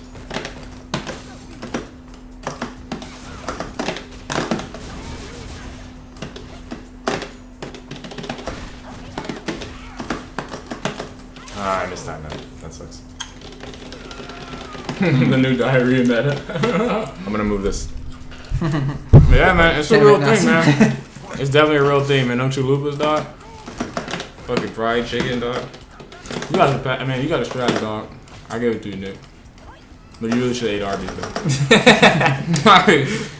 At least Arby's don't contain diarrhea. It just contains nothingness and a dark void. Everything that is life. Dude, you know what really fucked me up was Miguel's. Miguel's Jr. What the fuck is that? You don't have Miguel's Jr. out here? Dude, that shit sound like a God. really busted ass Carl Jr. Straight up. Like, Nah, it's like a better green burrito. You know how they have like green burrito inside Carl's Jr.? Mm-hmm. It's like a better version of that. I'm about to say that sounds But, like like, some more straight diarrhea. OD ass shit. I'm just kidding. Like fucking little Usually, old days. you know, their bean and cheese treats me pretty good. But damn. I know you must have diarrhea day. like half the time, bro. But you don't need to fake it, man. Straight up, you need some OD ass shit. Dude, why do you think I'm always gotta take those pre-game shits right before Wednesday night starts? Man, You guys see me running in there.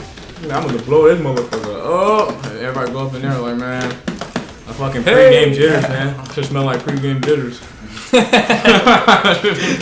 Oh, esports arena smells like pre-game jitters? Should smell like pre-game jitters, dog. Oh, man. Whoa! Dude, damn! Fuck, that was kind of OD.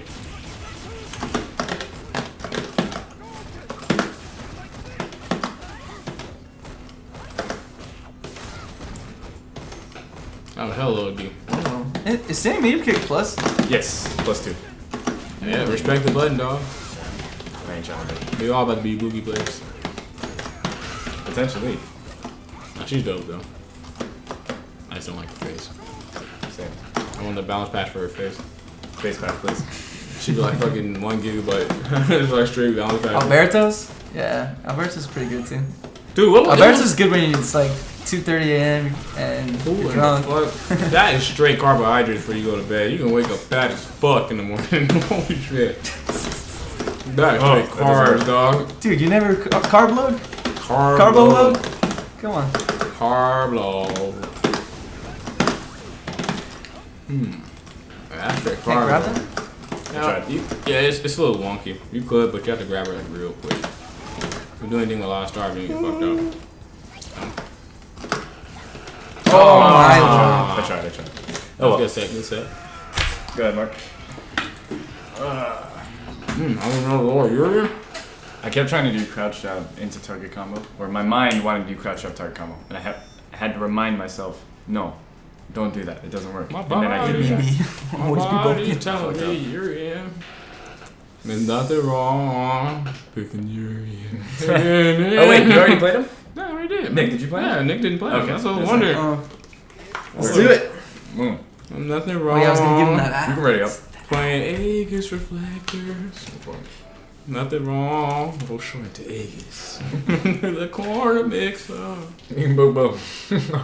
She boo boo. Yeah, she ain't boo boo no more. Hell, man, her face got nerfed. They saw that shit in Street Fighter 4. She bad as fuck in Street Fighter 4. We're gonna nerf this shit. That would be too strong. And 355. I nerfed the cheekbones, nerfed the smile, and everything. I changed my mind. I went Gael. Gael. Wheeler. Big Willie. Big Willie. Big Willie. Move your dick, Mike.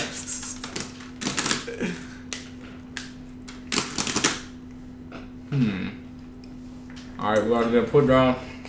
Alright, Nick, man, show us how the guy was done, man. Show us that day one easy mode guy. Or day two, listen. You guys used to the booms. Remember, you got the booms, man. Why you swinging, dog? You got booms, man. You got your small ass arms. You Why didn't he jump, dude? Why wouldn't he jump? Well, if you can't even jump, those booms, though. Unless he's really lucky. Toss his motherfuckers out. Damn. Fuck. Oh, okay. I see you gonna get them mixed up.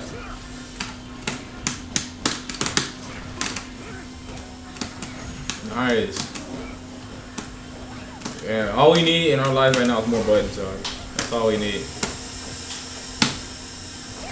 We need more buttons in our lives, man. What's flash kicks invisible to lows, any? I know the regular flash kicks are all throwing, but the EX one's just fuck it. I think it just blows up everything on the planet. Yeah, the EX is truck. EX literally is truckage. But yeah, man, I'm telling you, playing God like it's Nicole, dog. It's like you're tossing booms, dog. There you go. Oh, you boom boys. I can't just throw booms. No, I mean, you gotta believe in yourself, man. It was on game with that of a 3-year-old, bro. Do it.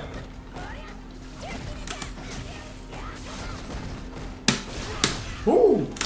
Well, sometimes there's a time in a man's life where you just got a flash kick, bro. That's true. You have to believe in yourself, in your own ability to make reads. You gotta believe in that God was top here, and then you gotta do it. You gotta believe in God's top here. You gotta believe in your heart, man. In your heart. If you say anything less, then you will not be able to get those flash kicks, especially in the clutch. Yeah. Dude, I'm confused that she is walking up in your face as if she has a fireball. 1, 2, 3. There you go, Big Nick. Start zoning, man. In the club. Oh my god, the jab. It's a hair. Oh my god. Turn the beat back. Good stuff. Does Gal fight Ibuki? I have no idea. No. I have no idea. She's one of the characters I don't like playing against Nicole. Look at that smile, man. How could you not like playing against Oh my this? god.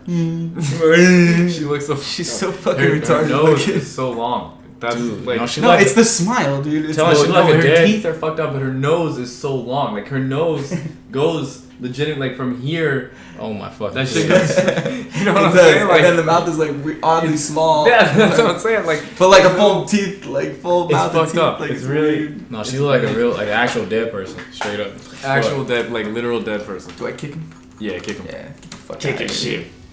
Now boom. So Mark, you're starting us, so you gotta invite and douse him. Dawson? Yeah. No, you're good. No, yeah, Oh. that's that's fine. That's fine. Wait, so you gotta pick Dawson? Yeah, you gonna fight Dawson? Oh, he's gonna fight Dawson. Yeah. Oh, we're playing Dank of Deeds. Thank you, Dawson's. God. No. I think it was Dyson. No, it's straight Dawson. Oh. Okay, so I got it right then, right? I don't know. Well, let's see. Dawson. What the fuck? No. Alright, whatever, man. That Well, hold on. Now see, it's Dyson. Ah, you're Oh, right. fuck. I just said some random dude. Who the fuck? Yeah, oh well. Fuck it, man. Oh, Maybe man. he's trying to get body too. That dude, I just sent that dude like some creepy dude. Some invite. Yeah. How you spell Who it? knows, man? Dyson. It's an I instead of an L. Oh, because Dawson took it. Exactly. Just took it. By Liam Neeson. That Hey, look, does it. Dank Ideas. That's weird, but yeah, he did. That still counts. Took in the Dude, prequel. I just sent some random. I fucked up, man. I just sent some random dude that invite, man. It's like the South American. The South American. Yeah, the language. reboot. Took it. Hey, took it, man. They took him, man. He became Scarface. Bro. Romance plays the leading role Oh my in goodness. Token. Oh shit, I'd Hey, watch took that. it. I would hell. I would watch still that. watch that. Took it? The South American remake of Taken. Took it? That shit was Token. They took my daughter, man. Man, that shit was so messed up. I killed him. I killed him, man. If you harm my daughter, I'll kill you. We'll find you. Come. I will kill you. Come get me. I will kill you.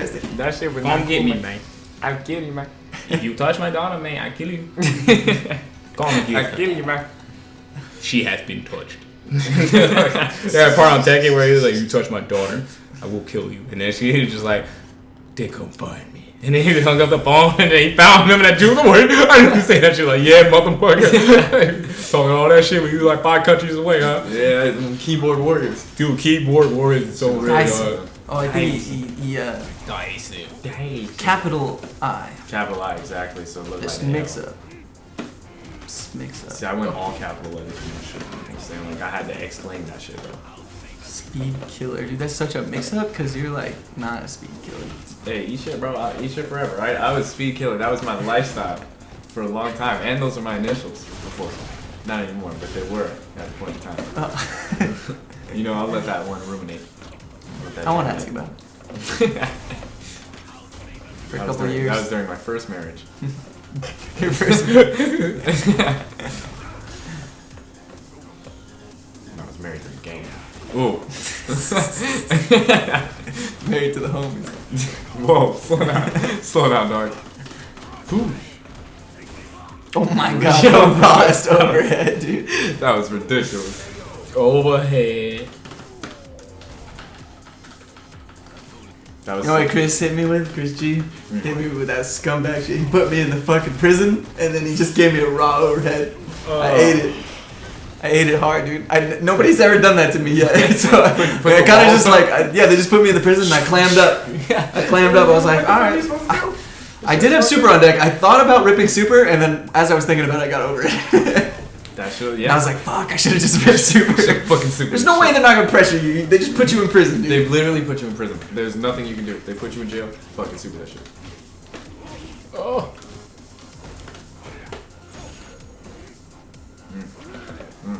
Yuri. You better not get trucked. Alright, there you go. He laughed afterwards too. This scumbag. He's like, that's so stupid. That's what he said. I was like, yeah, that's fucking bullshit. Yeah, Paul, exactly, Paul. With the ages. Replace Donald Trump by and the girl. Damn it, it's so hard to do that for him. Damn, truckage. How trucking are we tonight? Ooh, that was kind of sick. Trucking boys. That was kind of sick with the gale. I gotta admit.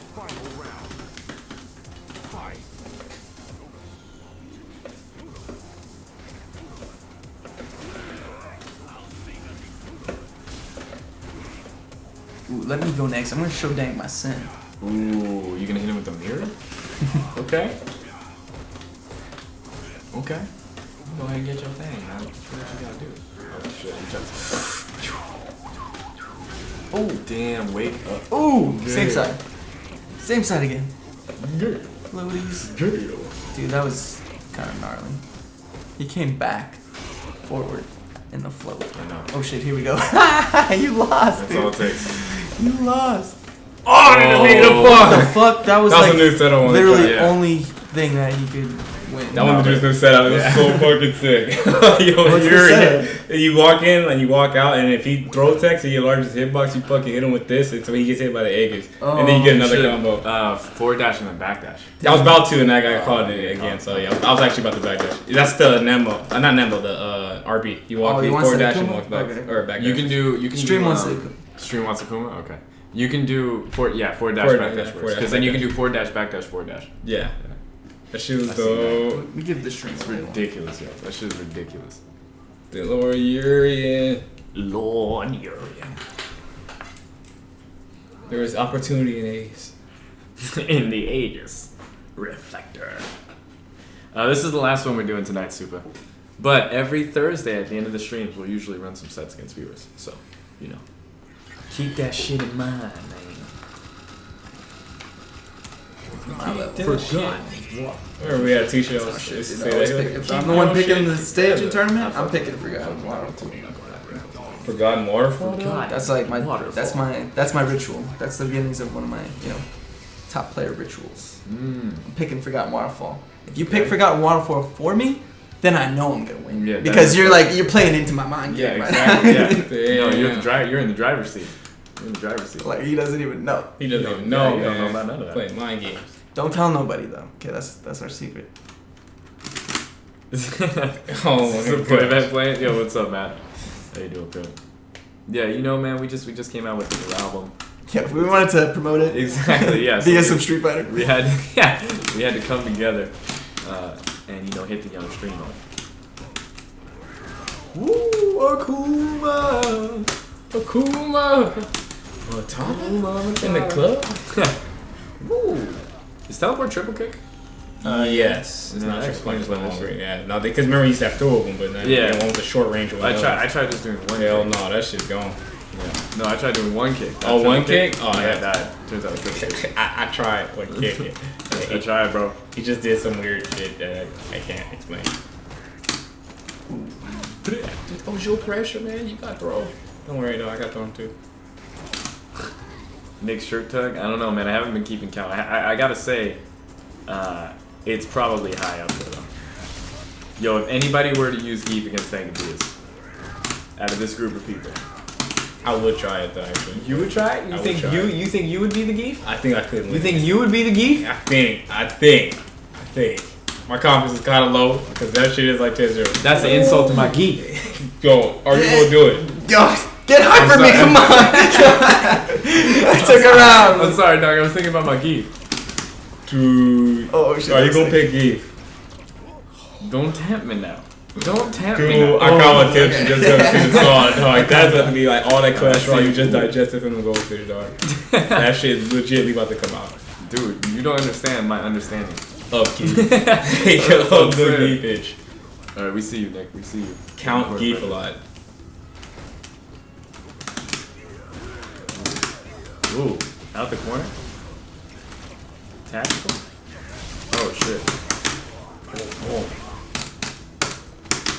Setup. Fuck it, we don't need V-trigger.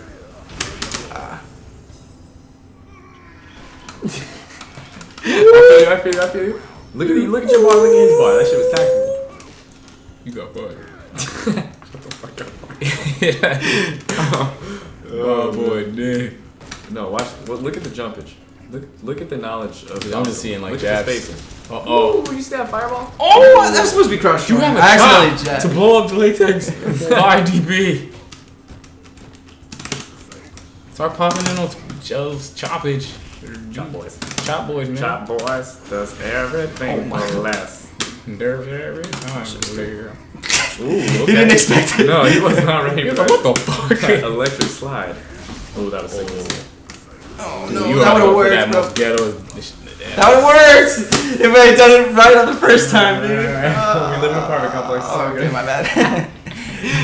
If I had the jump fucking medium punch. You tried, bro. I knew he was gonna amble, bro. He would have fucking ate that shit. On the amp, yeah, that's true. Yeah, if you would hit him with the business, but you did not in that point in time. But you did try. Mm. And then I did the most scrubby thing. Oh, I'll show you I can do it. You wanted to prove a point. You wanted to prove a point. I understand. You will feel my wrath. You will feel my derb. You will feel my nerve. All right, I think it's time. Dude, you're not gonna do it. You're not gonna do it. Keith You're not gonna do it. Yo, you know who, no, he just bullshit. He ain't gonna do it. You know who overcame a 9-1 matchup, apparently? We don't give a fuck. He ain't gonna do it. That's the point. He ain't gonna do it, nah, man. He ain't gonna Jesse do it. lost to Stu twice. That is true. But he ain't gonna do it. 9-1 matchup. He does not have the soul of stupendous. It's not within him. He's not you're gonna right. do it. I'm not making fun of Jesse. I don't have the soul I think that it's not as bad as. I don't have the soul stupendous. Dude makes it out. I got the soul But it is pretty bad. of Sal Penders. Sal Penders. Dude, People don't know about my geef. They don't know. People don't know. Geef. Nick, you know about my geef? They don't know about his geef. Martin, I don't know about your geef. I somewhat know about the geef. People don't know about it. Yeah, you know a little bit. I mean, I believe that this guy he has every character in little the bit. game. So, But I'm about to tell y'all about my geef real quick. You don't have that fucking muscle bound lung head, dog. We don't know about that. Y'all ain't ready for these headbutts though. Y'all not ready for that lunkage. Y'all ain't ready. The lunk alert. You ain't ready for Look at my that. tidy whities. Dude. This shit blends into the level, dog. Next level strats.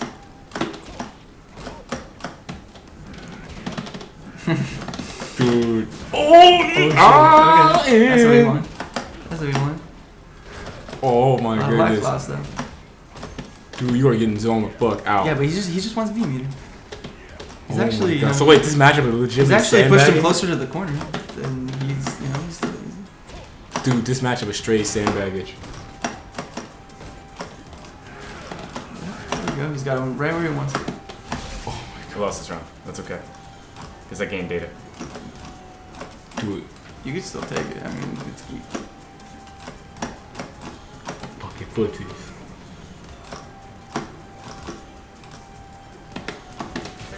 Okay, Dude, that's you good. That's got it good. one time. I was about to pop the fuck off. I was almost there.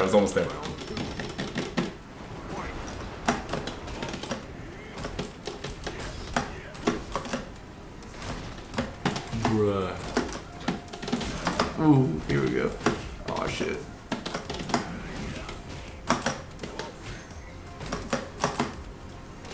Bruh.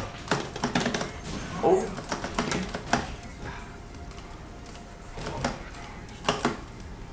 I want this to work. Oh, get him one time. Here we go, Please here we get him go. one time. Oh, no. I just wanted to get him one time. Just get him one time. Oh shit. Okay. Yo, it is over. Oh, easy, dude. Just give him one more time. Oh my god. Stand medium kick. Of course he was gonna stand medium kick. I know. Guys, I told you about this. I told you about this. Calm down. I told you about Still this. gotta win one more round. I told you. And you have no more reasons. I told you. I'm impressed you got one round. That was pretty sick. Dude, I'm getting teeth tatted. I'm getting geek tatted on my chest, dog. He wins this. Right over the stand medium. Oh, what? I never seen it. Oh my god. Dank just lost.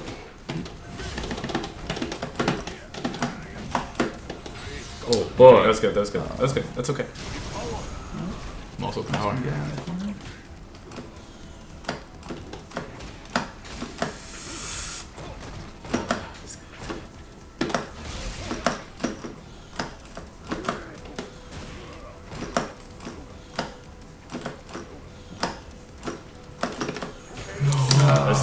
That's tough. That would have been. But you did have all the meter to make it happen. That's tough. Yeah. That was sick as fuck, though. That last I didn't think The about first, the super. the second one was that like shit was hella I didn't think sick, about the though. super. That was good. stand heavy punch to beat the back medium kick. You got me. Dude, that was so sick. You got me. All right. Well, you guys got a taste. Just a little The bit. keep to come. Of The geek keep to come. come. The pocket counter pick. Don't ever doubt my geef again. Don't ever doubt my geef again. I'm genuinely surprised you even. Don't ever doubt my That reads. was actually pretty sick. Don't ever doubt my reads. Thank you guys so much for watching. Seriously, thank you, Nick, very much for coming on the show. I do appreciate it. This is a handshake. Okay. Yeah, it's a That's a handshake. No, it's my pleasure. Yeah, every Thursday, we will be here, twitch.tv/third Pixelation, me and Mark, and we'll have guests sometimes not, who knows. But Nick, where can we find you throughout the world on the internet? NickTanella everything on all the things. NickTanella Twitter, NickTanella Twitch, NickTanella Facebook, NickTanella these nuts. NickTanella Instagram, NickTanella these nuts, NickTanella Snapchat, NickTanella, Respect. what's like the Christian mingle date or whatever. Oh my god, Black Christian League. Yo, dude. I'm on it, bro. Dude. You're like the only boy on there. But yeah, that's for you. I stream 2 to 6 p.m. every single Monday through Friday, and then you can also find me live on Wednesday nights for Wednesday night fights. We do stream 2. You can catch these dudes bodying people on there. Body bags. Me sometimes doing cool things, other times commentating. And then getting rocked. Yeah. Usually I get rocked off stream because it's in losers, so it's like. Dude, this is perfect. It's perfect. Yeah. I'd be a guy on Stream vs. Fire. He put that shit right on the side. Like, I'm playing this dude. Oh, I know I can beat him. Let me get that one on stream real quick. No, I'm just kidding. Hey man, that's the advantage. I don't do that. They just tell me like, hey, sure, play your shit. No, I don't for real. But yeah, anyways, thank you guys very much for watching. Thank you, Nick, for coming on the show. Thank you, Mark, for being with us. I really do appreciate it. Thank you everybody for watching. Seriously, thank you guys for tuning in. And checking out the show. I really do appreciate everybody who came in, who was in the chat room. I want to give especially a shout out to Pat, to King Jeffy Joe, Mr. Jaffe Joe, and to Dank Diaz and Fruit Snacks also for coming in the show and playing it in the lobby. I really do appreciate it. But yeah, we'll be back next Thursday at 9 p.m. And we will catch y'all later. So peace out, internet. Peace.